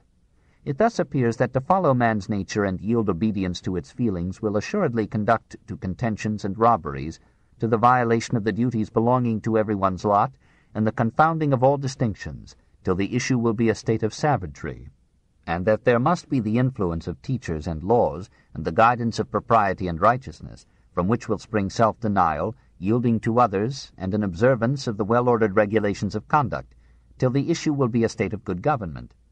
The sage kings of antiquity, understanding that the nature of man was thus evil, set up the principles of righteousness and propriety, and framed laws and regulations to straighten and ornament the feelings of that nature and correct them, so that they might all go forth in the way of moral government and in agreement with reason. Sun Tse concluded, like Turgenev, that nature is not a temple but a workshop. She provides the raw material, but intelligence must do the rest. By proper training, he thought, these naturally evil men might be transformed even into saints, if that should be desirable. Being also a poet, he put Francis Bacon into doggerel. You glorify nature and meditate on her. Why not domesticate her and regulate her? You obey nature and sing her praise. Why not control her course and use it? You look upon the seasons with reverence and await them. Why not respond to them by seasonly activities? You depend on things and marvel at them. Why not unfold your own ability and transform them? 5. Zhuang Tse, idealist. The return to nature, governmentless society, the way of nature, the limits of the intellect, the evolution of man, the button molder, the influence of Chinese philosophy in Europe. The return to nature, however, could not be so readily discouraged. It found voice in this age as in every other, and by what might be called a natural accident its exponent was the most eloquent writer of his time. Zhuang Tse, loving nature as the only mistress who always welcomed him, whatever his infidelities or his age, poured into his philosophy the poetic sensitivity of a Rousseau, and yet sharpened it with the satiric wit of a Voltaire. Who could imagine Mencius so far forgetting himself as to describe a man as having a large goiter like an earthenware jar? Zhuang belongs to literature as well as to philosophy. He was born in the province of Sung and held minor office for a time in the city of Qiyuan. He visited the same courts as Mencius, but neither in his extant writings mentions the other's name. Perhaps they loved each other like contemporaries. Story has it that he refused high office twice. When the Duke of Wei offered him the prime ministry, he dismissed the royal messengers with a curtness indicative of a writer's dreams. "Go away quickly, and do not soil me with your presence. I had rather amuse and enjoy myself in a filthy ditch than be subject to the rules and restrictions in the court of a sovereign." While he was fishing, 2 great officers brought him a message from the king of Ku. "I wish to trouble you with the charge of all my territories." Zhuang tells us, answered without turning away from his fishing. "I have heard that in Ku there is a spirit like tortoiseshell, the wearer of which died 3,000 years ago, and which the king keeps in his ancestral temple in a hamper covered with a cloth. Was it better for the tortoise to die and leave its shell to be thus honored, or would it have been better for it to live and keep on dragging its tail after it over the mud?" The 2 officers said it would have been better for it to live and draw its tail after it over the mud. "Go your ways," said Zhuang. "I will keep on dragging my tail after me through the mud." His respect for governments equaled that of his spiritual ancestor, Lao Tse. He took delight in pointing out how many qualities kings and governors shared with thieves. If by some negligence on his part a true philosopher should find himself in charge of a state, his proper course would be to do nothing, and allow men in freedom to build their own organs of self-government. I have heard of letting the world be, and exercising forbearance. I have not heard of governing the world. The Golden Age, which preceded the earliest kings, had no government, and Yao and Shun, instead of being so honored by China and Confucius, should be charged with having destroyed the primitive happiness of mankind by introducing government. In the age of perfect virtue, men lived in common with birds and beasts, and were on terms of equality with all creatures as forming one family. How could they know among themselves the distinctions of superior men and small men? The wise man, thinks Zhuang, will take to his heels at the first sign of government, and will live as far as possible from both philosophers and kings. He will court the peace and silence of the woods — here was a theme that 1,000 Chinese painters would seek to illustrate — and let his whole being, without any impediment of artifice or thought, follow the divine Tao, the law and flow of nature's inexplicable life. He would be sparing of words, for words mislead as often as they guide, and the Tao, the way and the essence of nature, can never be phrased in words or formed in thought. It can only be felt by the blood. He would reject the aid of machinery, preferring the older, more burdensome ways of simpler men. For machinery makes complexity, turbulence, and inequality, and no man can live among machines and achieve peace. He would avoid the ownership of property, and would find no use in his life for gold. Like Timon, he would let the gold lie hidden in the hills, and the pearls remain unsought in the deep. His distinction is in understanding that all things belong to the one treasury, and that death and life should be viewed in the same way, as harmonious measures in the rhythm of nature, waves of one sea. The center of Zhuang's thought, as of the thought of that half-legendary Lao Tse who seemed to him so much profounder than Confucius, was a mystic vision of an impersonal unity, so strangely akin to the doctrines of Buddha and the Upanishads that one is tempted to believe that Indian metaphysics had found its way into China long before the recorded coming of Buddhism 400 years later. It is true that Zhuang is an agnostic, a fatalist, a determinist, and a pessimist, but this does not prevent him from being a kind of skeptical saint, a Tao-intoxicated man. He expresses his skepticism characteristically in a story. The penumbra said to the umbra, "At one moment you move, at another you are at rest. At one moment you sit down, at another you get up. Why this instability of purpose?" "I depend," replied the umbra, "upon something which causes me to do as I do, and that something depends upon something else which causes it to do as it does. How can I tell you why I do one thing or do not do another? When the body is decomposed, the mind will be decomposed along with it. Must not the case be pronounced very deplorable?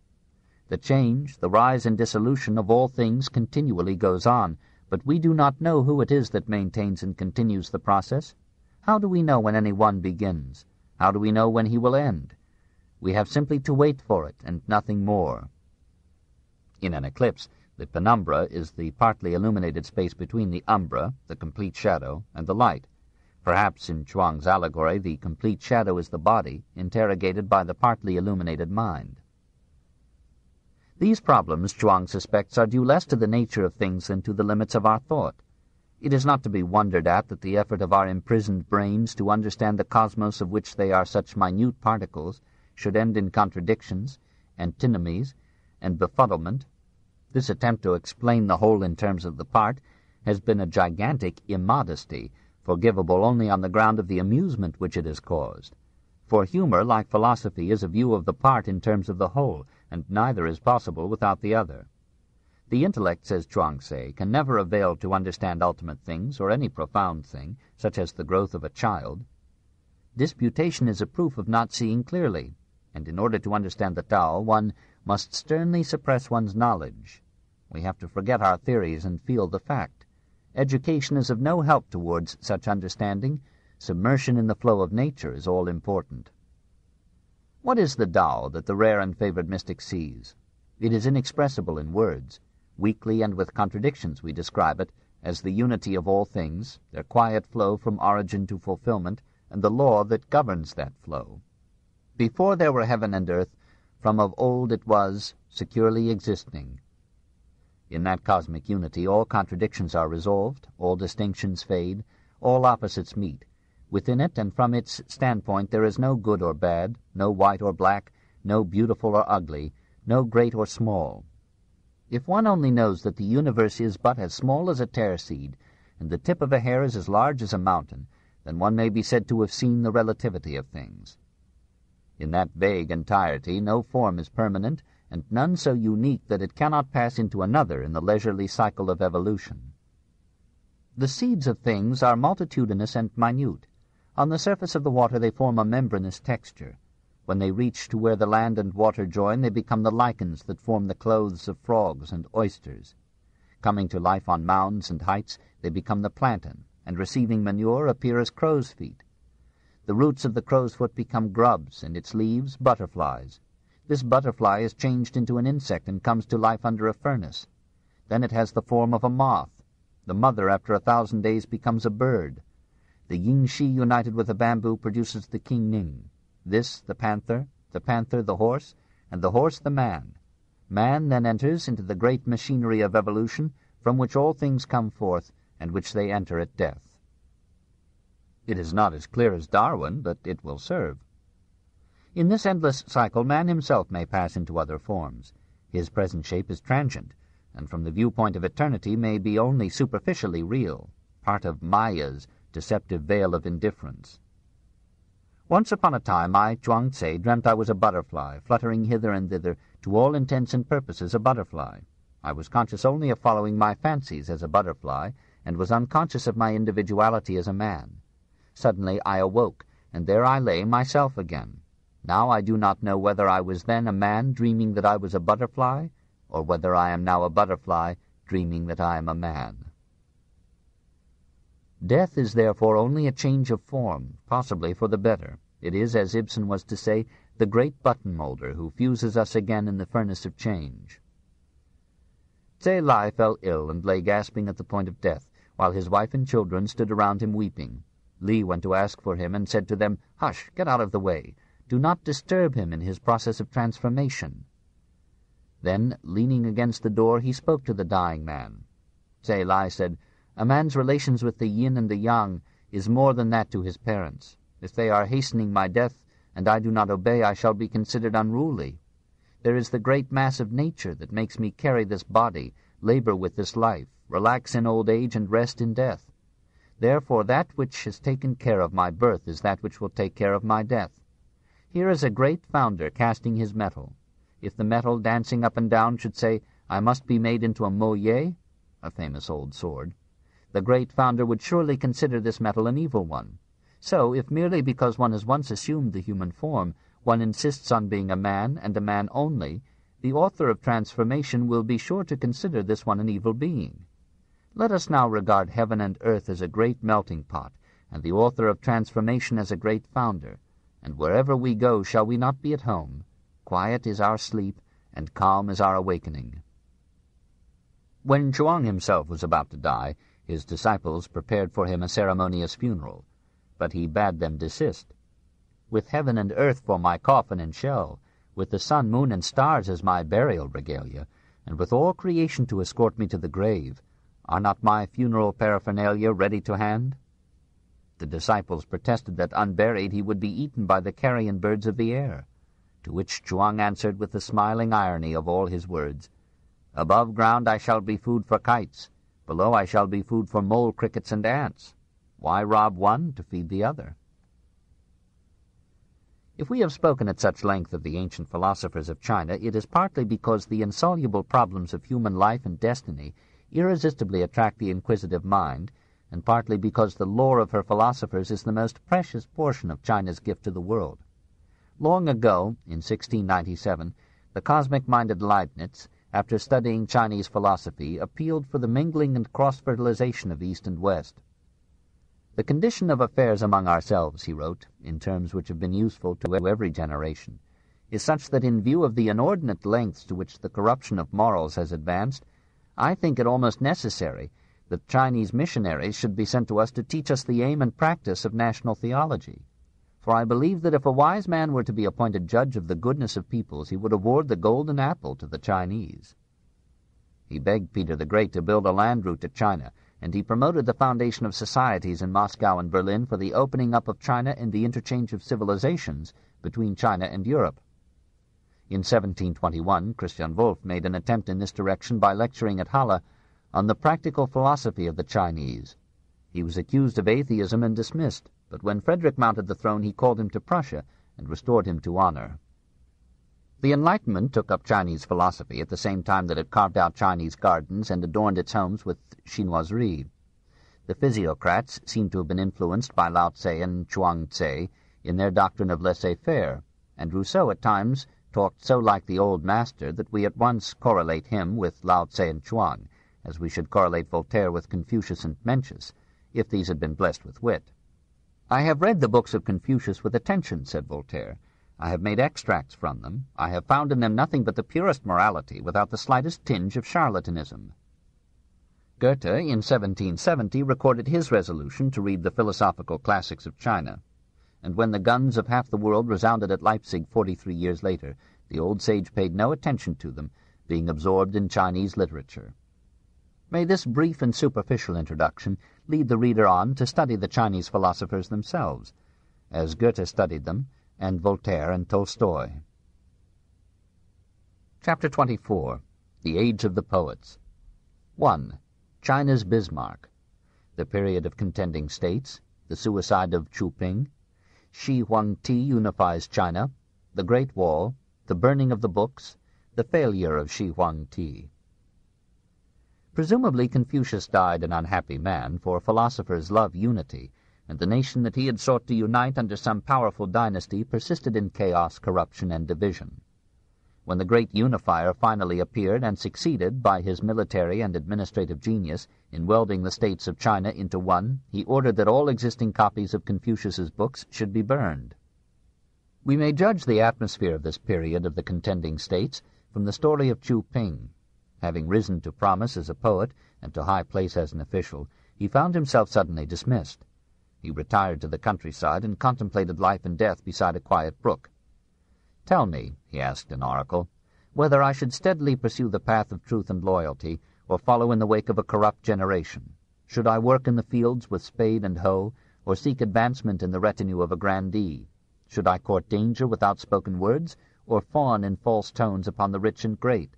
Should I rest content in the cultivation of virtue, or practice the art of wheedling women in order to secure success? Should I be pure and clean-handed in my rectitude, or an oil-mouthed, slippery, time-serving sycophant?"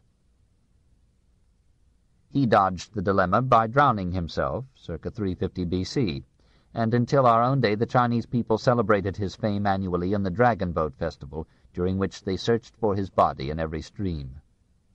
The man who unified China had the most disreputable origin that the Chinese historians could devise. Shi Huangti, we are informed, was the illegitimate son of the Queen of Qin, one of the western states, by the noble minister Lu, who was wont to hang 1,000 pieces of gold at his gate as a reward to any man who should better his compositions by so much as a single word. His son did not inherit these literary tastes. She reports Sima Qian forced his father to suicide, persecuted his mother, and descended the ducal throne when he was 12 years of age. When he was 25, he began to conquer and annex the petty states into which China had so long been divided. In 230 B.C. he conquered Han, in 228 Chao, in 225 Wei, in 223 Chu, in 222 Yen, finally in 221 the important state of Qi. For the first time in many centuries, perhaps for the first time in history, China was under one rule. The conqueror took the title of Shi Huangti and turned to the task of giving the new empire a lasting constitution. A man with a very prominent nose, with large eyes, with the chest of a bird of prey, with the voice of a jackal, without beneficence, and with the heart of a tiger or a wolf. This is the only description that the Chinese historians have left us of their favorite enemy. He was a robust and obstinate soul, recognizing no god but himself, and pledged, like some Nietzschean Bismarck, to unify his country by blood and iron. Having forged and mounted the throne of China, one of his first acts was to protect the country from the barbarians on the north by piecing together and completing the walls already existing along the frontier. And he found the multitude of his domestic opponents a convenient source of recruits for this heroic symbol of Chinese grandeur and patience. The Great Wall, 1,500 miles long, and adorned at intervals with massive gateways in the Assyrian style, is the largest structure ever reared by man. Beside it, said Voltaire, the pyramids of Egypt are only puerile and useless masses. It took 10 years and countless men. It was the ruin of one generation, say the Chinese, and the salvation of many. It did not quite keep out the barbarians, as we shall see, but it delayed and reduced their attacks. The Huns, barred for a time from Chinese soil, moved west into Europe and down into Italy. Rome fell because China built a wall. Meanwhile, Shi Huangti, like Napoleon, turned with pleasure from war to administration and created the outlines of the future Chinese state. He accepted the advice of his legalist prime minister, Li Shu, and resolved to base Chinese society not as heretofore upon custom and local autonomy, but upon explicit law and a powerful central government. He broke the power of the feudal barons, replaced them with the nobility of functionaries appointed by the national ministry, placed in each district a military force independent of the civil governor, introduced uniform laws and regulations, simplified official ceremonies, issued a state coinage, divided most of the feudal estates, prepared for the prosperity of China by establishing peasant proprietorship of the soil, and paved the way for a completer unity by building great highways in every direction from his capital at Yenyang. He established this city with many palaces, and persuaded the 120,000 richest and most powerful families of the empire to live under his observant eye. Traveling in disguise and unarmed, he made note of abuses and disorders, and then issued unmistakable orders for their correction. He encouraged science and discouraged letters. For the men of letters, the poets, the critics, the philosophers, above all the Confucian scholars, were his sworn foes. This book is continued on Cassette 7, Side 1.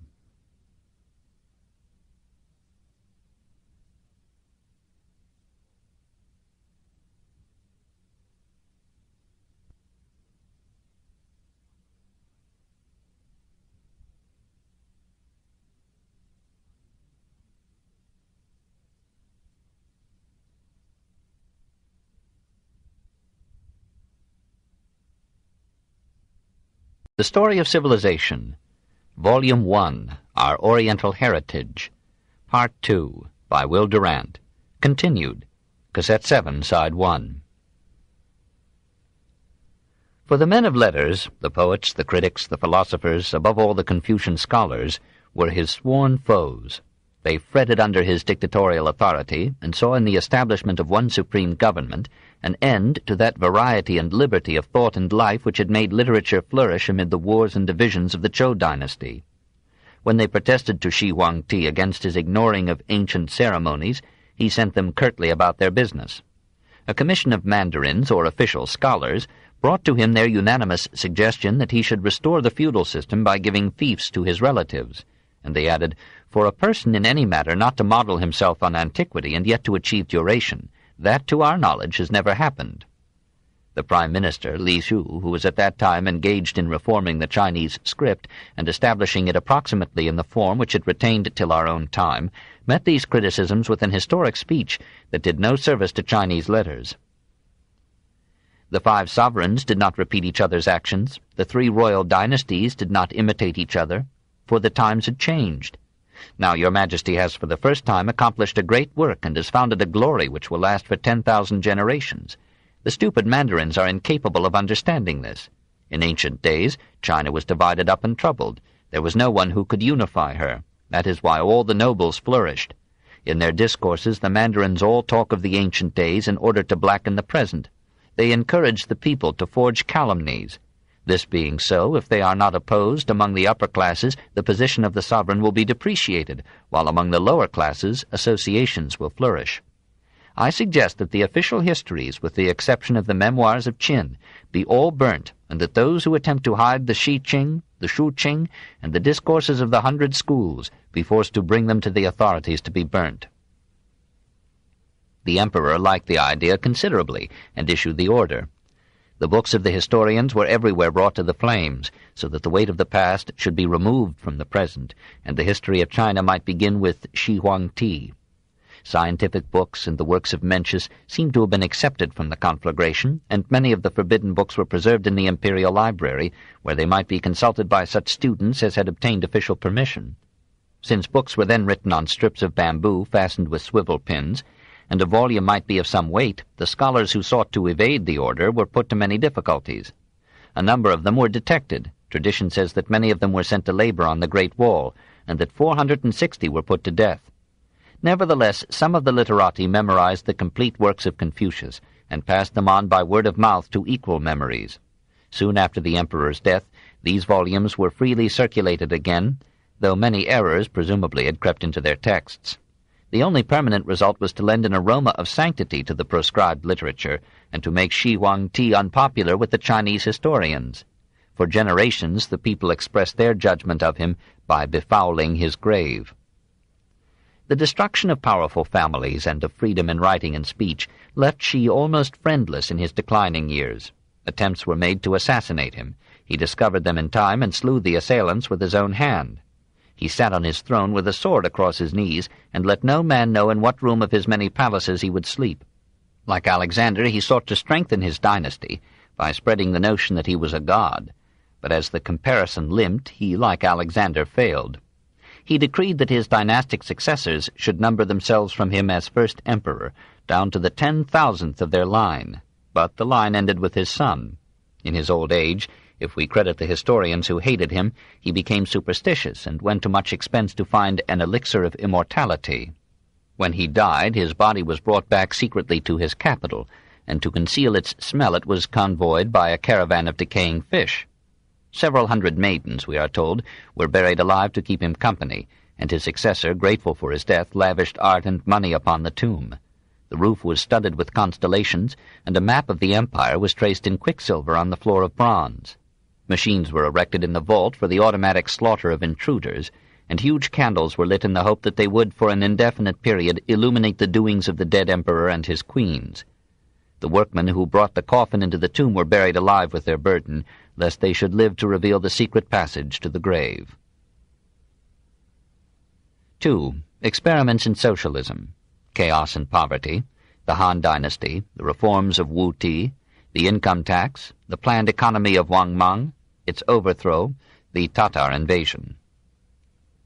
Disorder followed his death, as it has followed the passing of almost every dictator in history. Only an immortal can wisely take all power into his hands. The people revolted against his son, killed him soon after he had killed Li Shu, and put an end to the Qin dynasty within 5 years after its founder's death. Rival princes established rival kingdoms, and disorder ruled again. Then a clever condottiere, Cao Tzu, seized the throne and founded the Han dynasty, which, with some interruptions and a change of capital, lasted 400 years. The Western Han dynasty, 206 BC to 24 AD, had its capital at Luoyang, now Honanfu. The Eastern Han dynasty, 24 to 221 AD, had its capital at Chang'an, now Xianfu. The Chinese still call themselves the Sons of Han. Wen Ti, 179 to 57 BC, restored freedom of speech and writing, revoked the edict by which Shi Huangti had forbidden criticism of the government, pursued a policy of peace, and inaugurated the Chinese custom of defeating a hostile general with gifts. The greatest of the Han emperors was Wu Ti. In a reign of over half a century, 140 to 87 BC, he pushed back the invading barbarians and extended the rule of China over Korea, Manchuria, Annam, Indochina, and Turkestan. Now, for the first time, China acquired those vast dimensions which we have been wont to associate with her name. Wu Ti experimented with socialism by establishing national ownership of natural resources to prevent private individuals from reserving to their sole use the riches of the mountains and the sea in order to gain a fortune, and from putting the lower classes into subjection to themselves. The production of salt and iron and the manufacture and sale of fermented drinks were made state monopolies. To break the power of middlemen and speculators, those who buy on credit and make loans, those who buy to heap up in the towns, those who accumulate all sorts of commodities, as the contemporary historian Sima Qian expressed it. Wu Ti established a national system of transport and exchange, and sought to control trade in such a way as to prevent sudden variations in price. State workingmen made all the means of transportation and delivery in the empire. The state stored surplus goods, selling them when prices were rising too rapidly, buying them when prices were falling. In this way, says Sima Qian, the rich merchants and large shopkeepers would be prevented from making big profits, and prices would be regulated throughout the empire. All incomes had to be registered with the government, and had to pay an annual tax of 5%.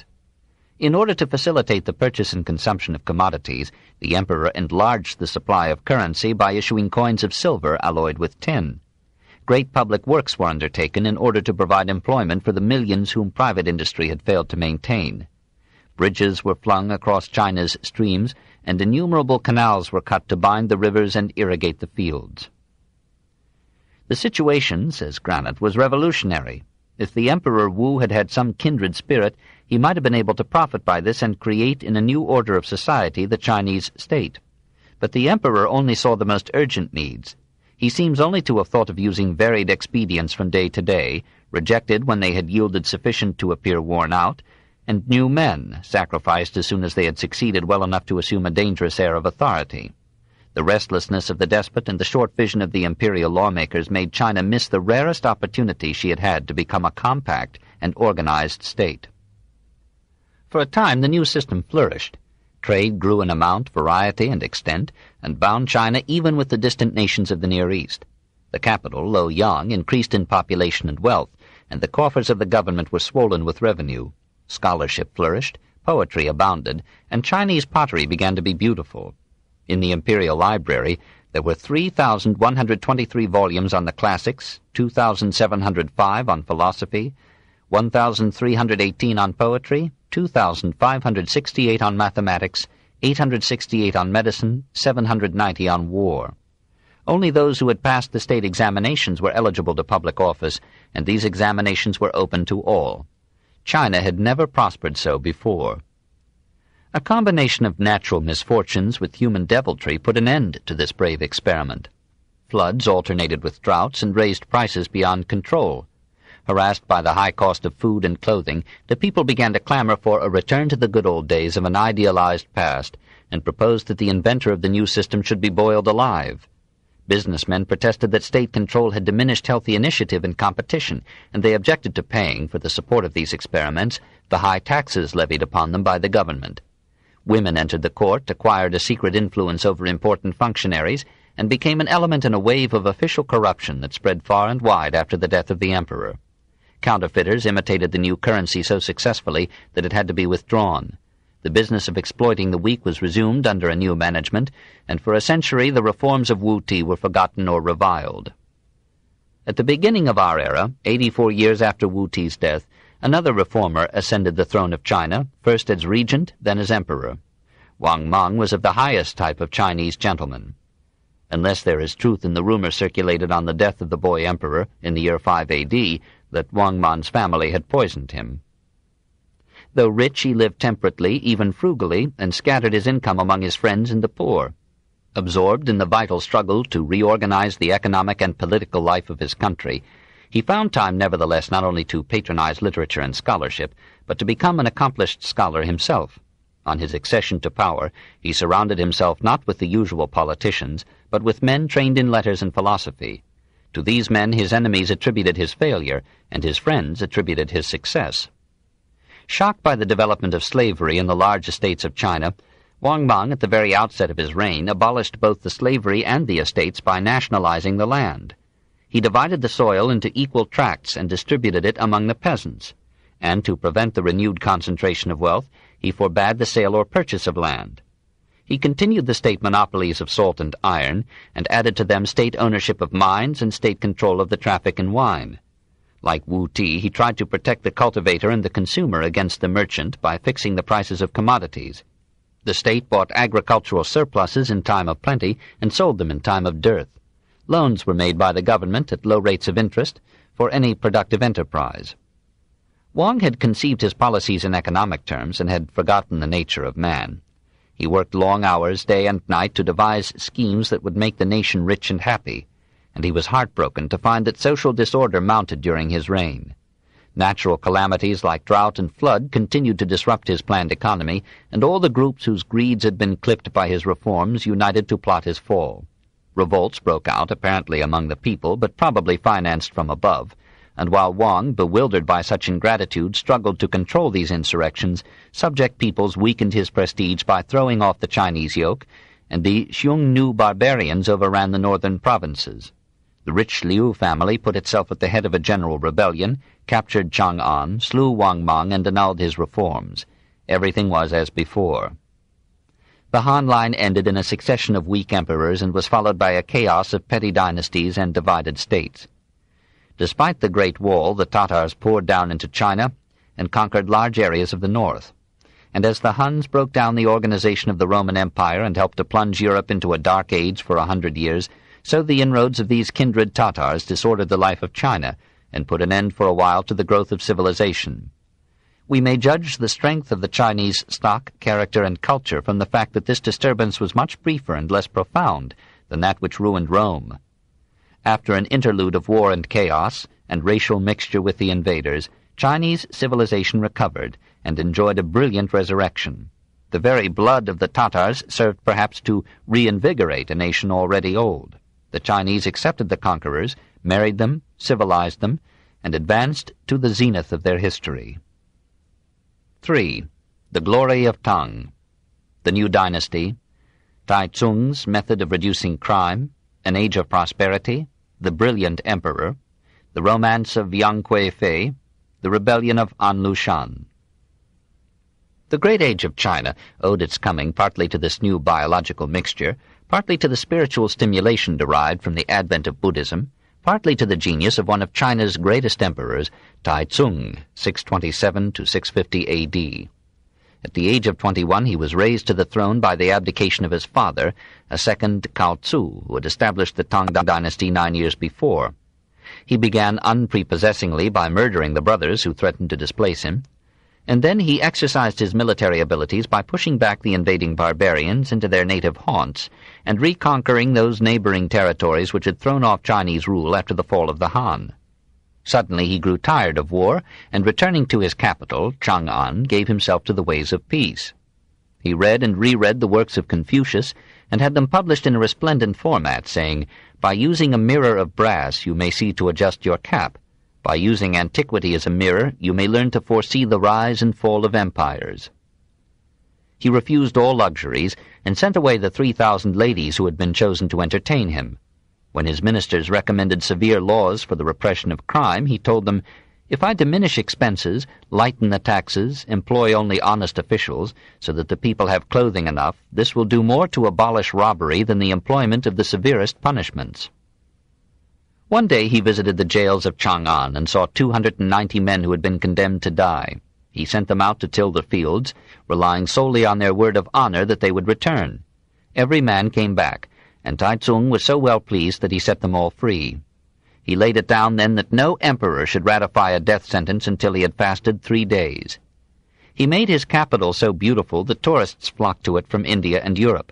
Buddhist monks arrived in great numbers from India, and Chinese Buddhists like Yuan Chuang traveled freely to India to study the new religion of China at its source.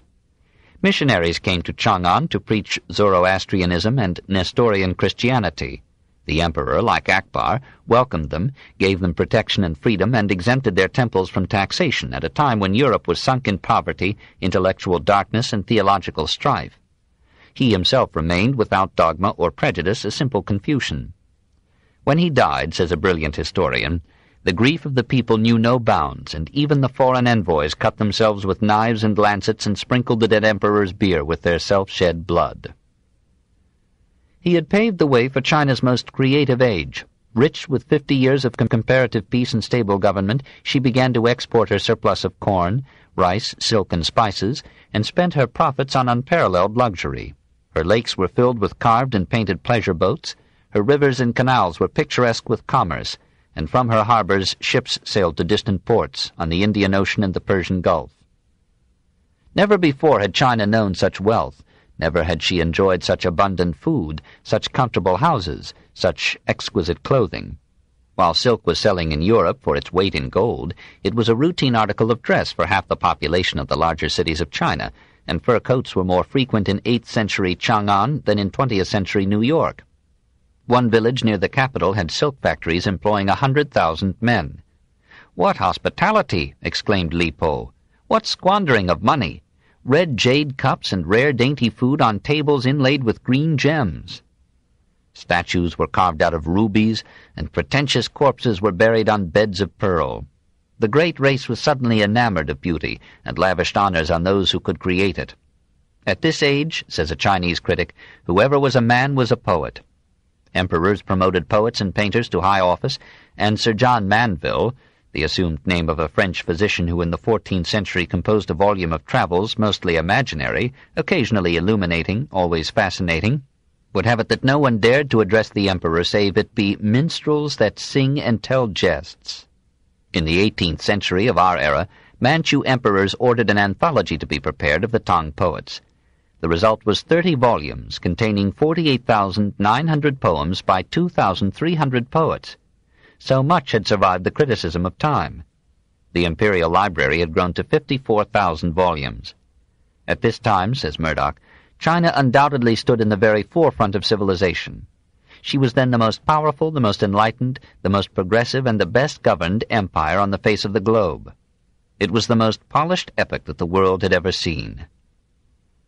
At the head and height of it was Ming Huang, that is, the brilliant emperor, who ruled China with certain intermissions for some 40 years, 713 to 756 A.D. He was a man full of human contradictions. He wrote poetry and made war upon distant lands, exacting tribute from Turkey, Persia, and Samarkand. He abolished capital punishment and reformed the administration of prisons and courts. He levied taxes mercilessly, suffered poets, artists, and scholars gladly, and established a college of music in his pear-tree garden. He began his reign like a Puritan, closing the silk factories and forbidding the ladies of the palace to wear jewelry or embroidery. He ended it like an Epicurean, enjoying every art and every luxury, and at last sacrificing his throne for the smiles of Yang Kuei-fei. When he met her, he was 60 and she was 27. For 10 years she had been the concubine of his 18th son. She was corpulent and wore false hair, but the emperor loved her because she was obstinate, capricious, domineering, and insolent. She accepted his admiration graciously, introduced him to 5 families of her relatives, and permitted him to find sinecures for them at the court. Ming called his lady the Great Pure One, and learned from her the gentle art of dissipation. The Son of Heaven thought little now of the state and its affairs. He placed all the powers of government in the hands of the Pure One's brother, the corrupt and incapable Yang Kuo-chung, and while destruction gathered under him, he reveled through the days and nights. An Lushan, a Tatar courtier, also loved Yang Kuei-fei. He won the confidence of the emperor, who promoted him to the post of provincial governor in the north, and placed under his command the finest armies in the realm. Suddenly An Lushan proclaimed himself emperor, and turned his armies toward Chang'an. The long-neglected defenses fell, and Ming deserted his capital. The soldiers who escorted him rebelled, slew Yang Kuo-chung and all the 5 families, and snatching Yang Kuei-fei from the monarch's hands, killed her before his eyes. Old and beaten, the emperor abdicated. An Lushan's barbaric hordes sacked Chang'an and slaughtered the population indiscriminately. 36 million people are said to have lost their lives in the rebellion. In the end, it failed. An Lushan was killed by his son, who was killed by a general, who was killed by his son. By the year 762 A.D., the turmoil had worn itself out, and Ming Huang returned, heartbroken, to his ruined capital. There, a few months later, he died. In this framework of romance and tragedy, the poetry of China flourished as never before. 4. The Banished Angel. An anecdote of Li Po, his youth, prowess, and loves, on the imperial barge, the gospel of the grape, war, the wanderings of Li Po, in prison, deathless poetry. One day at the height of his reign, Ming Huang received ambassadors from Korea, who brought him important messages written in a dialect which none of his ministers could understand.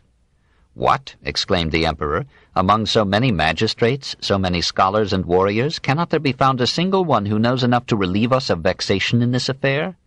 If in 3 days no one is able to decipher this letter, every one of your appointments shall be suspended." For a day the ministers consulted and fretted, fearing for their offices and their heads. Then Minister Ho Chi-Chang approached the throne and said, "Your subject presumes to announce to your majesty that there is a poet of great merit called Li at his house, who is profoundly acquainted with more than one science. Command him to read this letter, for there is nothing of which he is not capable." The emperor ordered Li to present himself at court immediately. But Li refused to come, saying that he could not possibly be worthy of the task assigned him, since his essay had been rejected by the mandarins at the last examination for public office. The emperor soothed him by conferring upon him the title and robes of doctor of the first rank. Li came, found his examiners among the ministers, forced them to take off his boots, and then translated the document which announced that Korea proposed to make war for the recovery of its freedom. Having read the message, Li dictated a learned and terrifying reply, which the emperor signed without hesitation, almost believing what Ho whispered to him, that Li was an angel banished from heaven for some impish deviltry. It is a pretty tale, perhaps composed by Li Po. The Koreans sent apologies and tribute, and the emperor sent part of the tribute to Li. Li gave it to the innkeeper, for he loved wine. On the night of the poet's birth, his mother, of the family of Li, had dreamed of Taipo Xing, the great white star, which in the west is called Venus. So the child was named Li, meaning plum, and surnamed Taipo, which is to say the white star. At 10 he had mastered all the books of Confucius, and was composing immortal poetry. At 12 he went to live like a philosopher in the mountains, and stayed there for many years. He grew in health and strength, practiced swordsmanship, and then announced his abilities to the world. "Though less than 7 Chinese feet in height, I am strong enough to meet 10,000 men." 10,000 is Chinese for many. Then he wandered leisurely about the earth, drinking the lore of love from varied lips. He sang a song to the maid of Wu. "Wine of the grapes, goblets of gold, and a pretty maid of Wu. She comes on pony-back, she is 15. Blue-painted eyebrows, shoes of pink brocade, inarticulate speech, but she sings bewitchingly well. So, feasting at the table inlaid with tortoise-shell, she gets drunk in my lap. Ah, child, what caresses behind lily-broidered curtains!" He married, but earned so little money that his wife left him, taking the children with her. Was it to her, or to some less wanted flame, that he wrote his wistful lines, "Fair one, when you were here I filled the house with flowers. Fair one, now you are gone, only an empty couch is left. On the couch the embroidered quilt is rolled up. I cannot sleep. It is 3 years since you went. The perfume you left behind haunts me still. The perfume strays about me forever. But where are you, beloved? I sigh. The yellow leaves fall from the branch. I weep. The dew tinkles white on the green mosses." He consoled himself with wine and became one of the 6 idlers of the bamboo grove, who took life without haste and let their songs and poems earn their uncertain bread. Hearing the wine of Niao-Ching highly commended, Li set out at once for that city, 300 miles away. In his wanderings he met Tu Fu, who was to be his rival for China's poetic crown. They exchanged lyrics, went hand in hand like brothers, and slept under the same coverlet until fame divided them. Everybody loved them, for they were as harmless as saints, and spoke with the same pride and friendliness to paupers and kings. Finally they entered Chang'an, and the jolly Minister Ho loved Li's poetry so well that he sold gold ornaments to buy him drinks. Tu Fu describes him. As for Li Po, give him a jugful, he will write 100 poems. He dozes in a wine shop on a city street of Chang'an, and though his sovereign calls, he will not board the imperial barge. Please, your majesty, says he, I am a god of wine. Those were merry days when the emperor befriended him, and showered him with gifts for singing the praises of the Pure One, Yang Kui Fei. Once Ming held a royal feast of the peonies in the pavilion of aloes, and sent for Li Po to come and make verses in honor of his mistress. Li came, but too drunk for poetry. Court attendants threw cold water upon his amiable face, and soon the poet burst into song, celebrating the rivalry of the peonies with Lady Yang. The glory of trailing clouds is in her garments, and the radiance of a flower on her face. O heavenly apparition, found only far above on the top of the mountain of many jewels, or in the fairy palace of crystal when the moon is up. Yet I see her here in the earth's garden.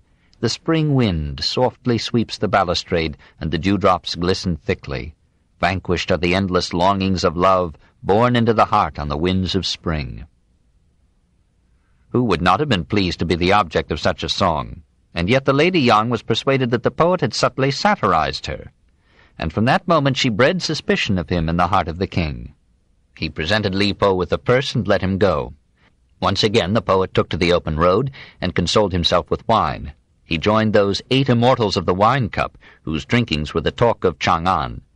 He accepted the view of Liu Ling, who desired always to be followed by 2 servants, one with wine, the other with a spade, to bury him where he fell. For, said Liu, the affairs of this world are no more than duckweed in the river. The poets of China were resolved to atone for the Puritanism of Chinese philosophy. To wash and rinse our souls of their age-old sorrows, said Li Po, we drained 100 jugs of wine. And he intones like Omar the gospel of the grape. The swift stream pours into the sea and returns nevermore. Do you not see high on yonder tower a white-haired one sorrowing before his bright mirror? In the morning those locks were like black silk. In the evening they are all like snow. Let us, while we may, taste the old delights, and leave not the golden cask of wine to stand alone in the moonlight. I desire only the long ecstasy of wine, and desire not to awaken. Now let you and me buy wine today. Why say we have not the price?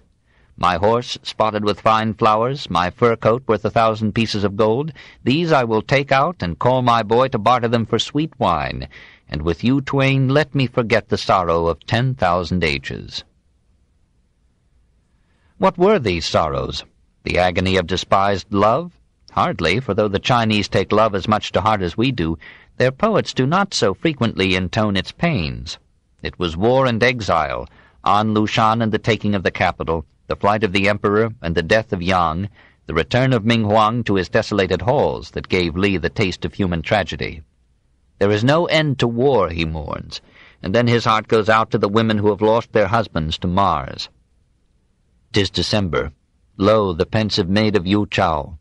She will not sing, she will not smile. Her moth eyebrows are disheveled. She stands by the gate and watches the wayfarers pass, remembering him who snatched his sword and went to save the borderland, him who suffered bitterly in the cold beyond the Great Wall, him who fell in the battle and will never come back. In the tiger-striped gold case for her keeping there remains a pair of white-feathered arrows amid the cobwebs and dust gathered of long years. O empty dreams of love, too sad to look upon. She takes them out and burns them to ashes.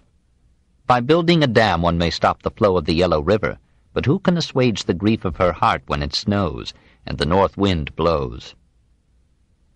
We picture him now wandering from city to city, from state to state, much as Zui Tsung Chi described him. A knapsack on your back filled with books, you go 1,000 miles and more, a pilgrim. Under your sleeves there is a dagger, and in your pocket a collection of poems. In these long wanderings his old friendship with nature gave him solace and an unnameable peace, and through his lines we see his land of flowers and feel that urban civilization already lay heavy on the Chinese soul. Why do I live among the green mountains? I laugh and answer not, my soul is serene. It dwells in another heaven and earth belonging to no man. The peach trees are in flower, and the water flows on. Or again, I saw the moonlight before my couch, and wondered if it were not the frost on the ground. I raised my head and looked out on the mountain moon. I bowed my head and thought of my far-off home. Now, as his hair grew white, his heart was flooded with longing for the scenes of his youth. How many times in the artificial life of the capital had he pined for the natural simplicity of parentage and home? In the land of Wu the mulberry leaves are green, and thrice the silkworms have gone to sleep. In East Lu, where my family stays, I wonder who is sowing those fields of ours. I cannot be back in time for the spring doings, yet I can help nothing traveling on the river. The south wind, blowing, wafts my homesick spirit and carries it up to the front of our familiar tavern. There I see a peach tree on the east side of the house, with thick leaves and branches waving in the blue mist. It is the tree I planted before my parting 3 years ago. The peach tree has grown now as tall as the tavern roof, while I have wandered about without returning. Ping Yang, my pretty daughter, I see you stand by the peach tree and pluck a flowering branch. You pluck the flowers, but I am not there. How your tears flow like a stream of water. My little son Po Chin, grown up to your sister's shoulders, you come out with her under the peach tree, but who is there to pat you on the back? When I think of these things, my senses fail, and a sharp pain cuts my heart every day. Now I tear off a piece of white silk to write this letter, and send it to you with my love a long way up the river. His last years were bitter, for he had never stooped to make money, and in the chaos of war and revolution he found no king to keep him from starvation. Gladly he accepted the offer of Li Ling, Prince of Yung, to join his staff, but Li Ling revolted against the successor of Ming Huang, and when the revolt was suppressed, Li Po found himself in jail, condemned to death as a traitor to the state.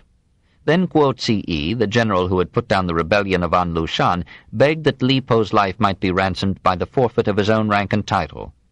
The emperor commuted the sentence to perpetual banishment. Soon thereafter a general amnesty was declared, and the poet turned his faltering steps homeward. 3 years later he sickened and died, and legend, discontent with an ordinary end for so rare a soul, told how he was drowned in a river while attempting, in hilarious intoxication, to embrace the water's reflection of the moon. All in all, the 30 volumes of delicate and kindly verse which he left behind him warrant his reputation as the greatest poet of China. "He is the lofty peak of Tai," exclaims a Chinese critic, "towering above the 1,000 mountains and hills. He is the sun in whose presence 1,000,000 stars of heaven lose their scintillating brilliance. Ming Huang and Lady Yang are dead, but Li Po still sings. My ship is built of spicewood and has a rudder of mullein. Musicians sit at the 2 ends with jeweled bamboo flutes and pipes of gold. What a pleasure it is, with a cask of sweet wine and singing girls beside me, to drift on the water hither and thither with the waves. I am happier than the fairy of the air, who rode on his yellow crane, and free as the merman who followed the seagulls aimlessly. Now with the strokes of my inspired pen I shake the 5 mountains. My poem is done. I laugh, and my delight is vaster than the sea. O deathless poetry! The songs of Chu Ping are ever glorious as the sun and moon, while the palaces and towers of the Zhou kings have vanished from the hills. 5. Some qualities of Chinese poetry. Free verse, imagism, every poem a picture and every picture a poem, sentimentality, perfection of form. It is impossible to judge Chinese poetry from Li alone. To feel it, which is better than judging, one must surrender himself unhurriedly to many Chinese poets and to the unique methods of their poetry. Certain subtle qualities of it are hidden from us in translation. We do not see the picturesque written characters, each a monosyllable, and yet expressing a complex idea. We do not see the lines running from top to bottom and from right to left. We do not catch the meter and the rhyme, which adhere with proud rigidity to ancient precedents and laws. We do not hear the tones, the flats and sharps, that give a beat to Chinese verse. At least half the art of the Far Eastern poet is lost when he is read by what we should call a foreigner. In the original, a Chinese poem is, at its best, a form as polished and precious as a hawthorn vase. To us it is only a bit of deceptively free or imagist verse, half-caught and weakly rendered by some earnest but alien mind. What we do see is, above all, brevity. We are apt to think these poems too slight, and feel an unreal disappointment at missing the majesty and boredom of Milton and Homer. But the Chinese believe that all poetry must be brief. that a long poem is a contradiction in terms, since poetry to them is a moment's ecstasy and dies when dragged out in epic reams. Its mission is to see and paint a picture with a stroke, and write a philosophy in a dozen lines. Its ideal is infinite meaning in a little rhythm. Since pictures are of the essence of poetry, and the essence of Chinese writing is pictography, the written language of China is spontaneously poetic. It lends itself to writing in pictures, and shuns abstractions that cannot be phrased as things seen. Since abstractions multiply with civilization, the Chinese language in its written form has become a secret code of subtle suggestions. And in like manner, and perhaps for a like reason, Chinese poetry combines suggestion with concentration, and aims to reveal, through the picture it draws, some deeper thing invisible. It does not discuss, it intimates. It leaves out more than it says, and only an Oriental can fill it in. The men of old, say the Chinese, reckoned it the highest excellence in poetry that the meaning should be beyond the words, and that the reader should have to think it out for himself. Like Chinese manners and art, Chinese poetry is a matter of infinite grace concealed in a placid simplicity. It forgoes metaphor, comparison, and allusion, but relies on showing the thing itself, with a hint of its implications. It avoids exaggeration and passion, but appeals to the mature mind by understatement and restraint. It is seldom romantically excited in form, but knows how to express intense feeling in its own quietly classic way. Men pass their lives apart, like stars that move but never meet. This eye, how blessed it is that the same lamp gives light to both of us. Brief is youth's day. Our temples already tell of waning life. Even now half of those we know are spirits. I am moved in the depths of my soul. We may tire at times of a certain sentimentality in these poems, a vainly wistful mood of regret that time will not stop in its flight and let men and states be young forever. We perceive that the civilization of China was already old and weary in the days of Ming Huang, and that its poets, like the artists of the Orient in general, were fond of repeating old themes and of spending their artistry on flawless form. But there is nothing quite like this poetry elsewhere, nothing to match it in delicacy of expression, in tenderness, and yet moderation of feeling, in simplicity and brevity of phrase clothing the most considered thought. We are told that the poetry written under the Tang emperors plays a large part in the training of every Chinese youth, and that one cannot meet an intelligent Chinese who does not know much of that poetry by heart.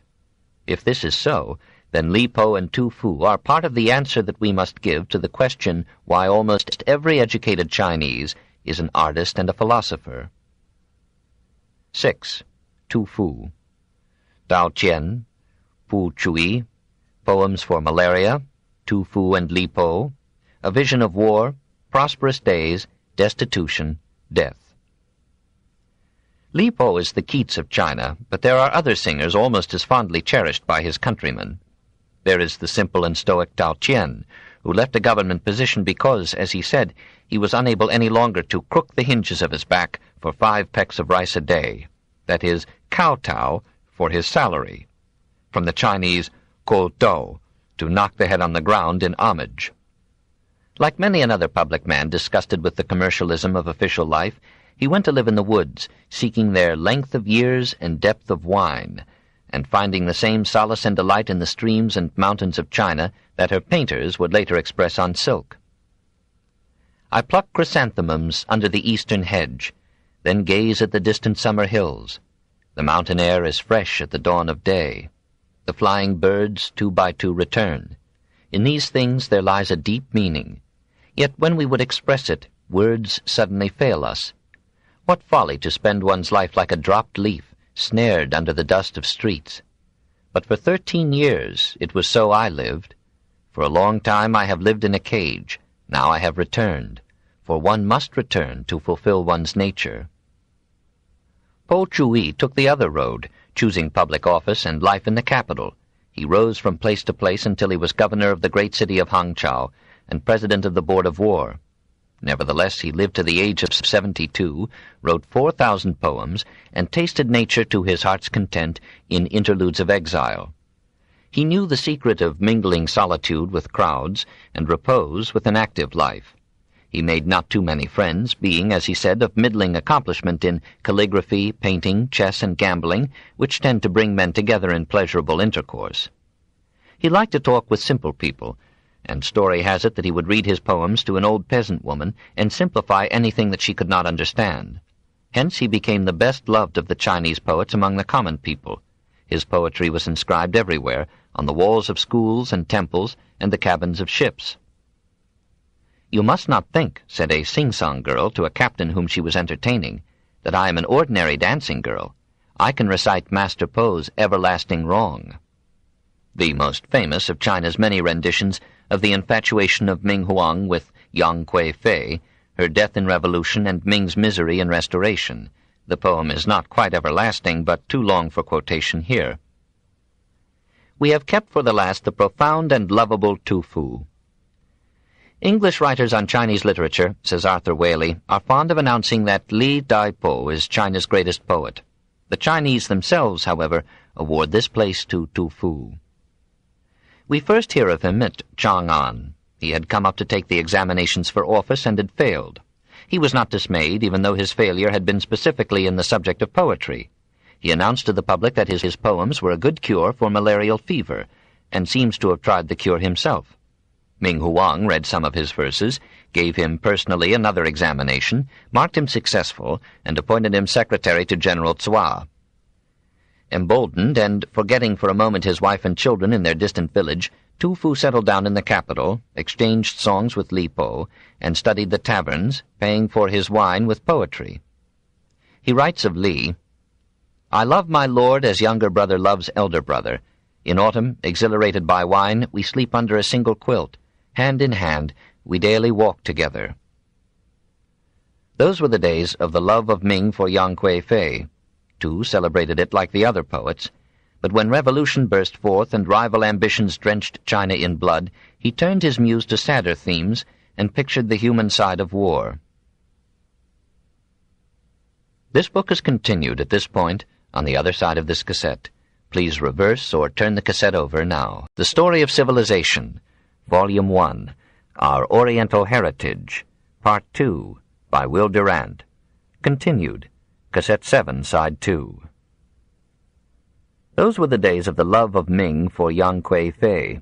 Tu celebrated it like the other poets, but when revolution burst forth and rival ambitions drenched China in blood, he turned his muse to sadder themes and pictured the human side of war. Last night a government order came to enlist boys who had reached 18. They must help defend the capital. "O mother, O children, do not weep so. Shedding such tears will injure you. When tears stop flowing, then bones come through. Nor heaven nor earth has compassion then. Do you know that in Shantung there are 200 counties turned to the desert forlorn? Thousands of villages, farms, covered only with bushes, the thorn. Men are slain like dogs, women driven like hens along. If I had only known how bad is the fate of boys, I would have had my children all girls. Boys are only born to be buried beneath tall grass. Still, the bones of the war dead of long ago are beside the blue sea when you pass. They are wildly white, and they lie exposed on the sand. Both the little young ghosts and the old ghosts gather here to cry in a band. When the rains sweep down and the autumn and winds that chill, their voices are loud, so loud that I learn how grief can kill. Birds make love in their dreams while they drift on the tide. For the dusk's path, the fireflies must make their own light. Why should man kill man just in order to live? In vain I sigh in the passing night. For 2 years during the revolutionary interlude, he wandered about China, sharing his destitution with his wife and children, so poor that he begged for bread, and so humbled that he knelt to pray for blessings upon the man who took his family in and fed them for a while. He was saved by the kindly General Yen Wu, who made him his secretary, put up with his moods and pranks, established him in a cottage by Washing Flower Stream, and required nothing more of him than that he should write poetry. A famous Chinese painting pictures the poet Tu Fu in the thatched cottage. It may be seen at the Metropolitan Museum of Art in New York. He was happy now, and sang blissfully of rain and flowers, mountains, and the moon. Of what use is a phrase or a fine stanza? Before me but mountains, deep forests, too black. I think I shall sell my art objects, my books, and drink just of nature when pure at the source. When a place is so lovely, I walk slow. I long to let loveliness drown in my soul. I like to touch bird feathers. I blow deep into them to find the soft hairs beneath. I like to count stamens, too, and even weigh their pollen gold. The grass is a delight to sit on. I do not need wine here because the flowers intoxicate me so. To the deep of my bones I love old trees and the jade-blue waves of the sea. The good general liked him so that he disturbed his peace, raising him to high office as a censor in Chang'an. Then suddenly the general died, war raged around the poet, and, left only with his genius, he soon found himself penniless again. His children, savage with hunger, sneered at him for his helplessness. He passed into a bitter and lonely old age, an ugly thing now to the eye. The roof of his cabin was torn away by the wind, and urchins robbed him of the straw of his bed while he looked on, too physically weak to resist. Worst of all, he lost his taste for wine, and could no longer solve the problems of life in the fashion of Li Po. At last he turned to religion, and sought solace in Buddhism. Prematurely senile at 59, he made a pilgrimage to the holy Huen Mountain to visit a famous temple. There he was discovered by a magistrate who had read his poetry. The official took the poet home, and ordered a banquet to be served in his honor. Hot beef smoked, and sweet wine abounded. Tu Fu had not seen for many years such a feast. He ate hungrily. Then, at his host's request, he tried to compose and sing, but he fell down exhausted. The next day he died. 7. Prose. The abundance of Chinese literature, romances, history, Zuma Qian, essays, Han Yu on the bone of Buddha. The Tang poets are but a part of Chinese poetry, and poetry is a small part of China's literature. It is hard for us to realize the age and abundance of this literature, or its wide circulation among the people. Lack of copyright laws helped other factors to make printing cheap, and it was nothing unusual before the advent of Western ideas to find bound sets of 20 volumes selling new at $1, encyclopedias in 20 volumes selling new at $4, and all the Chinese classics together obtainable for $2. It is harder still for us to appreciate this literature, for the Chinese value form and style far above contents in judging a book, and form and style are betrayed by every translation. The Chinese pardonably consider their literature superior to any other than that of Greece, and perhaps the exception is due to Oriental courtesy. Fiction, through which Occidental authors most readily rise to fame, is not ranked as literature by the Chinese. It hardly existed in China before the Mongols brought it in, and even today the best of Chinese novels are classed by the literati as popular amusements, unworthy of mention in a history of Chinese letters. The simple folk of the cities do not mind these distinctions, but turn without prejudice from the songs of Po Chui and Li Po to the anonymous interminable romances that, like the theater, use the colloquial dialects of the people and bring back to them vividly the dramatic events of their historic past. For almost all the famous novels of China take the form of historical fiction. Few of them aim at realism, and fewer still attempt such psychological or social analysis as lift the Brothers Karamazov and The Magic Mountain, War and Peace and Les Miserables to the level of great literature. One of the earliest Chinese novels is the Shui Hu Chuan, or Tale of the Water Margins, composed by a bevy of authors in the 14th century. It has been well translated by Mrs. Pearl Buck under the title All Men Are Brothers, New York, 1933. One of the vastest is the Hung Lao Men, circa 1650, a 24-volume dream of the Red Chamber. One of the best is the Liao Chai Chi-I, circa 1660, or Strange Stories, much honored for the beauty and terseness of its style. The most famous is the San Kuo Chi Yen-I, or Romance of the Three Kingdoms, a 1,200-page embellishment by Lo Kuan-chung, 1260 to 1341, of the wars and intrigues that followed the fall of the Han. Translated by C.H. Brewitt Taylor, 2 volumes, Shanghai, 1925. These expansive stories correspond to the picaresque novels of 18th-century Europe. Often, if one may report mere hearsay in these matters, they combine the jolly portrayal of character of Tom Jones with the lively narrative of Gil Blas. They are recommended to the reader's leisurely old age. The most respectable form of literature in China is history, and of all the accepted forms it is also the most popular. No other nation has had so many historians, certainly no other nation has written such extensive histories. Even the early courts had their official scribes, who chronicled the achievements of their sovereigns and the portents of the time. And this office of court historian, carried down to our own generation, has raised up in China a mass of historical literature unequaled in length or dullness anywhere else on the earth. The 24 official dynastic histories, published in 1747, ran to 219 large volumes. From the Shu Qing, or Book of History, so edifyingly Baudelarized by Confucius, and the Tso Chuan, a commentary written a century later to illustrate and vivify the Book of the Master, and the Annals of the Bamboo Books, found in the tomb of a king of Wei, historiography advanced rapidly in China until, in the 2nd century before Christ, it produced a chef-d'oeuvre in the historical record, painstakingly put together by Zuma Qian. Succeeding to his father as court astrologer, Zuma first reformed the calendar and then devoted his life to a task which his father had begun, of narrating the history of China from the first mythical dynasty to his own day. He had no penchant for beauty of style, but aimed merely to make his record complete. He divided his book into 5 parts. 1. Annals of the Emperors. 2. Chronological tables.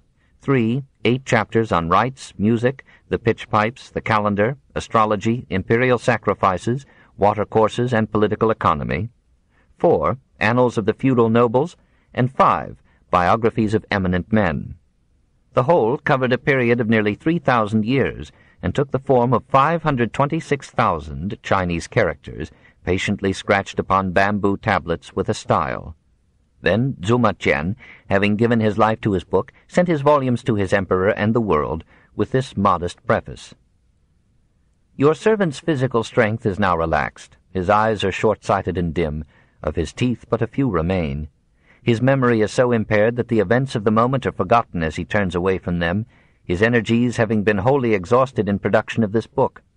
He therefore hopes that your Majesty may pardon his vain attempt for the sake of his loyal intention, and in moments of leisure will deign to cast a sacred glance over this work, so as to learn from the rise and fall of former dynasties the secret of the successes and failures of the present hour. Then, if such knowledge shall be applied for the advantage of the empire, even though your servant may lay his bones in the Yellow Springs, the aim and ambition of his life will be fulfilled. We shall find none of the brilliance of 10 in the pages of Zuma Qian, no charming gossip and anecdotes in the style of Herodotus, no sober concatenation of cause and effect, as in Thucydides, no continental vision pictured in music, as in Gibbon. For history seldom rises in China from an industry to an art. From Zuma Qian to his namesake Zuma Kuang, who 1,100 years later attempted again a universal history of China, the Chinese historians have labored to record faithfully, sometimes at the cost of their income or their lives, the events of a dynasty or a reign. They have spent their energies upon truth, and have left nothing for beauty.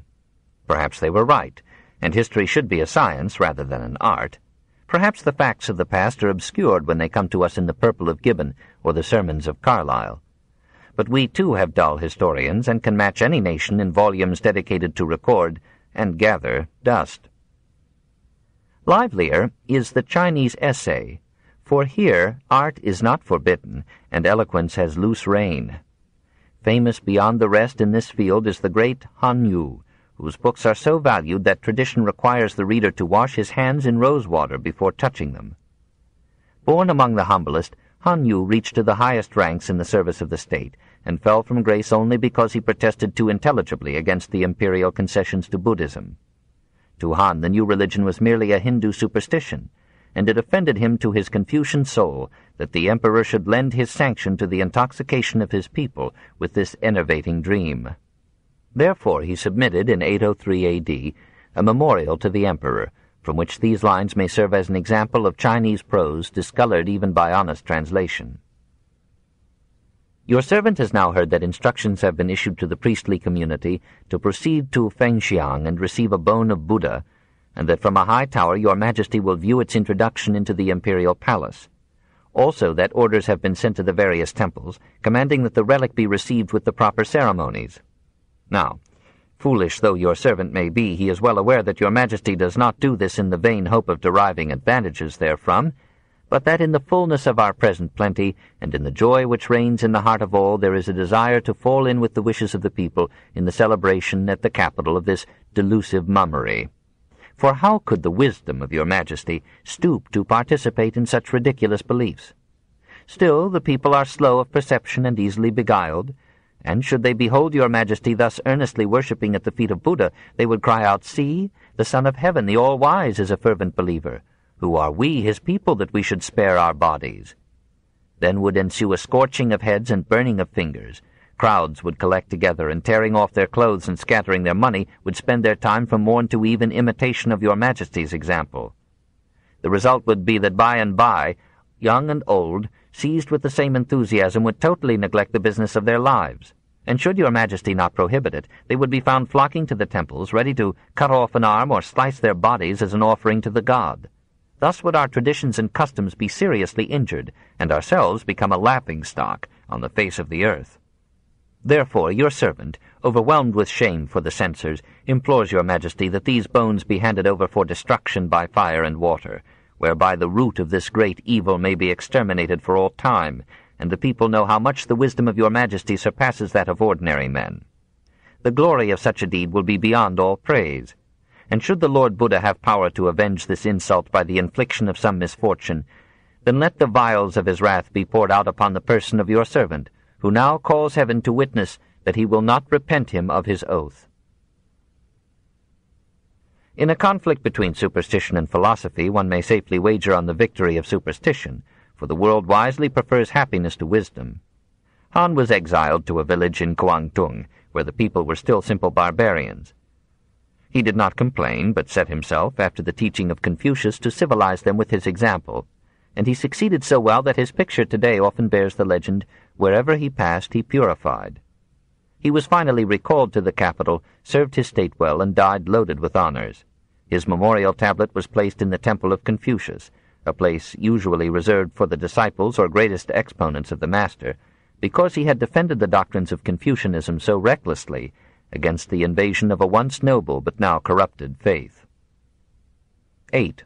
The stage, its low repute in China, origins, the play, the audience, the actors, music. It is difficult to classify Chinese drama, for it is not recognized by China as either literature or art. Like many other elements of human life, its repute is not proportioned to its popularity. The names of the dramatists are seldom heard, and the actors, though they may give a lifetime to preparation and accomplishment and rise to a hectic fame, are looked upon as members of an inferior order. Something of this odor, no doubt, attached to actors in every civilization, above all in those medieval days when drama was rebelliously differentiating itself from the religious pantomimes that had given it birth. A similar origin is assigned to the Chinese theater. Under the Zhou dynasty, religious ritual included certain dances performed with wands. Tradition says that these dances were later forbidden on the score that they had become licentious, and it was apparently from this cleavage that secular drama began. Ming Huang, patron of so many arts, helped the development of an independent drama by gathering about him a company of male and female actors whom he called the young folk of the Pear Garden. But it was not till the reign of Kublai Khan that the Chinese theater took on the scope of a national institution. In the year 1031, Kung Tao Fu, a descendant of Confucius, was sent as Chinese envoy to the Mongol Khitans, and was welcomed with a celebration that included a play. The buffoon, however, represented Confucius. Kung Tao Fu walked out in a huff, but when he and other Chinese travelers among the Mongols returned to China, they brought reports of a form of drama more advanced than any that China had yet known. When the Mongols conquered China, they introduced it to both the novel and the theater, and the classic examples of Chinese drama are still the plays that were written under the Mongol sway. The art developed slowly, for neither the church nor the state would support it. For the most part it was practiced by strolling players who set up a platform in some vacant field and performed before a village audience standing under the open sky. Occasionally mandarins engaged actors to perform at private dinner parties, and sometimes a guild would produce a play. Theaters became more numerous during the 19th century, but even at its close there were only 2 in the large city of Nanking. The drama was a mixture of history, poetry, and music. Usually some episode from an historical romance was the center of the plot, or scenes might be played from different dramas on the same evening. There was no limit to the length of the performance. It might be brief or last several days. Ordinarily it took 6 or 7 hours, as with the best of contemporary American plays. There was much swashbuckling and oratory, much violence of blood and speech, but the denouement did its best to atone for reality by making virtue triumph in the end. The drama became an educational and ethical instrument, teaching the people something about their history, and inculcating the Confucian virtues, above all filial piety, with a demoralizing regularity. The stage had little furnishing or scenery and no exits. All the actors in the cast, along with their supernumeraries, sat on the stage throughout the play, rising when their roles demanded. Occasionally attendants served them tea. Other functionaries passed about among the audience, selling tobacco, tea, and refreshments, and providing hot towels for the wiping of faces during summer evenings. Drinking, eating, and conversation were now and then interrupted by some exceptionally fine or loud acting on the stage. The actors had often to shout in order to be heard, and they wore masks in order that their roles might be readily understood. As the result of Qianlong's prohibition of woman players, female parts were acted by men, and so well that when women were in our time again admitted to the stage, they had to imitate their imitators in order to succeed. The actors were required to be experts in acrobatics and the dance, for their parts often called for skillful manipulation of the limbs, and almost every action had to be performed according to some ritual of grace, in harmony with the music that accompanied the stage. Gestures were symbolic and had to be precise and true to old conventions. In such accomplished actors as Mei Langfang, the artistry of hands and body constituted half the poetry of the play. It was not completely theater, not quite opera, not predominantly dance. It was a mixture almost medieval in quality, but as perfect in its kind as Palestrina's music or stained glass. Music was seldom an independent art, but belonged as a handmaiden to religion and the stage. Tradition ascribed its origin, like so much else, to the legendary Emperor Fuxi. The Li Qi, or Book of Rites, dating from before Confucius, contained or recorded several treatises on music.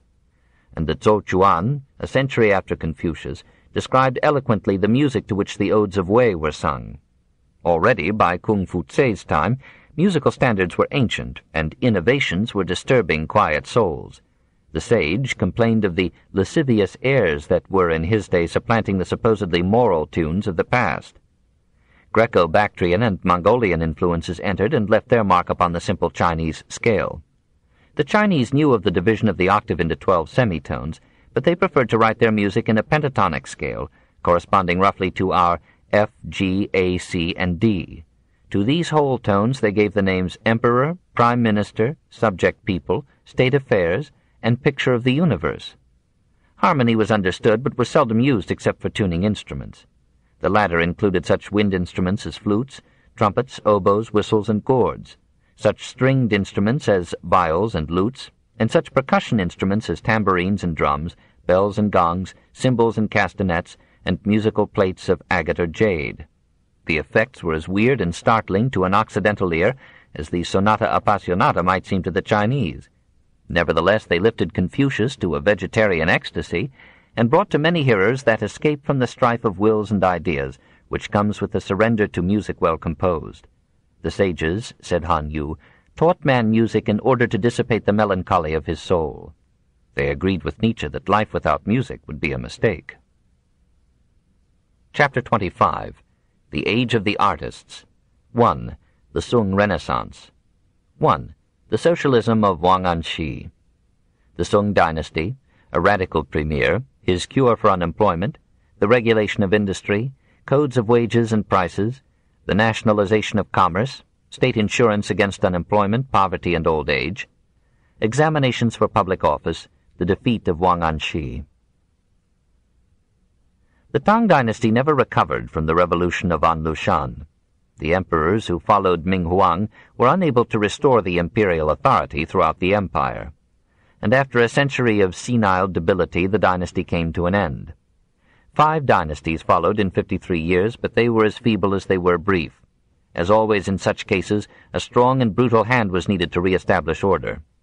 One soldier emerged above the chaos and set up the Sung dynasty, with himself as its first emperor, under the name of Taizu. The bureaucracy of Confucian officials was renewed, examinations for office were resumed, and an attempt was made by an imperial counselor to solve the problems of exploitation and poverty by an almost socialist control over the nation's economic life. Wang Anshi, 1021 to 1086, is one of the many fascinating individuals who enliven the lengthy annals of Chinese history. It is part of the bathos of distance that our long removal from alien scenes obscures variety in places and men, and submerges the most diverse personalities in a dull uniformity of appearance and character.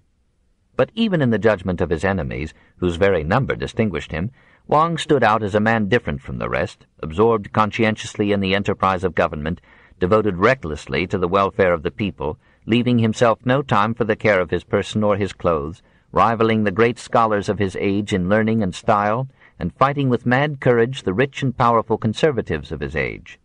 By a trick of chance, the only great figure in the records of his country who resembled him was his namesake, Wang Mang. Already the turbid stream of history had traveled 1,000 years since China's last outstanding experiment with socialist ideas.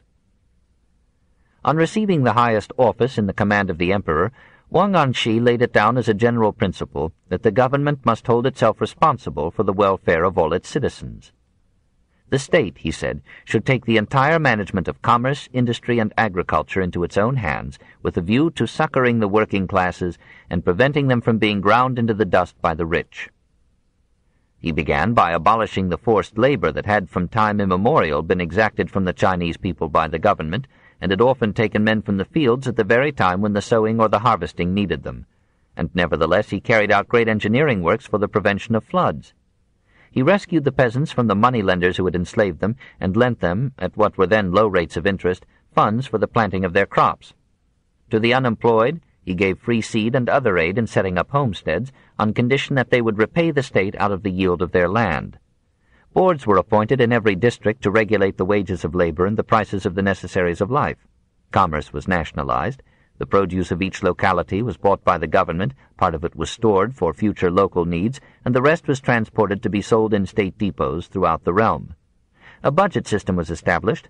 A budget commission submitted proposals and estimates of expenditure, and these estimates were so strictly adhered to in administration that the state was saved considerable sums which had previously fallen into those secret and spacious pockets that crossed the path of every governmental dollar. Pensions were provided for the aged, the unemployed, and the poor. Education and the examination system were reformed. The tests were devised to reveal acquaintance with facts rather than with words, and to shift the emphasis from literary style to the application of Confucian principles to current tasks. The role of formalism and rote memory in the training of children was reduced, and for a time, says a Chinese historian, even the pupils at village schools threw away their textbooks of rhetoric and began to study primers of history, geography, and political economy. Why did this noble experiment fail? First, perhaps because of certain elements in it that were more practical than utopian.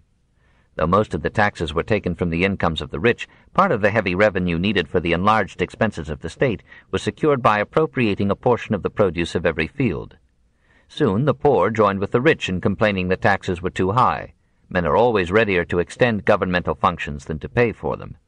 Further, Wang Anshi had reduced the standing army as a drain on the resources of the people, but had, as a means of replacing it, decreed the universal liability of every family of more than one male to provide a soldier in time of war. He had presented many families with horses and fodder, but on condition that the animals should be properly cared for and be placed at the service of the government in its military need. When it turned out that invasion and revolution were multiplying the occasions of war, these measures brought Wang Anshi's popularity to a rapid end. Again, he had found it difficult to secure honest men to administer his measures. Corruption spread throughout the mammoth bureaucracy, and China, like many nations since, saw itself faced with the ancient and bitter choice between private plunder and public graft. Conservatives, led by Wang's own brother and by the historian Zuma Kuang, denounced the experiment as inherently unsound.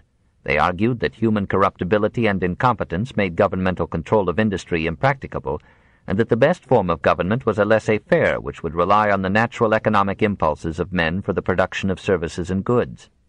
The rich, stung by the high taxation of their fortunes and the monopoly of commerce by the government, poured out their resources in the resolve to discredit the measures of Wang Anshi, to obstruct their enforcement, and to bring them to a disgraceful end. The opposition, well organized, exerted pressure on the emperor, and when a succession of floods and droughts was capped by the appearance of a terrifying comet in the sky, the Son of Heaven dismissed Wang from office, revoked his decrees, and called his enemies to power. Once again, everything was as before. 2. The revival of learning, the growth of scholarship, paper and ink in China, steps in the invention of printing, the oldest book, paper money, movable type, anthologies, dictionaries, encyclopedias. Meanwhile, through all wars and revolutions, through all administrations and experiments, the life of the Chinese people flowed evenly on, not much disturbed by events too distant to be heard of until long since past. The Sung rule was overthrown in the north, but re-established itself in the south. The capital was moved from Pyongyang, now Kaifeng, to Lin'an, now Hangzhou. In the new capital, as in the old, luxury and refinement grew, and traders came from many parts of the world to buy the unmatched products of Chinese industry and art. Emperor Huizong, 1101 to 1125, set the fashion at Pyongyang by being an artist first and a ruler afterward. He painted pictures while the barbarians marched upon his capital, and founded an art academy that stimulated with exhibitions and prizes the arts that were to be the chief claim of the Sung era to the remembrance of mankind. Inspiring collections were made of Chinese bronzes, paintings, manuscripts, and jades. Great libraries were collected, and some of them survived the glories of war. Scholars and artists crowded the northern and southern capitals. It was in this dynasty that printing entered like an imperceptibly completed revolution into the literary life of the Chinese. It had grown step by step through many centuries. Now it was ready in both its phases, blocks to print whole pages, and movable type cast of metal in matrices, as a thoroughly Chinese invention, the greatest after writing in the history of our race. The first step in the development had to be the discovery of some more convenient writing material than the silk or bamboo that had contented the ancient Chinese. Silk was expensive and bamboo was heavy. Moti needed 3 carts to carry with him in his travels the bamboo books that were his chief possession, and Shi Huangti had to go over 120 pounds of state documents every day. About 105 A.D., one Tsai Lun informed the emperor that he had invented a cheaper and lighter writing material made of tree bark, hemp, rags, and fish nets. Tsai was given a high title and office by the emperor, was involved in an intrigue with the empress, was detected, went home, took a bath, combed his hair, put on his best robes, and drank poison. The new art spread rapidly and far, for the oldest existing paper, found by Sir Aurel Stein, in a spur of the Great Wall, is in the form of state documents pertaining to occurrences in the years 21 to 137 A.D., and apparently contemporary with the latest of those events. It is dated, therefore, about 150 A.D., only half a century after Tsai Lun's report of his invention. These early papers were of pure rag, essentially like the paper used in our own day when durability is desired. The Chinese developed paper almost to perfection by using a sizing of glue or gelatin and a base of starchy paste to strengthen the fibers and accelerate their absorption of ink. When the art was taught by the Chinese to the Arabs in the 8th century, and by the Arabs to Europe in the 13th, it was already complete. Ink, too, came from the East, for though the Egyptian had made both ink and paper in what might be called the most ancient antiquity, it was from China that Europe learned the trick of mixing it out of lampblack. India ink was originally Chinese. Red ink, made of sulfide of mercury, had been used in China as far back as the Han dynasty. Black ink appeared there in the 4th century, and henceforth the use of red ink was made an imperial privilege. Black ink encouraged printing, for it was especially adapted for use on wooden blocks, and enjoyed almost complete indelibility. Blocks of paper have been found, in Central Asia, which had lain under water so long as to become petrified, but the writing, in ink, could still be clearly read. The use of seals in signatures was the unconscious origin of print. The Chinese word for print is still the same as the word for seal. At first these seals, as in the Near East, were impressed upon clay. About the 5th century they were moistened with ink. Meanwhile, in the 2nd century, the text of the classics had been cut in stone, and soon thereafter the custom arose of making inked rubbings from these inscriptions. In the 6th century we find large wooden seals used by the Taoists to print charms. A century later, the Buddhist missionaries experimented with various methods of duplication through seals, rubbings, stencils, and textile prints. The last an art of Indian derivation. The earliest extant block prints are 1,000,000 charms printed in Japan about 770 A.D. in the Sanskrit language and the Chinese character, an excellent instance of cultural interaction in Asia. Many block prints were made during the Tang dynasty, but they were apparently destroyed or lost in the chaos of revolution that followed Ming Huang. In 1907, Sir Aurel Stein persuaded the Taoist priests of Chinese Turkestan to let him examine the Caves of the Thousand Buddhas at Tunhuang. In one of these chambers, which had apparently been walled up about the year 1035 A.D. and not opened again until 1900, lay 1,130 bundles, each containing a dozen or more manuscript rolls. The whole formed a library of 15,000 books, written on paper, and as well preserved as if they had been inscribed the day before their modern discovery. It was among these manuscripts that the world's oldest printed book was found, the Diamond Sutra, a roll ending with these words, printed on, the equivalent of, May 11th, 868, by Wang Chie, for free general distribution, in order in deep reverence to perpetuate the memory of his parents. 3 other printed books were found in the mass of manuscripts. One of them marked a new development, for it was not a roll, like the Diamond Sutra, but a tiny folded book, the first known of its now multitudinous kind. As in late medieval Europe and among primitive peoples in recent times, the first stimulus to printing came from religion, which sought to spread its doctrines by sight as well as sound, and to put its charms and prayers and legends into every hand. Almost as old as these pious forms of print, however, are playing cards, which appeared in China in 969 or sooner, and were introduced from China into Europe near the end of the 14th century.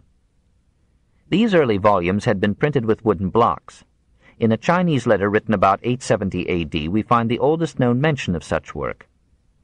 Once when I was in Sichuan, I examined in a bookshop a schoolbook printed from wood. Already, it seems, the art of printing had been developed, and it is interesting to observe that this development seems to have come first in western provinces, like Sichuan and Turkestan, which had been prodded onto civilization by Buddhist missionaries from India, and had for a time enjoyed a culture independent of the eastern capitals. Block printing was introduced to eastern China early in the 10th century, when a prime minister, Feng Tao, persuaded the emperor to provide funds for the printing of the Chinese classics. The work took 20 years and filled 130 volumes, for it included not only the texts but the most famous commentaries. When it was completed, it gave the classics a circulation that contributed vigorously to the revival of learning and the strengthening of Confucianism under the Sung kings. One of the earliest forms of block printing was the manufacture of paper money. Appearing first in Sichuan in the 10th century, it became a favorite occupation of Chinese governments and led within a century to experiments in inflation. In 1294, Persia imitated this new mode of creating wealth. In 1297, Marco Polo described with wonder the respect which the Chinese showed for these curious scraps of paper. It was not till 1656 that Europe learned the trick and issued its first paper currency. Movable type was also a Chinese invention, but the absence of an alphabet and the presence of 40,000 characters in written Chinese made its use an impossible luxury in the Far East. Pi Sheng formed movable type of earthenware as early as 1041 A.D., but little use was found for the invention. In 1403, the Koreans produced the first metal type known to history. Models were engraved in hardwood, molds of porcelain paste were made from these models, and from these molds, baked in an oven, the metal type was cast. The greatest of Korean emperors, Taizong, at once adopted the invention as an aid to government and the preservation of civilization. Whoever is desirous of governing, said that enlightened monarch, must have a wide acquaintance with the laws and the classics. Then he will be able to act righteously without, and to maintain an upright character within, and thus to bring peace and order to the land. Our eastern country lies beyond the seas, and the number of books reaching us from China is small. The books printed from blocks are often imperfect, and moreover it is difficult to print in their entirety all the books that exist. I ordain, therefore, that characters be formed of bronze, and that everything without exception upon which I can lay my hands be printed, in order to pass on the tradition of what these works contain. That will be a blessing to us to all eternity. However, the costs shall not be taken from the people in taxes. I and my family and those ministers who so wish will privately bear the expense. From Korea, the casting of movable type spread to Japan and back again to China, but not apparently until after Gutenberg's belated discovery in Europe. In Korea, the use of movable type continued for 2 centuries and then decayed. In China, its use was only occasional until merchants and missionaries from the West, as if returning an ancient gift, brought to the East the methods of European typography. From the days of Feng Tao to those of Li Hongchang, the Chinese clung to block printing as the most feasible form for their language. Despite this limitation, Chinese printers poured out a great mass of books upon the people. Dynastic histories in hundreds of volumes were issued between 994 and 1063. The entire Buddhist canon, in 5,000 volumes, was completed by 972. Writers found themselves armed with a weapon which they had never had before. Their audience was widened from the aristocracy to the middle, even to part of the lower classes. Literature took on a more democratic tinge and a more varied form. The art of block printing was one of the sources of the Sung Renaissance. Stimulated with this liberating invention, Chinese literature now became an unprecedented flood. All the glory of the humanist revival in Italy was anticipated by 200 years. The ancient classics were honored with 100 editions and 1,000 commentaries. The life of the past was captured by scholarly historians and put down for millions of readers in the new marvel of type. Vast anthologies of literature were collected, great dictionaries were compiled, and encyclopedias like mastodons made their way through the land. The first of any moment was that of Wushu, 947 to 1002. For lack of an alphabet, it was arranged under categories, covering chiefly the physical world. In 977 A.D., the Sung Emperor Taizong ordered the compilation of a larger encyclopedia. It ran to 32 volumes and consisted for the most part of selections from 1,690 pre-existing books. Later, under the Ming Emperor Yongle, 1403 to 1425, an encyclopedia was written in 10,000 volumes and proved too expensive to be printed. Of the one copy handed down to posterity, all but 160 volumes were consumed by fire in the Boxer riots of 1900. Never before had scholars so dominated a civilization. 3. The Rebirth of Philosophy. Chu Shi, Wang Yangming, Beyond Good and Evil. These scholars were not all Confucians, for rival schools of thought had grown up in the course of 15 centuries, and now the intellectual life of the exuberant race was stirred with much argument about it. The seepage of Buddhism into the Chinese soul had reached even the philosophers. Most of them now affected a habit of solitary meditation. Some of them went so far as to scorn Confucius for scorning metaphysics, and to reject his method of approach to the problems of life and mind as too external and crude. Introspection became an accepted method of exploring the universe, and epistemology made its first appearance among the Chinese. Emperors took up Buddhism or Taoism as ways of promoting their popularity or of disciplining the people, and at times it seemed that the reign of Confucius over the Chinese mind was to end. His savior was Chu Shi. Just as Shankara, in 8th century India, had brought into an intellectual system the scattered insights of the Upanishads, and had made the Vedanta philosophy supreme, and just as Aquinas, in 13th century Europe, was soon to weave Aristotle and St. Paul into the victorious scholastic philosophy, so Chu Shi, in 12th century China, took the loose apothegms of Confucius, and built upon them a system of philosophy orderly enough to satisfy the taste of a scholarly age, and strong enough to preserve for 7 centuries the leadership of the Confucians in the political and intellectual life of the Chinese. This book is continued on Cassette 8, Side 1.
The Story of Civilization, Volume 1, Our Oriental Heritage, Part 2, by Will Durant, continued, Cassette 8, Side 1. Just as Shankara, in 8th century India, had brought into an intellectual system the scattered insights of the Upanishads, and had made the Vedanta philosophy supreme, and just as Aquinas in 13th century Europe was soon to weave Aristotle and St. Paul into the victorious scholastic philosophy, so Chu Shi in 12th century China took the loose apothegms of Confucius and built upon them a system of philosophy orderly enough to satisfy the taste of a scholarly age and strong enough to preserve for 7 centuries the leadership of the Confucians in the political and intellectual life of the Chinese. The essential philosophic controversy of the time centered upon the interpretation of a passage in the Great Learning quoted earlier, attributed by both Chu Shi and his opponents to Confucius. What was meant by the astonishing demand that the ordering of states should be based upon the proper regulation of the family, that the regulation of the family should be based upon the regulation of one's self, that the regulation of one's self depended upon sincerity of thought, and that sincerity of thought arose from the utmost extension of knowledge through the investigation of things? Chu Shi answered that this meant just what it said, that philosophy, morals, and statesmanship should begin with a modest study of realities.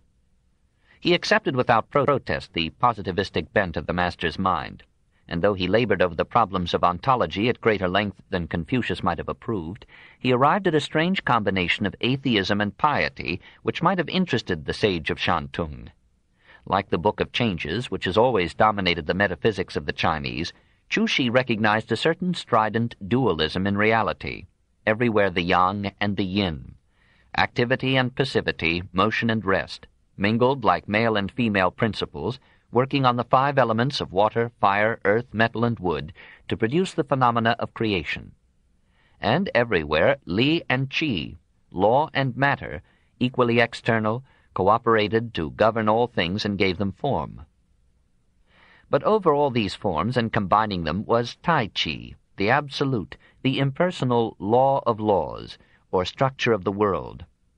Chu Shi identified this absolute with the Tian, or heaven, of orthodox Confucianism. God, in his view, was a rational process without personality or figurable form. Nature is nothing else than law. This law of the universe is also, said Chu, the law of morals and of politics. Morality is harmony with the laws of nature, and the highest statesmanship is the application of the laws of morality to the conduct of a state. Nature in every ultimate sense is good, and the nature of men is good. To follow nature is the secret of wisdom and peace. Choi Mao Shu refrained from clearing away the grass from in front of his window, because, he said, its impulse is just like my own. One might conclude that the instincts are also good, and that one may follow them gaily, but Chu Shi denounces them as the expression of matter, Qi, and demands their subjection to reason and law, Li. It is difficult to be at once a moralist and a logician. There were contradictions in this philosophy, but these did not disturb its leading opponent, the gentle and peculiar Wang Yangming. For Wang was a saint as well as a philosopher. The meditative spirit and habits of Mahayana Buddhism had sunk deeply into his soul. It seemed to him that the great error in Chu Shi was not one of morals, but one of method. The investigation of things, he felt, should begin not with the examination of the external universe, but, as the Hindus had said, with the far profounder and more revealing world of the inner self. Not all the physical science of all the centuries would ever explain a bamboo shoot or a grain of rice. In former years I said to my friend Chien, if to be a sage or a virtuous man one must investigate everything under heaven, how can at present any man possess such tremendous power? Pointing to the bamboos in front of the pavilion, I asked him to investigate them and see. Both day and night Chien entered into an investigation of the principles of the bamboo. For 3 days he exhausted his mind and thought until his mental energy was tired out and he took sick. At first I said that it was because his energy and strength were insufficient. Therefore I myself undertook to carry on the investigation. Day and night I was unable to understand the principles of the bamboo, until after 7 days I also became ill because of having wearied and burdened my thoughts. In consequence, we mutually sighed and said, we cannot be either sages or virtuous men. So Wang Yangming put aside the examination of things, and put aside even the classics of antiquity. To read one's own heart and mind in solitary contemplation seemed to him to promise more wisdom than all objects and all books. Exiled to a mountainous wilderness inhabited by barbarians and infested with poisonous snakes, he made friends and disciples of the criminals who had escaped to those parts. He taught them philosophy, cooked for them, and sang them songs. Once at the midnight watch he startled them by leaping from his cot and crying out ecstatically, "My nature, of course, is sufficient. I was wrong in looking for principles in things and affairs." His comrades were not sure that they followed him, but slowly he led them on to his idealistic conclusion. The mind itself is the embodiment of natural law. Is there anything in the universe that exists independent of the mind? Is there any law apart from the mind? He did not infer from this that God was a figment of the imagination. On the contrary, he conceived of the deity as a vague but omnipresent moral force, too great to be merely a person, and yet capable of feeling sympathy and anger toward men. From this idealistic starting point he came to the same ethical principles as Chu Shi. Nature is the highest good, and the highest excellence lies in accepting the laws of nature completely. When it was pointed out to him that nature seems to include snakes as well as philosophers, he replied with a touch of Aquinas, Spinoza, and Nietzsche that good and bad are prejudices, terms applied to things according to their advantage or injury to one's self or mankind. Nature itself, he taught, is beyond good and evil, and ignores our egoistic terminology. A pupil reports or invents a dialogue which might have been entitled Jenseits von Gut und Böse. A little later he said, "This view of good and evil has its source in the body and is probably mistaken." I was not able to comprehend. The teacher said, "The purpose of heaven in bringing forth is even as in the instance of flowers and grass. In what way does it distinguish between good and evil? If you, my disciple, take delight in seeing the flowers, then you will consider flowers good and grass bad. If you desire to use the grass, you will in turn consider the grass good. This type of good and evil has its source in the likes and dislikes of your mind. Therefore I know that you are mistaken." I said, "In that case there is neither good nor evil, is there?" The teacher said, "The tranquility resulting from the dominance of natural law is a state in which no discrimination is made between good and evil, while the stirring of the passion nature is a state in which both good and evil are present. If there are no stirrings of the passion nature, there is neither good nor evil, and this is what is called the highest good." I said, "In that case good and evil are not at all present in things?" He said, "They are only in your mind." It was well that Wang in Buddhism sounded this subtle note of an idealistic metaphysic in the halls of the correct and prim Confucians. For though these scholars had the justest view of human nature and government which philosophy had yet conceived, they were a trifle enamored of their wisdom, and had become an intellectual bureaucracy irksome and hostile to every free and creatively erring soul. If in the end the followers of Chu Shi won the day, if his tablet was placed with high honors in the same hall with that of the master himself, and his interpretation of the classics became a law to all orthodox thought for 700 years, it was indeed a victory of sound and simple sense over the disturbing subtleties of the metaphysical mind. But a nation, like an individual, can be too sensible, too prosaically sane and unbearably right. It was partly because Chu Shi and Confucianism triumphed so completely that China had to have her revolution. 2. Bronze, lacquer, and jade. The role of art in China, textiles, furniture, jewelry, fans, the making of lacquer, the cutting of jade, some masterpieces in bronze, Chinese sculpture. The pursuit of wisdom and the passion for beauty are the two poles of the Chinese mind, and China might loosely be defined as philosophy and porcelain. As the pursuit of wisdom meant to China no airy metaphysic, but a positive philosophy aiming at individual development and social order, so the passion for beauty was no esoteric aestheticism, no dilettante concoction of art forms irrelevant to human affairs, but an earthly marriage of beauty and utility, a practical resolve to adorn the objects and implements of daily life.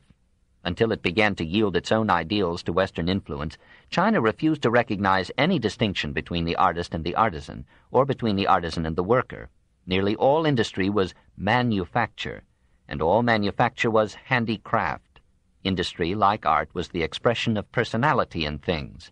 Hence China, while neglecting to provide its people through large-scale industry with conveniences common in the West, excelled every country in artistic taste and the multiplication of beautiful objects for daily use. From the characters in which he wrote to the dishes from which he ate, the comfortable Chinese demanded that everything about him should have some aesthetic form, and evidence in its shape and texture the mature civilization of which it was a symbol and a part. It was during the Sung dynasty that this movement to beautify the person, the temple, and the home reached its highest expression. It had been a part of the excellence of Tang life and would remain and spread under later dynasties. But now a long period of order and prosperity nourished every art and gave to Chinese living a grace and adornment which it had never enjoyed before. In textiles and metalworking, the craftsmen of China, during and after the Sung era, reached a degree of perfection never surpassed. In the cutting of jade and hard stones they went beyond all rivals anywhere, and in the carving of wood and ivory they were excelled only by their pupils in Japan. Furniture was designed in a variety of unique and uncomfortable forms. Cabinet makers, living on a bowl of rice per day, sent forth one objet de vertu, one little piece of perfection after another. And these minor products of a careful art, taking the place of expensive furniture and luxuries in homes, gave to their owners a pleasure which in the Occident only connoisseurs can know. Jewelry was not abundant, but it was admirably cut. Women and men cooled themselves with ornate fans of feathers or bamboo, of painted paper or silk. Even beggars brandished elegant fans as they plied their ancient trade. The art of lacquer began in China and came to its fullest perfection in Japan. In the Far East, lacquer is the natural product of a tree indigenous to China, the Rus vernicifera, but now most sedulously cultivated by the Japanese. Lacquer is from the French lacre, resin, which in turn derives from the Latin lac, lac, or milk. The sap is drawn from trunk and branches, strained and heated to remove excess liquid. It is applied to thin wood, sometimes to metal or porcelain, and is dried by exposure to moisture. 20 or 30 coats, each slowly dried and painstakingly polished, are laid on, the applications varying in color and depth. Then, in China, the finished lacquer is carved with a sharp V-shaped tool, each incision reaching to such a layer as to expose the color required by the design. The art grew slowly. It began as a form of writing upon bamboo strips. The material was used in the Zhou dynasty to decorate vessels, harness, carriages, etc. In the 2nd century A.D. it was applied to buildings and musical instruments. Under the Tang, many lacquered articles were exported to Japan. Under the Sung, all branches of the industry took their definite form and shipped their products to such distant ports as India and Arabia. Under the Ming emperors, the art was further perfected and in some phases reached its zenith. Under the enlightened Manchu rulers Kangxi and Qianlong, great factories were built and maintained by imperial decree, and made such masterpieces as Qianlong's throne, or the lacquered screen that Kangxi presented to Leopold I, Emperor of the Holy Roman Empire. The art continued at its height until the 19th century, when the wars brought on by European merchants and the poor taste of European importers and clients caused the withdrawal of imperial support, lowered the standards, debased the designs, and left the leadership in lacquer to Japan. Jade is as old as Chinese history, for it is found in the most ancient graves. The earliest records attribute its use as a sound stone to 2500 B.C. Jade was cut in the form of a fish or elsewise and suspended by a thong. When properly cut and struck, it emitted a clear musical tone, astonishingly long sustained. The word was derived through the French jade from the Spanish illada, Latin ilia, meaning loins. The Spanish conquerors of America found that the Mexicans used the stone, powdered and mixed with water, as a cure for many internal disorders, and they brought this new prescription back to Europe along with American gold. The Chinese word for the stone is much more sensible. Jun means soft, like the dew. 2 minerals provide jade, jadeite and nephrite, silicates in the one case of aluminum and sodium, in the other of calcium and magnesium. Both are tough. The pressure of 50 tons is sometimes required to crush a 1-inch cube. Large pieces are usually broken by being subjected in quick succession first to extreme heat and then to cold water. The ingenuity of the Chinese artist is revealed in his ability to bring lustrous colors of green, brown, black, and white out of these naturally colorless materials, and in the patient obstinacy with which he varies the forms, so that in all the world's collections of jade, barring buttons, no 2 pieces are alike. Examples begin to appear as far back as the Shang dynasty in the shape of a jade toad used in divine sacrifice, and forms of great beauty were produced in the days of Confucius. While various peoples used jadeite for axes, knives, and other utensils, the Chinese held the stone in such reverence that they kept it almost exclusively for art. They regarded it as more precious than silver or gold or any jewelry. They valued some small jades, like the thumb rings worn by the mandarins, at $5,000, and some jade necklaces at $100,000. Collectors spent years in search of a single piece. It has been estimated that an assemblage of all existing Chinese jades would form a collection unrivaled by any other material. Bronze is almost as old as jade in the art of China, and even more exalted in Chinese reverence. Legend tells how the ancient Emperor Yu, hero of the Chinese flood, cast the metals sent him as tribute by the 9 provinces of his empire into the form of 3 9-legged cauldrons, possessed of the magic power to ward off noxious influence, cause their contents to boil without fire, and generate spontaneously every delicacy. They became a sacred symbol of the imperial authority, were handed down carefully from dynasty to dynasty, but disappeared mysteriously on the fall of the Zhou, a circumstance extremely injurious to the prestige of Shi Huangti. The casting and decoration of bronze became one of the fine arts of China, and produced collections that required 42 volumes to catalogue them. It made vessels for the religious ceremonies of the government and the home, and transformed 1,000 varieties of utensils into works of art. Chinese bronzes are equaled only by the work of the Italian Renaissance, and there perhaps only by those gates of paradise which Ghiberti designed for the baptistry of Florence. The oldest existing pieces of Chinese bronze are sacrificial vessels recently discovered in Honan. Chinese scholars assign them to the Shang dynasty, but European connoisseurs give them a later, though uncertain, date. The earliest dated remains are from the period of the Zhou. An excellent example of these is the set of ceremonial vessels in the Metropolitan Museum of Art in New York. Most of the Zhou bronzes were confiscated by Shi Huangti, lest the people melt them down and recast them as weapons. With the accumulated metal, his artisans made 12 gigantic statues, each 50 feet high, but not 1 foot of the 50 remains. Under the Han, many fine vessels were made, often inlaid with gold. Artists trained in China cast several masterpieces for the Temple of Horyuji at Nara in Japan, the loveliest being 3 Amida Buddhas seated in lotus beds. There is hardly anything finer than these figures in the history of bronze. Under the Sung, the art reached its height, if not of excellence, certainly of fertility. Cauldrons, wine vessels, beakers, censers, weapons, mirrors, bells, drums, vases, plaques, and figurines filled the shelves of connoisseurs, and found some place in nearly every home. An attractive sample of Sung work is an incense burner in the form of a water buffalo mounted by Lao Tse, who bestrides it calmly in proof of the power of philosophy to tame the savage breast. The casting is throughout of the thinness of paper, and the lapse of time has given the piece a patina or coating of mottled green that lends it the meretricious beauty of decay. Patina, Latin for dish, is formed by the disintegration of the metal surface through contact with moisture or earth. It is the fashion today to value bronzes partly according to the green or black patina left on them by time, or by the acids used in the modern production of ancient art. Under the Ming, a slow deterioration attacked the art. The size of the objects increased and quality fell. Bronze, which had been a miraculous novelty in the Chalcolithic age of the Emperor Yu, became a commonplace and yielded its popularity to porcelain. Sculpture was not one of the major arts, not even a fine art to the Chinese. By an act of rare modesty, the Far East refused to class the human body under the rubric of beauty. Its sculptors played a little with drapery, and used the figures of men, seldom of women, to study or represent certain types of consciousness, but they did not glorify the body. For the most part, they confined their portraits of humanity to Buddhist saints and Taoist sages, ignoring the athletes and courtesans who gave such inspiration to the artists of Greece. In the sculpture of China, animals were preferred even to philosophers and saints. The earliest Chinese statues known to us are the 12 bronze colossi erected by Shi Huangti. They were melted by a Han ruler to make small cash. A few little animals in bronze remain from the Han dynasty, but nearly all the statuary of that epoch was destroyed by war or the negligence of time. The only important Han remains are the tomb reliefs found in Shantung.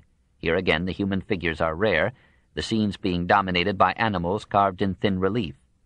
More akin to sculpture are the funerary statuettes of clay, mostly of animals, occasionally of servants or wives, which were buried with male corpses as a convenient substitute for sati.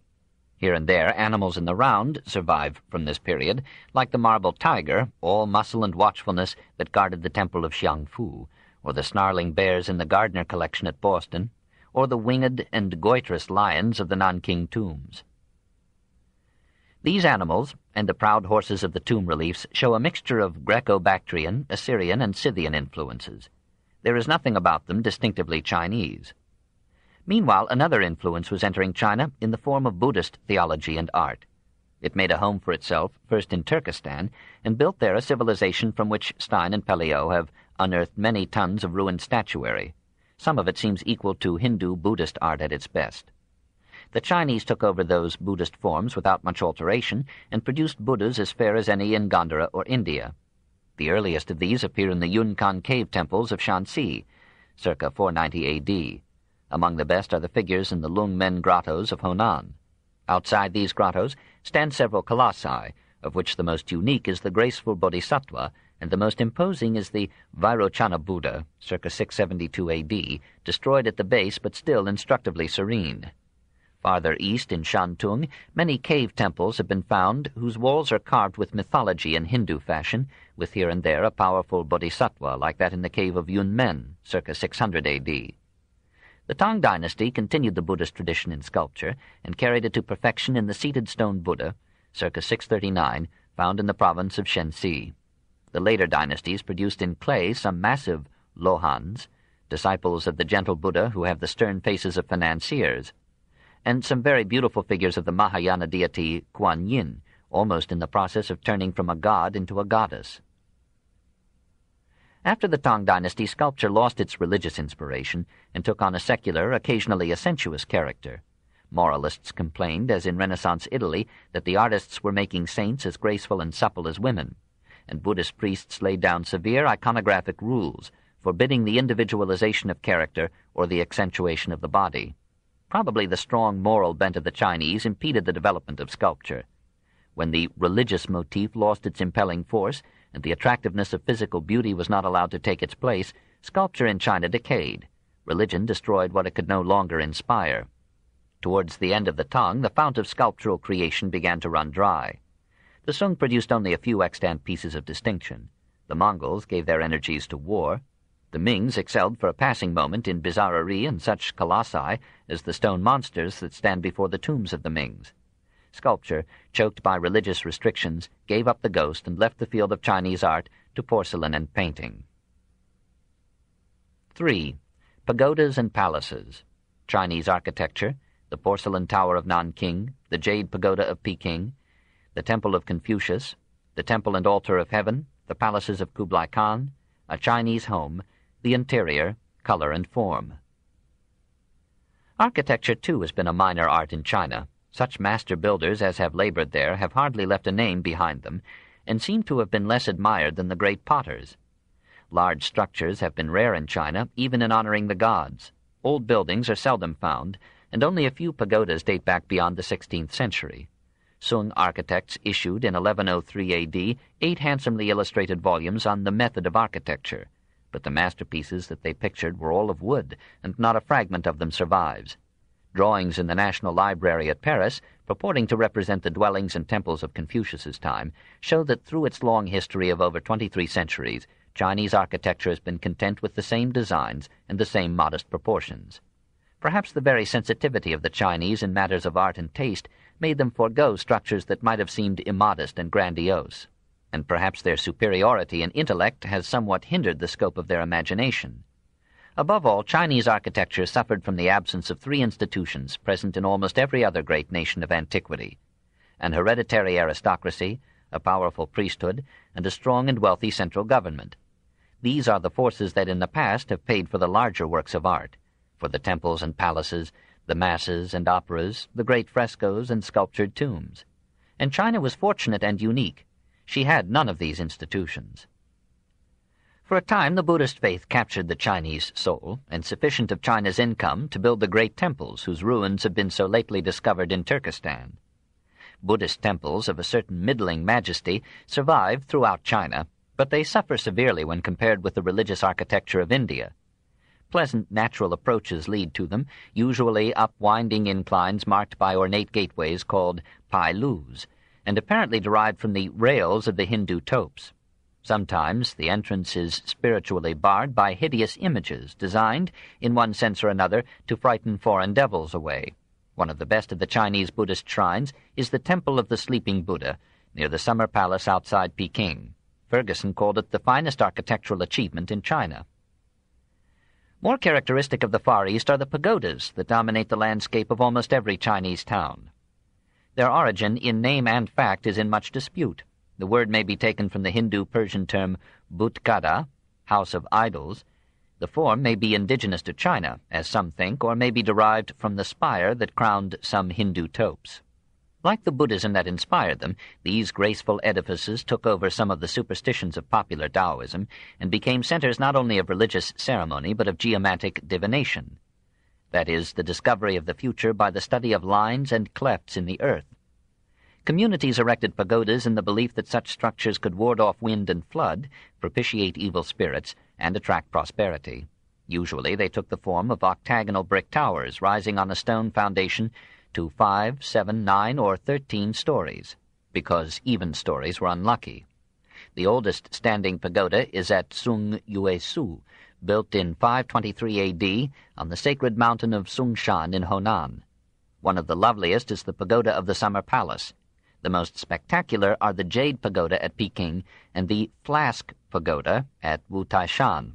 The most famous was the Porcelain Tower of Nanking, built in 1412-31, distinguished by a facing of porcelain over its bricks, and destroyed by the Taiping Rebellion in 1854.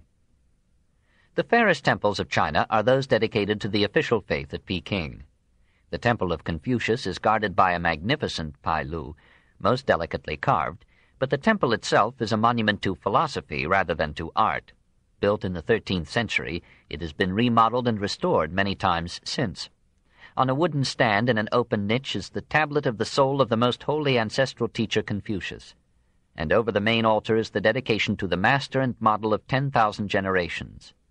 Near the south Tatar wall of Peking stand the Temple of Heaven and the Altar of Heaven. The altar is an impressive series of marble stairs and terraces, whose number and arrangement had a magical significance. The temple is a modified pagoda of 3 stories, raised upon a marble platform and built of unprepossessing brick and tile. Here at 3 o'clock in the morning of the Chinese New Year, the emperor prayed for the success of his dynasty and the prosperity of his people, and offered sacrifice to a neuter, but it was hoped not neutral, heaven. However, the temple was badly damaged by lightning in 1889. More attractive than these stolid shrines are the frail and ornate palaces that once housed princes and mandarins at Peking. A burst of architectural genius during the reign of Chengzu, 1403 to 1425, reared the Great Hall at the tombs of the Ming emperors and raised a medley of royal residences in an enclosure destined to become known as the Forbidden City, on the very site where Kublai Khan's palaces had amazed Marco Polo 2 centuries before. Ogreish lions stand watch at either side of the marble balustrades that lead to the marble terrace. Hereon are official buildings with throne rooms, reception rooms, banquet rooms, and the other needs of royalty, and scattered about are the elaborate homes in which once lived the imperial family, their children and relatives, their servants and retainers, their eunuchs and concubines. The palaces hardly vary one from another. All have the same slender columns, the same pretty lattices, the same carved or lettered cornices, the same profusion of brilliant colors, the same upward-curving eaves of the same massively tiled roofs. And like these forbidden delicacies is the second summer palace, some miles away, perhaps more completely perfect of its kind, more gracefully proportioned and fastidiously carved than the once royal homes of Peking. If we try to express in brief compass the general characteristics of Chinese architecture, we find as a first feature the unpleasant wall that hides the main structure from the street. In the poorer sections, these outer walls are continuous from home to home and betray an ancient insecurity of life. Within the wall is a court, upon which open the doors and lattices of one or several homes. The houses of the poor are gloomy tenements, with narrow entrances and corridors, low ceilings, and floors of the good earth. In many families, pigs, dogs, hens, men and women live in one room. The poorest of all live in rain-swept, wind-beaten huts of mud and straw. Those with slightly better incomes cover the floor with mats or pave it with tiles.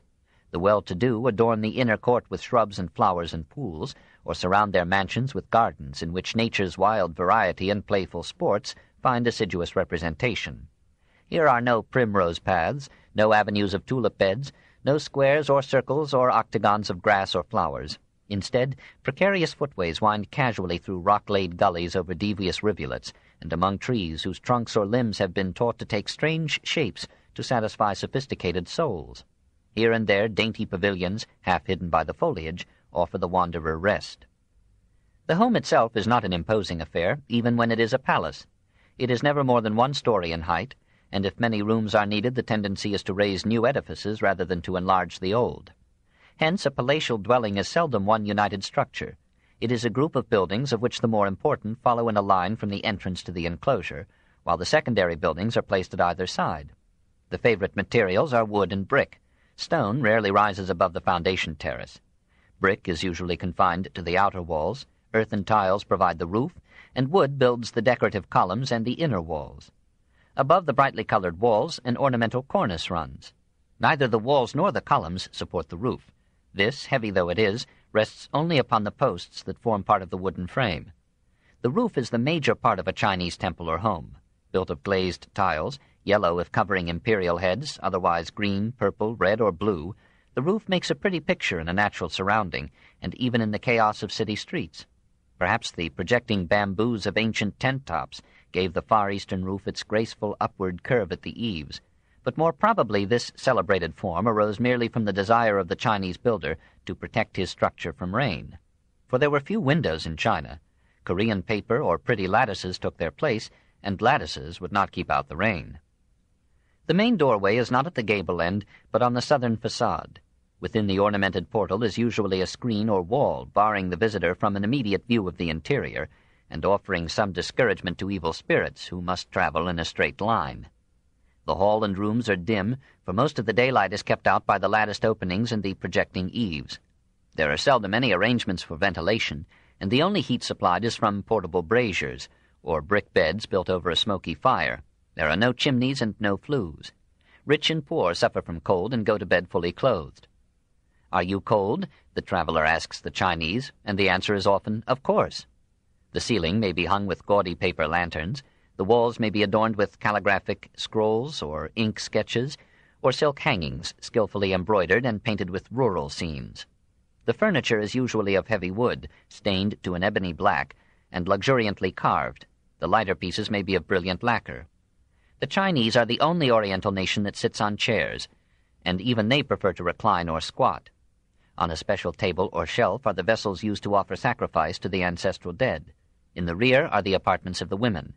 Separate rooms or detached buildings may house a library or a school.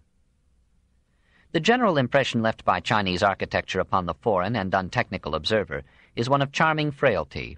Color dominates form, and beauty here has to do without the aid of sublimity.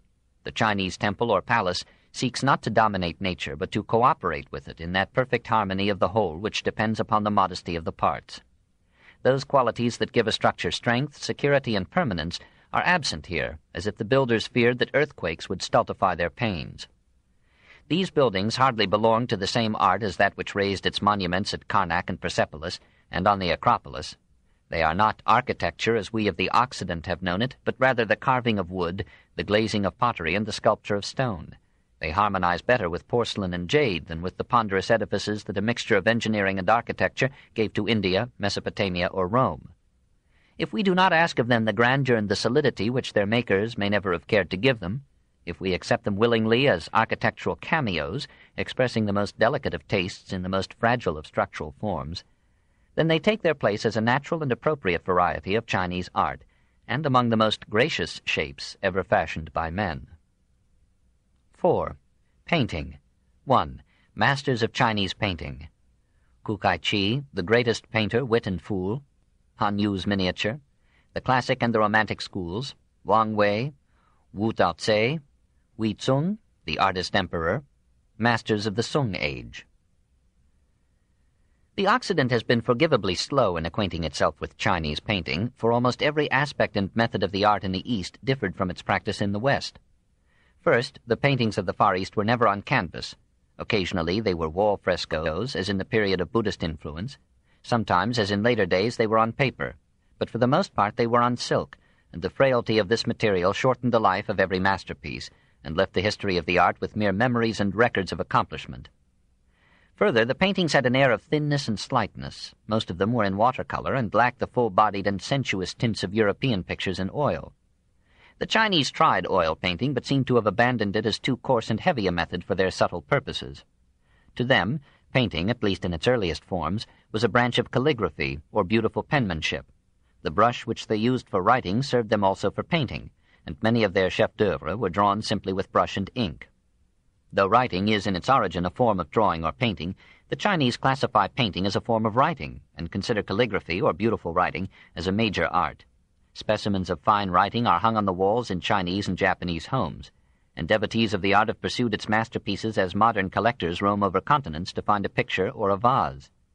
The most famous of Chinese calligraphers was Wang Shiqi, circa 400 A.D. It was on the Chinese characters as formed by his graceful hand that the characters were cut when block printing began. The great Tang Emperor, Tai Tsung, resorted to theft to get from Pian Tsai a scroll written by Wang Shiqi. Thereupon Pian Tsai, we are told, lost appetite and died. Finally, their greatest achievements were unconsciously hidden from Western travelers. For the Chinese do not flaunt their pictures on public or private walls. They roll them up and store them carefully away, and unfold them for occasional enjoyment as we take down and read a book. Such scroll paintings were arranged in sequence on a roll of paper or silk, and were read like a manuscript. Smaller pictures were hung on a wall, but were seldom framed. Sometimes a series of pictures was painted on a screen. By the time of the later Sung dynasty, the art of painting had already developed 13 branches and innumerable forms. Painting is mentioned in Chinese literature as an established art several centuries before Christ, and despite the interruptions of war, it has continued in China to our own time. Tradition makes the first Chinese painter a woman, Lei, sister of the pious Emperor Shun. Alas, cried a disgusted critic, that this divine art should have been invented by a woman. Nothing survives of Zhou painting, but that the art was then already old appears from Confucius's report of how deeply he was affected by the frescoes in the Grand Temple at Luoyang. During the early years of the Han Dynasty, a writer complained that a hero whom he admired had not been sufficiently painted. Good artists are many. Why does not one of them draw him? The story is told of an artist virtuoso of the time, Lieh Yi, who could draw a perfectly straight line 1,000 feet long, could etch a detailed map of China on a square inch of surface, and could fill his mouth with colored water and spit it out in the form of paintings. The phoenixes which he painted were so lifelike that people wondered why they did not fly away. There are signs that Chinese painting reached one of its zeniths at the beginning of our era, but war and time have destroyed the evidence.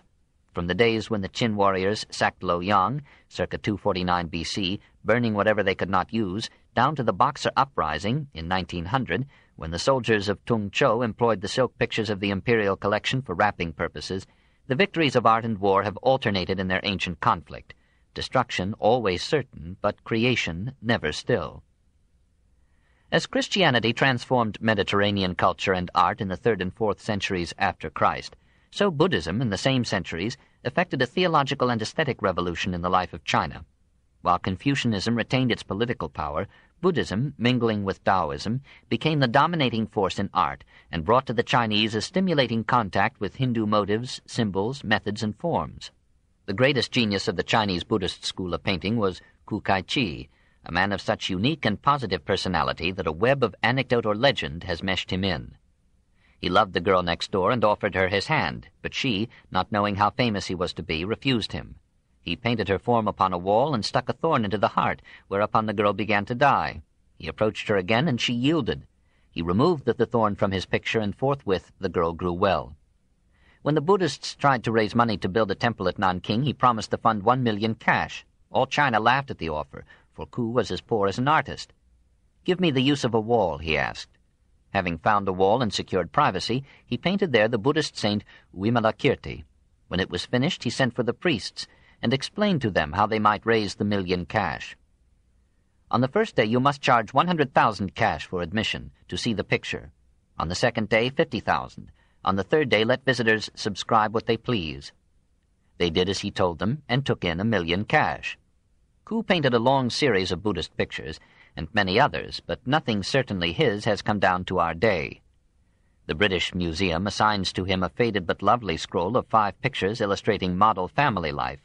The Temple of Confucius at Chufu contains a stone engraving purporting to follow a design of Ku, and the Freer Gallery at Washington contains 2 excellent copies of compositions attributed to him. He wrote 3 treatises on painting, of which some fragments survive. Men, he said, were the most difficult things to paint. Next came landscapes, then horses and gods. He insisted on being a philosopher, too. Under his portrait of the emperor, he wrote, "In nature there is nothing high which is not soon brought low. When the sun has reached its noon, it begins to sink. When the moon is full, it begins to wane. To rise to glory is as hard as to build a mountain out of grains of dust. To fall into calamity is as easy as the rebound of a tense spring." His contemporaries ranked him as the outstanding man of his time in 3 lines: in painting, in wit, and in foolishness. Painting flourished at the Tang court. "There are as many painters as morning stars," said Tu Fu, "but artists are few." In the 9th century, Chang Yenyuan wrote a book called Eminent Painters of All Ages, in which he described the work of 370 artists. A picture by a master, he tells us, brought in those days as much as 20,000 ounces of silver. But he warns us against rating art in monetary terms. Good pictures, he writes, are more priceless than gold or jade. Bad ones are not worth a potsherd. Of Tang painters, we still know the names of 220. Of their work, hardly anything remains, for the Tatar revolutionists who sacked Chang'an in 756 A.D. did not care for painting. We catch something of the art atmosphere that mingled with the poetry of the time in the story of Han Yu, the famous prince of literature. One day he won from a fellow lodger at an inn a precious miniature portraying, in the smallest compass, 123 human figures, 83 horses, 30 other animals, 3 chariots, and 251 articles. I thought a great deal of it, for I could not believe that it was the work of a single man, uniting as it did in itself such a variety of excellences, and no sum would have tempted me to part from it. Next year I left the city and went to Hoyang, and there one day, while discussing art with strangers, I produced the picture for them to see. Among them was a Mr. Chow, a censor, a highly cultivated man, who, when he saw it, seemed rather overcome, and at length said, "That picture is a copy, made by me in my youth, of a work from the Imperial Gallery. I lost it 20 years ago while traveling in the province of Fukien." Han Yu at once presented the miniature to Mr. Chow. Just as in Chinese religion 2 schools had taken shape, Confucian and Taoist Buddhist, and just as 2 schools led by Chu Xi and Wang Yangming were soon to develop in philosophy, representing respectively what we in the West would call the classic and the romantic types of mind, so in Chinese painting the northern artists accepted a stern tradition of classical sobriety and restraint, while the South gave color and form to feeling and imagination. This book is continued at this point on the other side of this cassette. Please reverse or turn the cassette over now. The Story of Civilization, Volume 1, Our Oriental Heritage, Part 2, by Will Durant. Continued. Cassette 8, Side 2. Just as in Chinese religion 2 schools had taken shape, Confucian and Taoist Buddhist, and just as 2 schools led by Chu Xi and Wang Yangming were soon to develop in philosophy, representing respectively what we in the West would call the classic and the romantic types of mind, so in Chinese painting the northern artists accepted a stern tradition of classical sobriety and restraint, while the South gave color and form to feeling and imagination. The northern school set itself severely to secure correct modeling of figure and full clarity of line. The southern rebelled like Montmartre against such limitations, disdained a simple realism, and tried to use objects merely as elements in a spiritual experience, tones in a musical mood.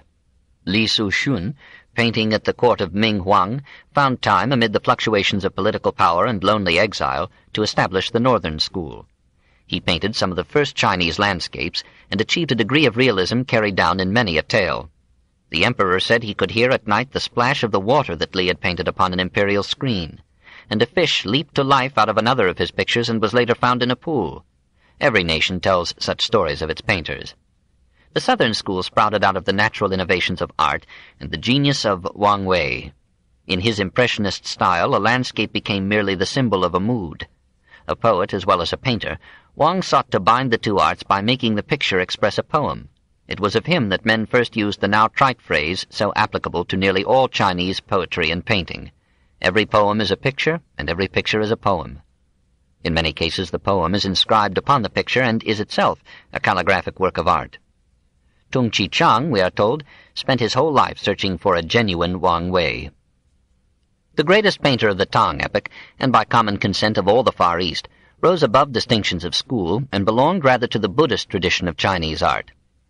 Wu Taozi deserved his name, Wu, master of the Tao, or Wei, for all those impressions and formless thoughts which Lao Tse and Chuang Tse had found too subtle for words seemed to flow naturally into line and color under his brush. A poverty-stricken orphan, a Chinese historian describes him, but endowed with a divine nature, he had not assumed the cap of puberty ere he was already a master artist, and had flooded Luoyang with his works. Chinese tradition has it that he was fond of wine and feats of strength, and thought like Poe that the spirit could work best under a little intoxication. He excelled in every subject: men, gods, devils, Buddhas, birds, beasts, buildings, landscapes, all seemed to come naturally to his exuberant art. He painted with equal skill on silk, paper, and freshly plastered walls.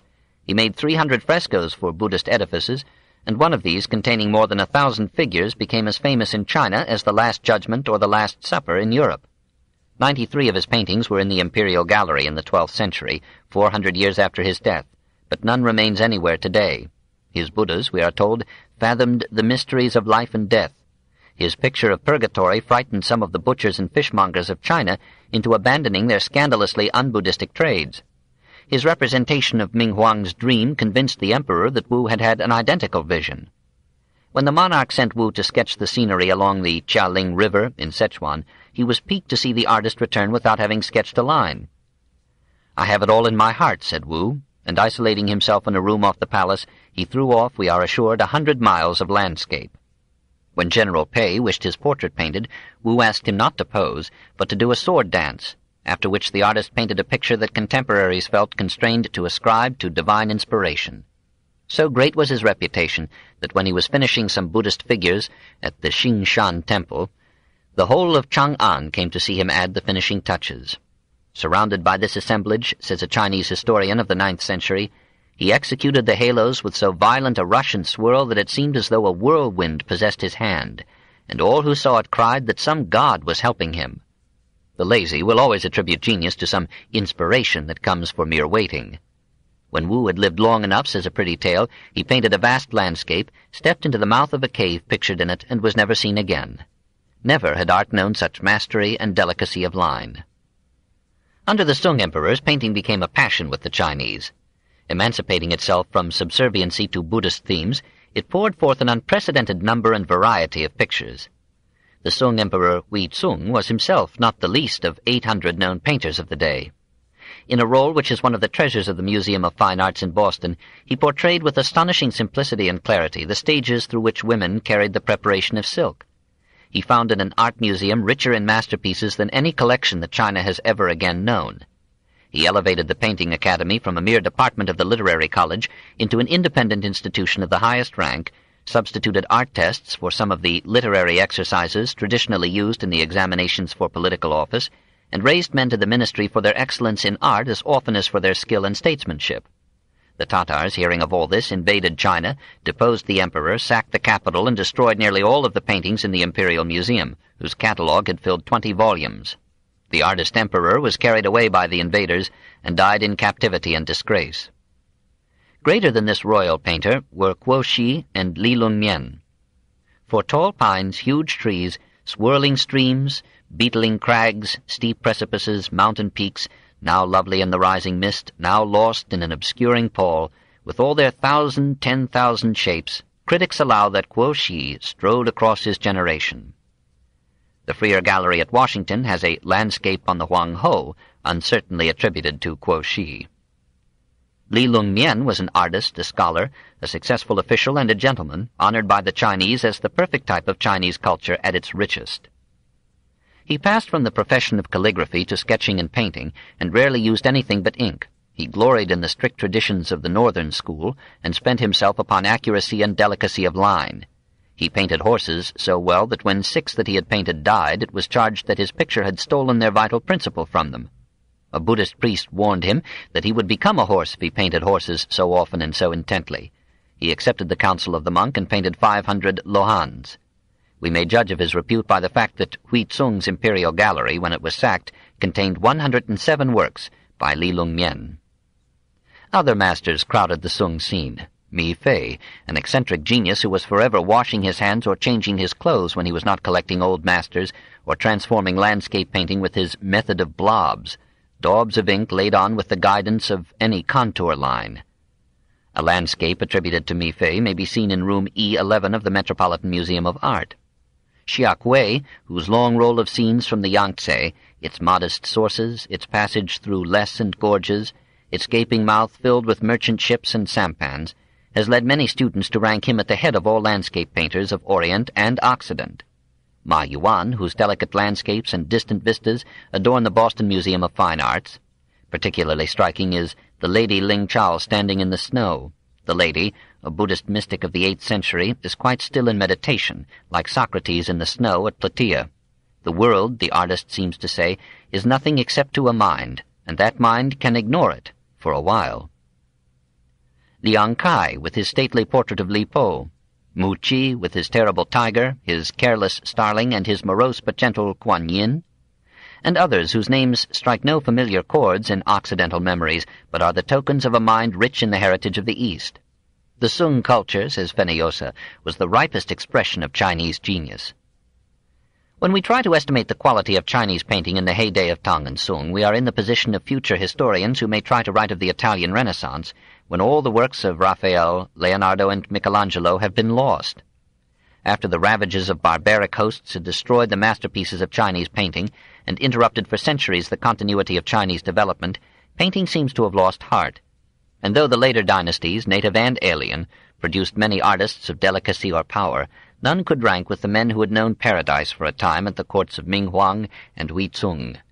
When we think of the Chinese, we must see them not merely as a people now stricken with poverty, weakened with corruption, torn with factions and disgraced with defeat, but as a nation that has had, in the long vista of its history, ages that could compare with those of Pericles, Augustus, and the Medici, and may have such ages again.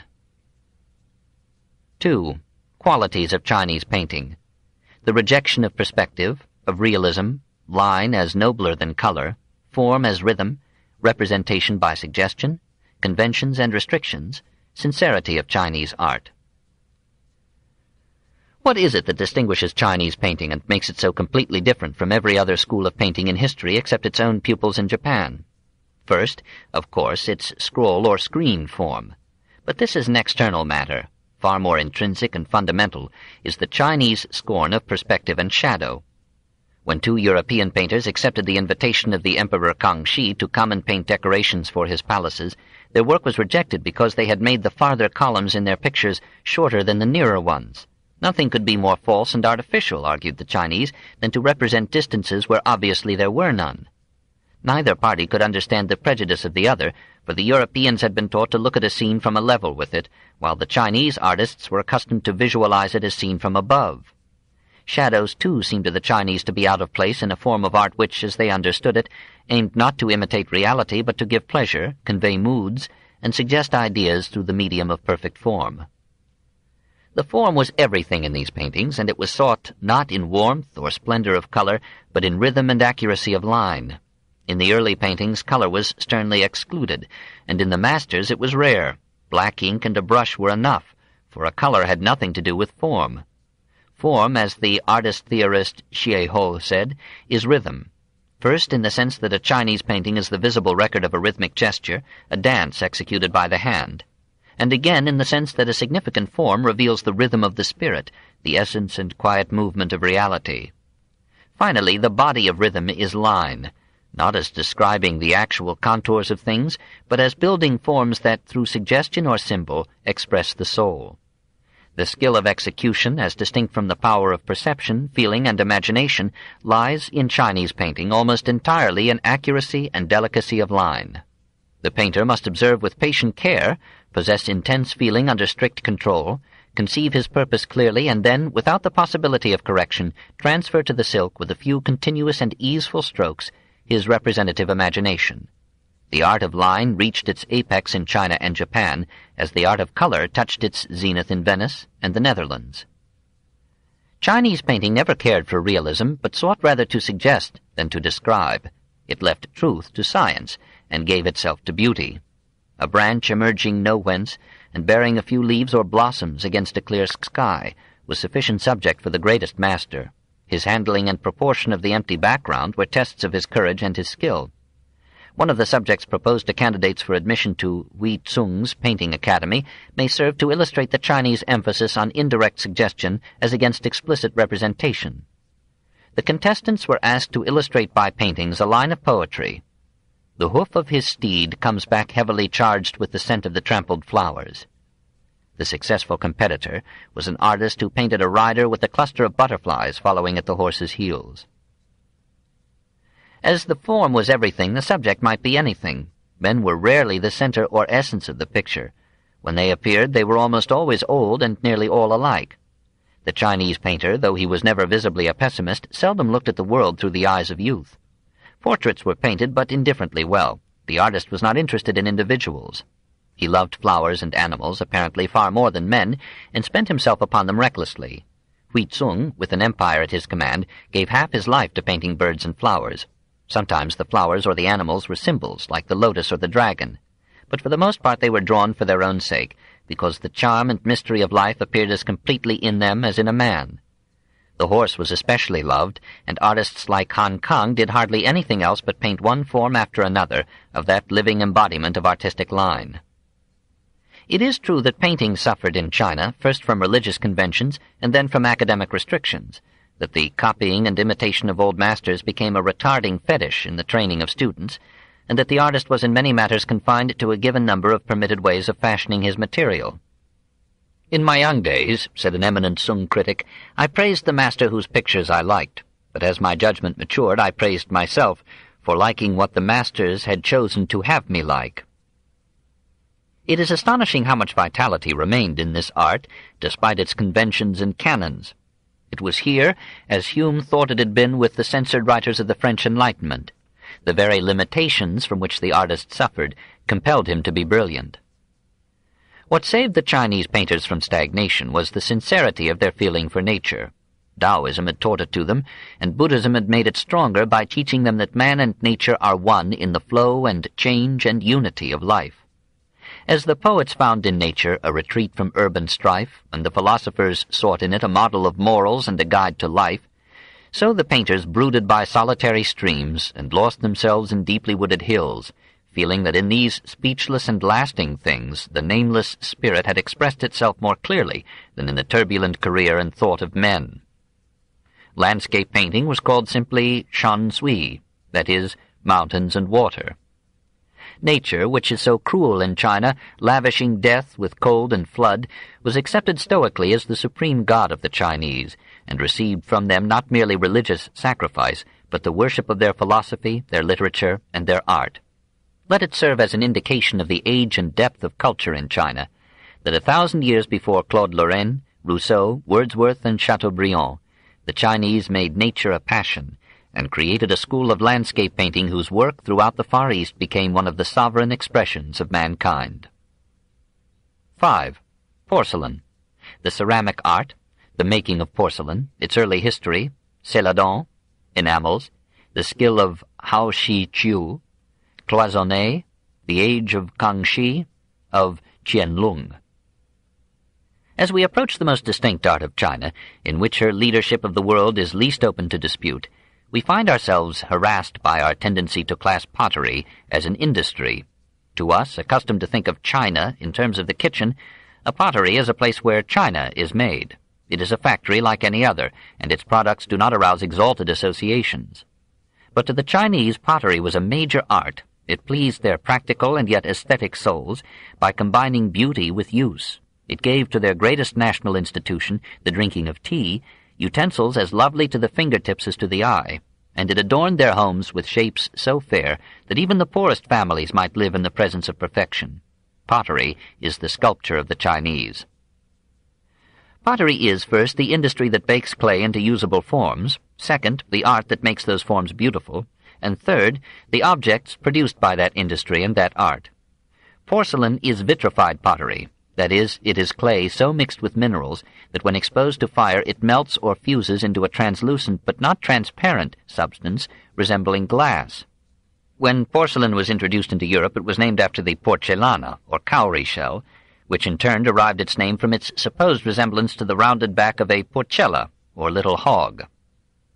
The Chinese made porcelain out of two minerals chiefly, kaolin, a pure white clay formed from decomposed feldspar of granite, and pétunce, a fusible white quartz that gave the product its translucency. These materials were ground into a powder, worked up into a paste with water, molded by hand or on the wheel, and subjected to high temperatures that fused the composition into a vitreous form, brilliant and durable.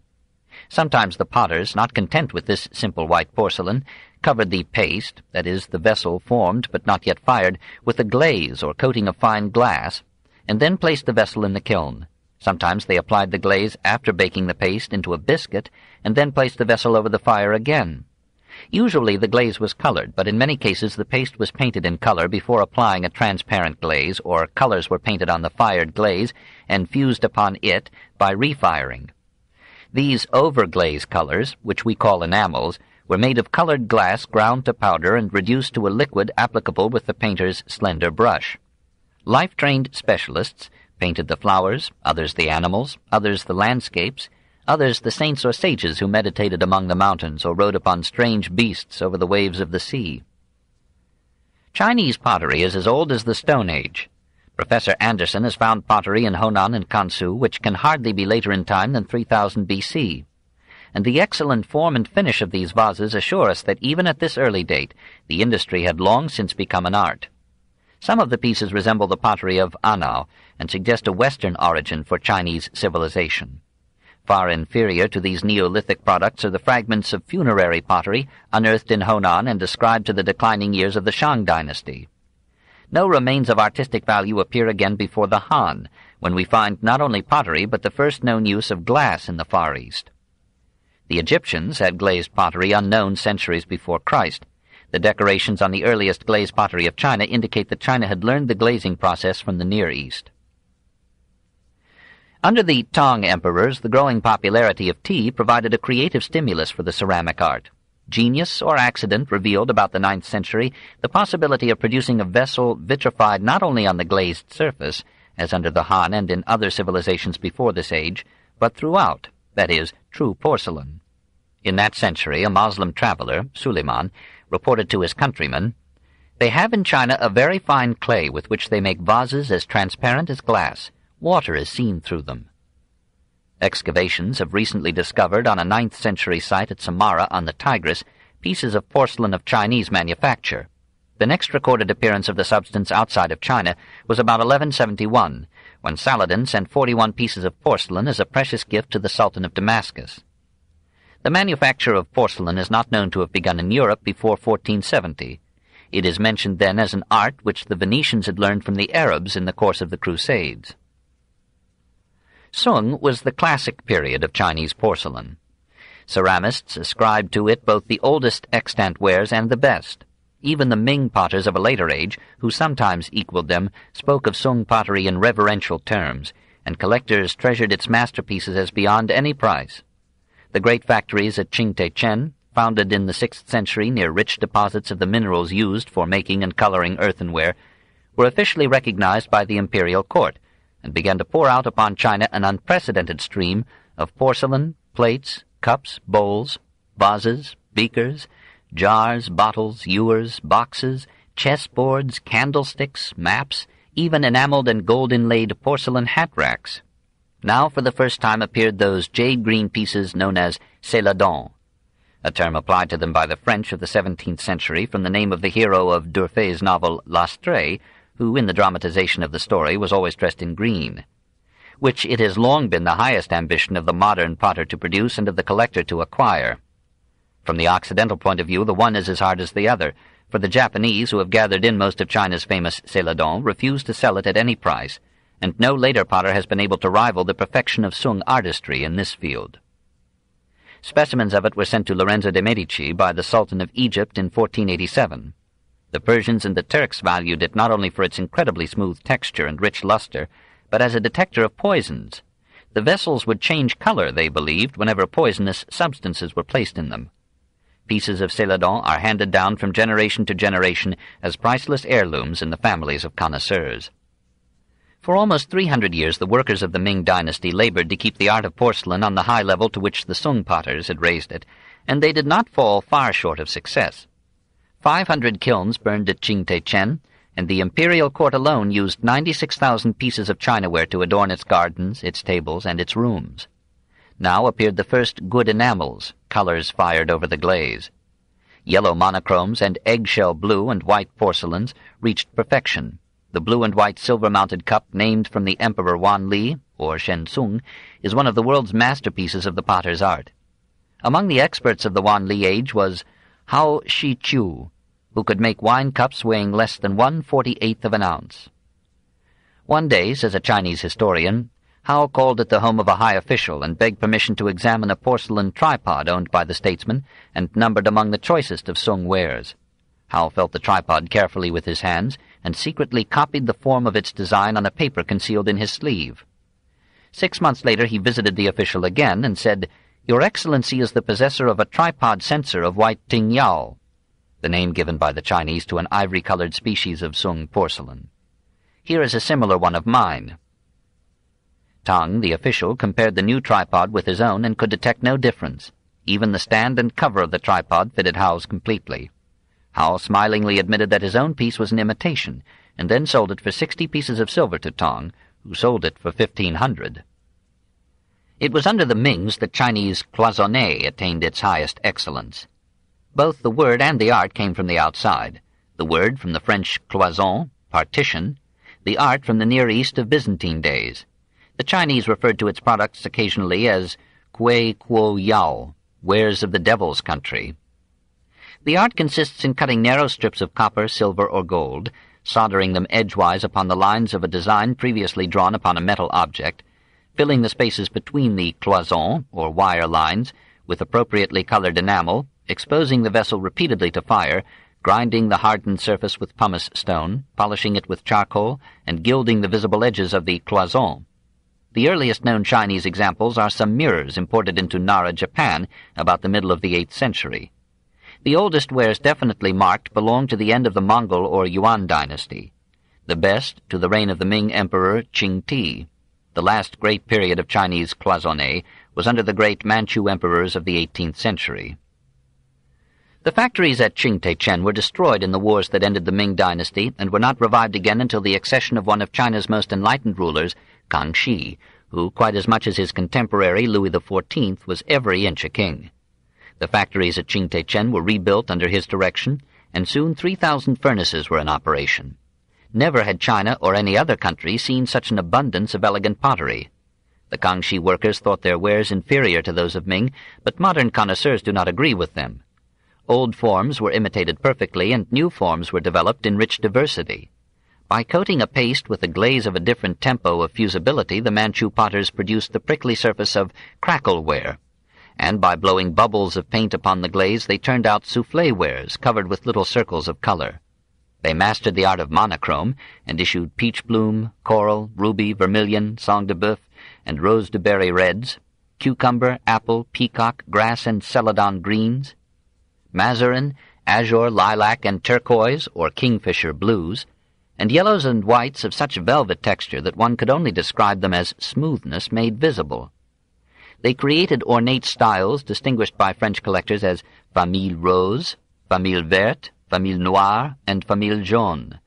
Rose, green, black, and yellow families. Excellent specimens of the last two groups may be seen at the Metropolitan Museum of Art. In the field of polychromes, they developed the difficult art of subjecting a vessel in the kiln to alternate drafts of clear and soot-laden air, the first providing, the second withdrawing oxygen, in such ways that the green glaze was transformed into a flame of many colors, so that the French have called this variety flambé. They painted upon some of their wares high officials in flowing queue and robes and created the Mandarin style. They painted flowers of the plum in white upon a blue, less often a black background, and gave to the world the grace and delicacy of the hawthorn vase. The last great age of Chinese porcelain came in the long and prosperous reign of Qianlong. Fertility was undiminished, and though the new forms had something less than the success of the Kangxi innovations, the skill of the master potters was still supreme. The famille rose attained its fullest perfection, and spread half the flowers and fruits of nature over the most brilliant glaze, while eggshell porcelain provided costly lampshades for extravagant millionaires. Then, through 15 bloody years, 1850 to 1864, came the Taiping Rebellion, ruining 15 provinces, destroying 600 cities, killing 20 million men and women, and so impoverishing the Manchu dynasty that it withdrew its support from the potteries and allowed them to close their doors and scatter their craftsmen into a disordered world. The art of porcelain in China has not recovered from that devastation, and perhaps it never will. For other factors have reinforced the destructiveness of war and the ending of imperial patronage. The growth of the export trade tempted the artists to design such pieces as best satisfied the taste of European buyers, and as that taste was not as fine as the Chinese, the bad pieces drove the good pieces out of circulation by a ceramic variation of Gresham's law. About the year 1840, English factories began to make inferior porcelain at Canton, and exported it to Europe, and gave it the name of Chinaware. Factories at Sèvres in France, Meissen in Germany, and Burslem in England imitated the work of the Chinese, lowered the cost of production by installing machinery, and captured yearly more and more of China's foreign ceramic trade. What survives is the memory of an art perhaps as completely lost as that of medieval stained glass. Try as they will, the potters of Europe have been unable to equal the subtler forms of Chinese porcelain. Connoisseurs raise with every decade their monetary estimate of the masterpieces that survive. They ask $500 for a teacup, and receive $23,600 for a hawthorn vase. As far back as 1767, 2 turquoise porcelain dogs of Faux at auction brought 5 times as much as Guido Reni's Infant Jesus, and thrice as much as Raphael's Holy Family. But anyone who has felt with eyes and fingers and every nerve the loveliness of Chinese porcelain will resent these valuations and count them as sacrilege. The world of beauty and the world of money never touch, even when beautiful things are sold. It is enough to say that Chinese porcelain is the summit and symbol of Chinese civilization, one of the noblest things that men have done to make their species forgivable on the earth. Chapter 26. The People and the State. 1. Historical Interlude. 1. Marco Polo visits Kublai Khan. The Incredible Travelers, Adventures of a Venetian in China, The Elegance and Prosperity of Hangzhou, The Palaces of Peking, The Mongol Conquest, Genghis Khan, Kublai Khan, His Character and Policy, His Harem, Marco Millions.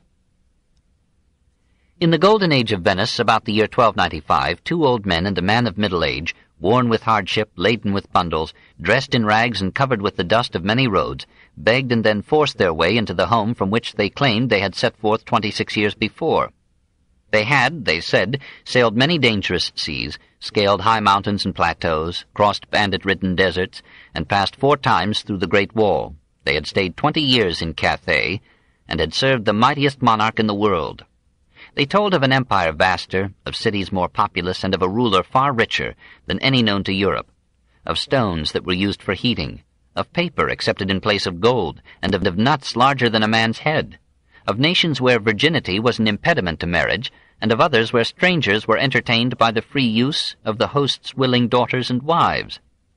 No man would believe them, and the people of Venice gave to the youngest and most garrulous of them the nickname Marco Millions, because his tale was full of numbers large and marvelous. Mark and his father and uncle accepted this fate with good cheer, for they had brought back with them many precious stones from the distant capital, and these gave them such wealth as maintained them in high place in their city. When Venice went to war with Genoa in 1298, Marco Polo received command of a galley, and when his ship was captured and he was kept for a year in a Genoese jail, he consoled himself by dictating to an amanuensis the most famous travel book in literature. He told with the charm of a simple and straightforward style how he, Father Niccolo and Uncle Maffeo, had left Acre when Mark was but a boy of 17, how they had climbed over the Lebanon ranges and found their way through Mesopotamia to the Persian Gulf, and thence through Persia, Khorasan, and Balkh to the plateau of Pamir, how they had joined caravans that slowly marched to Kashgar and Khotan, and across the Gobi Desert to Tangut, and through the wall to Shangtu, where the great Khan received them as humble emissaries from the youthful West. Shangtu is Coleridge's Xanadu. The Central Asian regions described by Polo were not explored again by Europeans, with one forgotten exception, until 1838.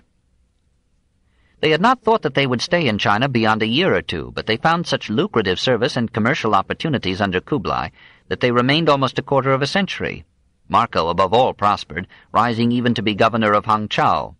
In fond memory, he describes it as far ahead of any European city in the excellence of its buildings and bridges, the number of its public hospitals, the elegance of its villas, the profusion of facilities for pleasure and vice, the charm and beauty of its courtesans, the effective maintenance of public order, and the manners and refinement of its people. The city, he tells us, was 100 miles in circuit. Its streets and canals are extensive, and of sufficient width to allow of boats on the one and carriages on the other to pass easily with articles necessary for the inhabitants. It is commonly said that the number of bridges of all sizes amounts to 12,000. Those which are thrown over the principal canals and are connected with the main streets have arches so high and built with so much skill that vessels with their masts can pass under them. At the same time, carts and horses can pass over, so well is the slope from the street graded to the height of the arch. There are within the city 10 principal squares or marketplaces, besides innumerable shops along the streets. Each side of these squares is a half-mile in length, and in front of them is the main street, 40 paces in width, and running in a direct line from one extremity of the city to the other.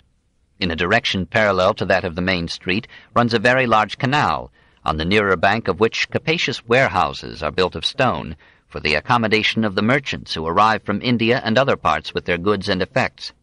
They are thus conveniently situated with respect to the marketplaces. In each of these, upon 3 days in every week, there is an assemblage of from 40 to 50,000 persons. The streets are all paved with stone and bricks.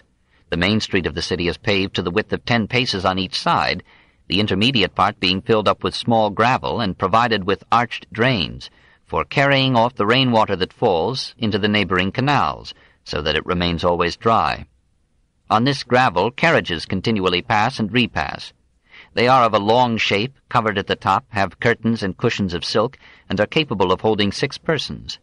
Both men and women who feel disposed to take their pleasure are in the daily practice of hiring them for that purpose. There is an abundant quantity of game of all kinds. From the sea, which is 15 miles distant, there is daily brought up the river to the city a vast quantity of fish. At the sight of such an importation of fish, you would think it impossible that it could be sold, and yet in the course of a few hours it is all taken off, so great is the number of inhabitants.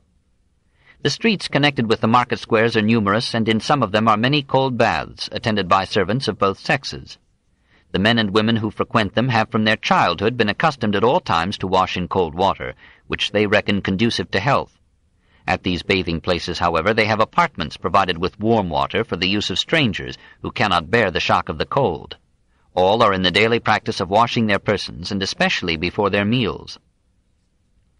In other streets are the quarters of the courtesans, who are here in such numbers as I dare not venture to report, adorned with much finery, highly perfumed, occupying well-furnished houses, and attended by many female domestics.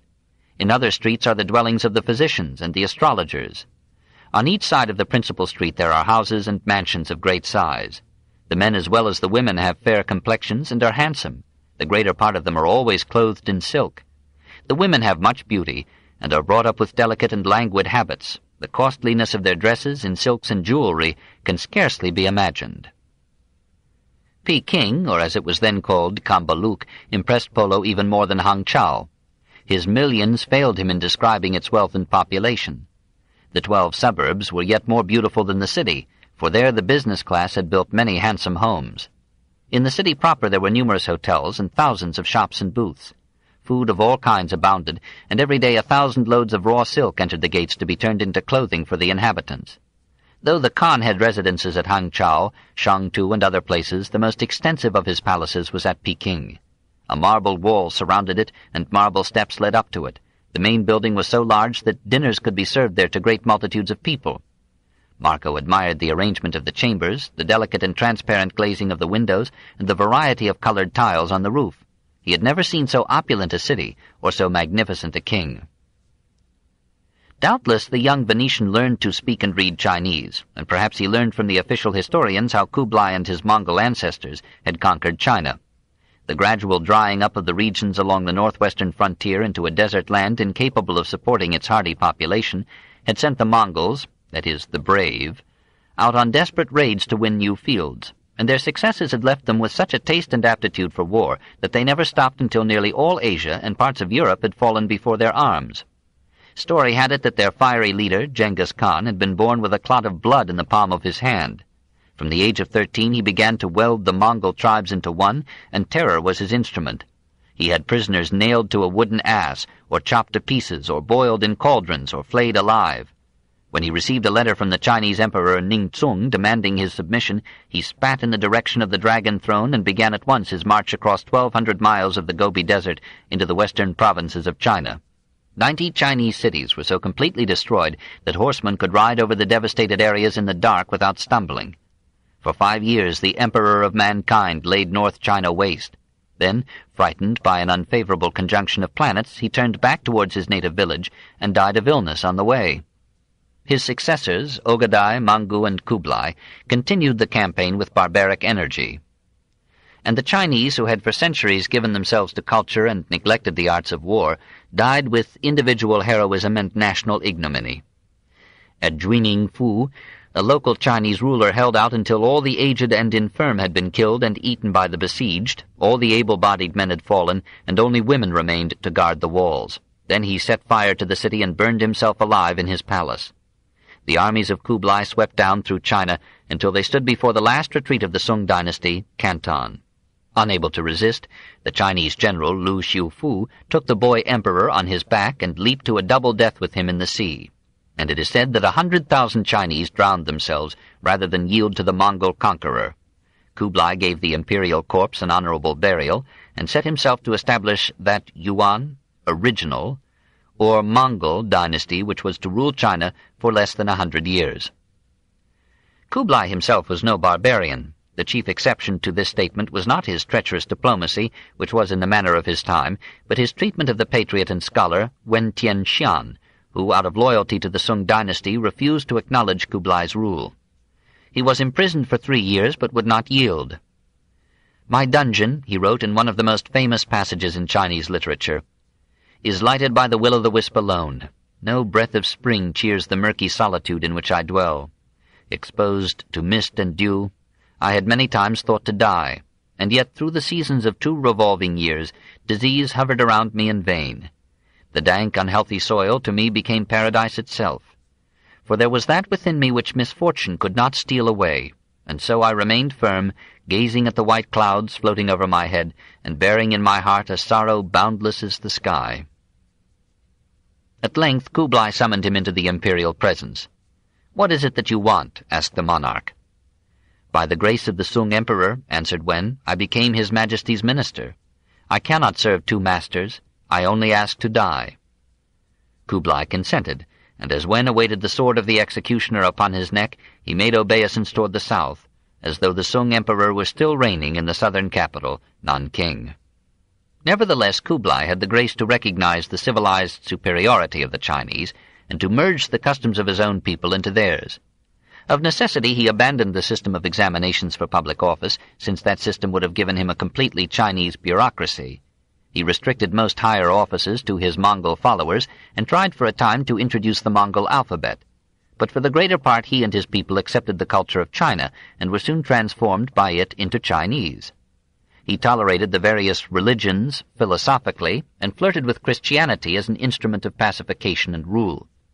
He reconstructed the Grand Canal between Tientsin and Hangzhou, improved the highways, and provided a rapid postal service throughout a domain larger than any that has accepted the government of China since his day. He built great public granaries to store the surplus of good crops for public distribution in famine years, and remitted taxes to all peasants who had suffered from drought, storms, or insect depredations. "Not a day passes," writes Marco Polo, "in which there are not distributed by the regular officers 20,000 vessels of rice, millet, and panicum.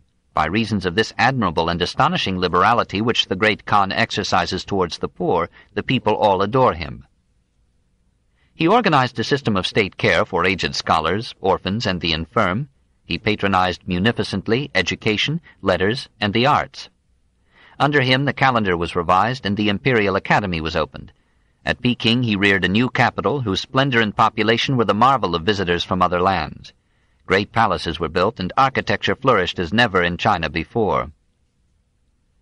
Now when all this happened, says Marco Polo, Messer Polo was on the spot. This book is continued on Cassette 9, Side 1.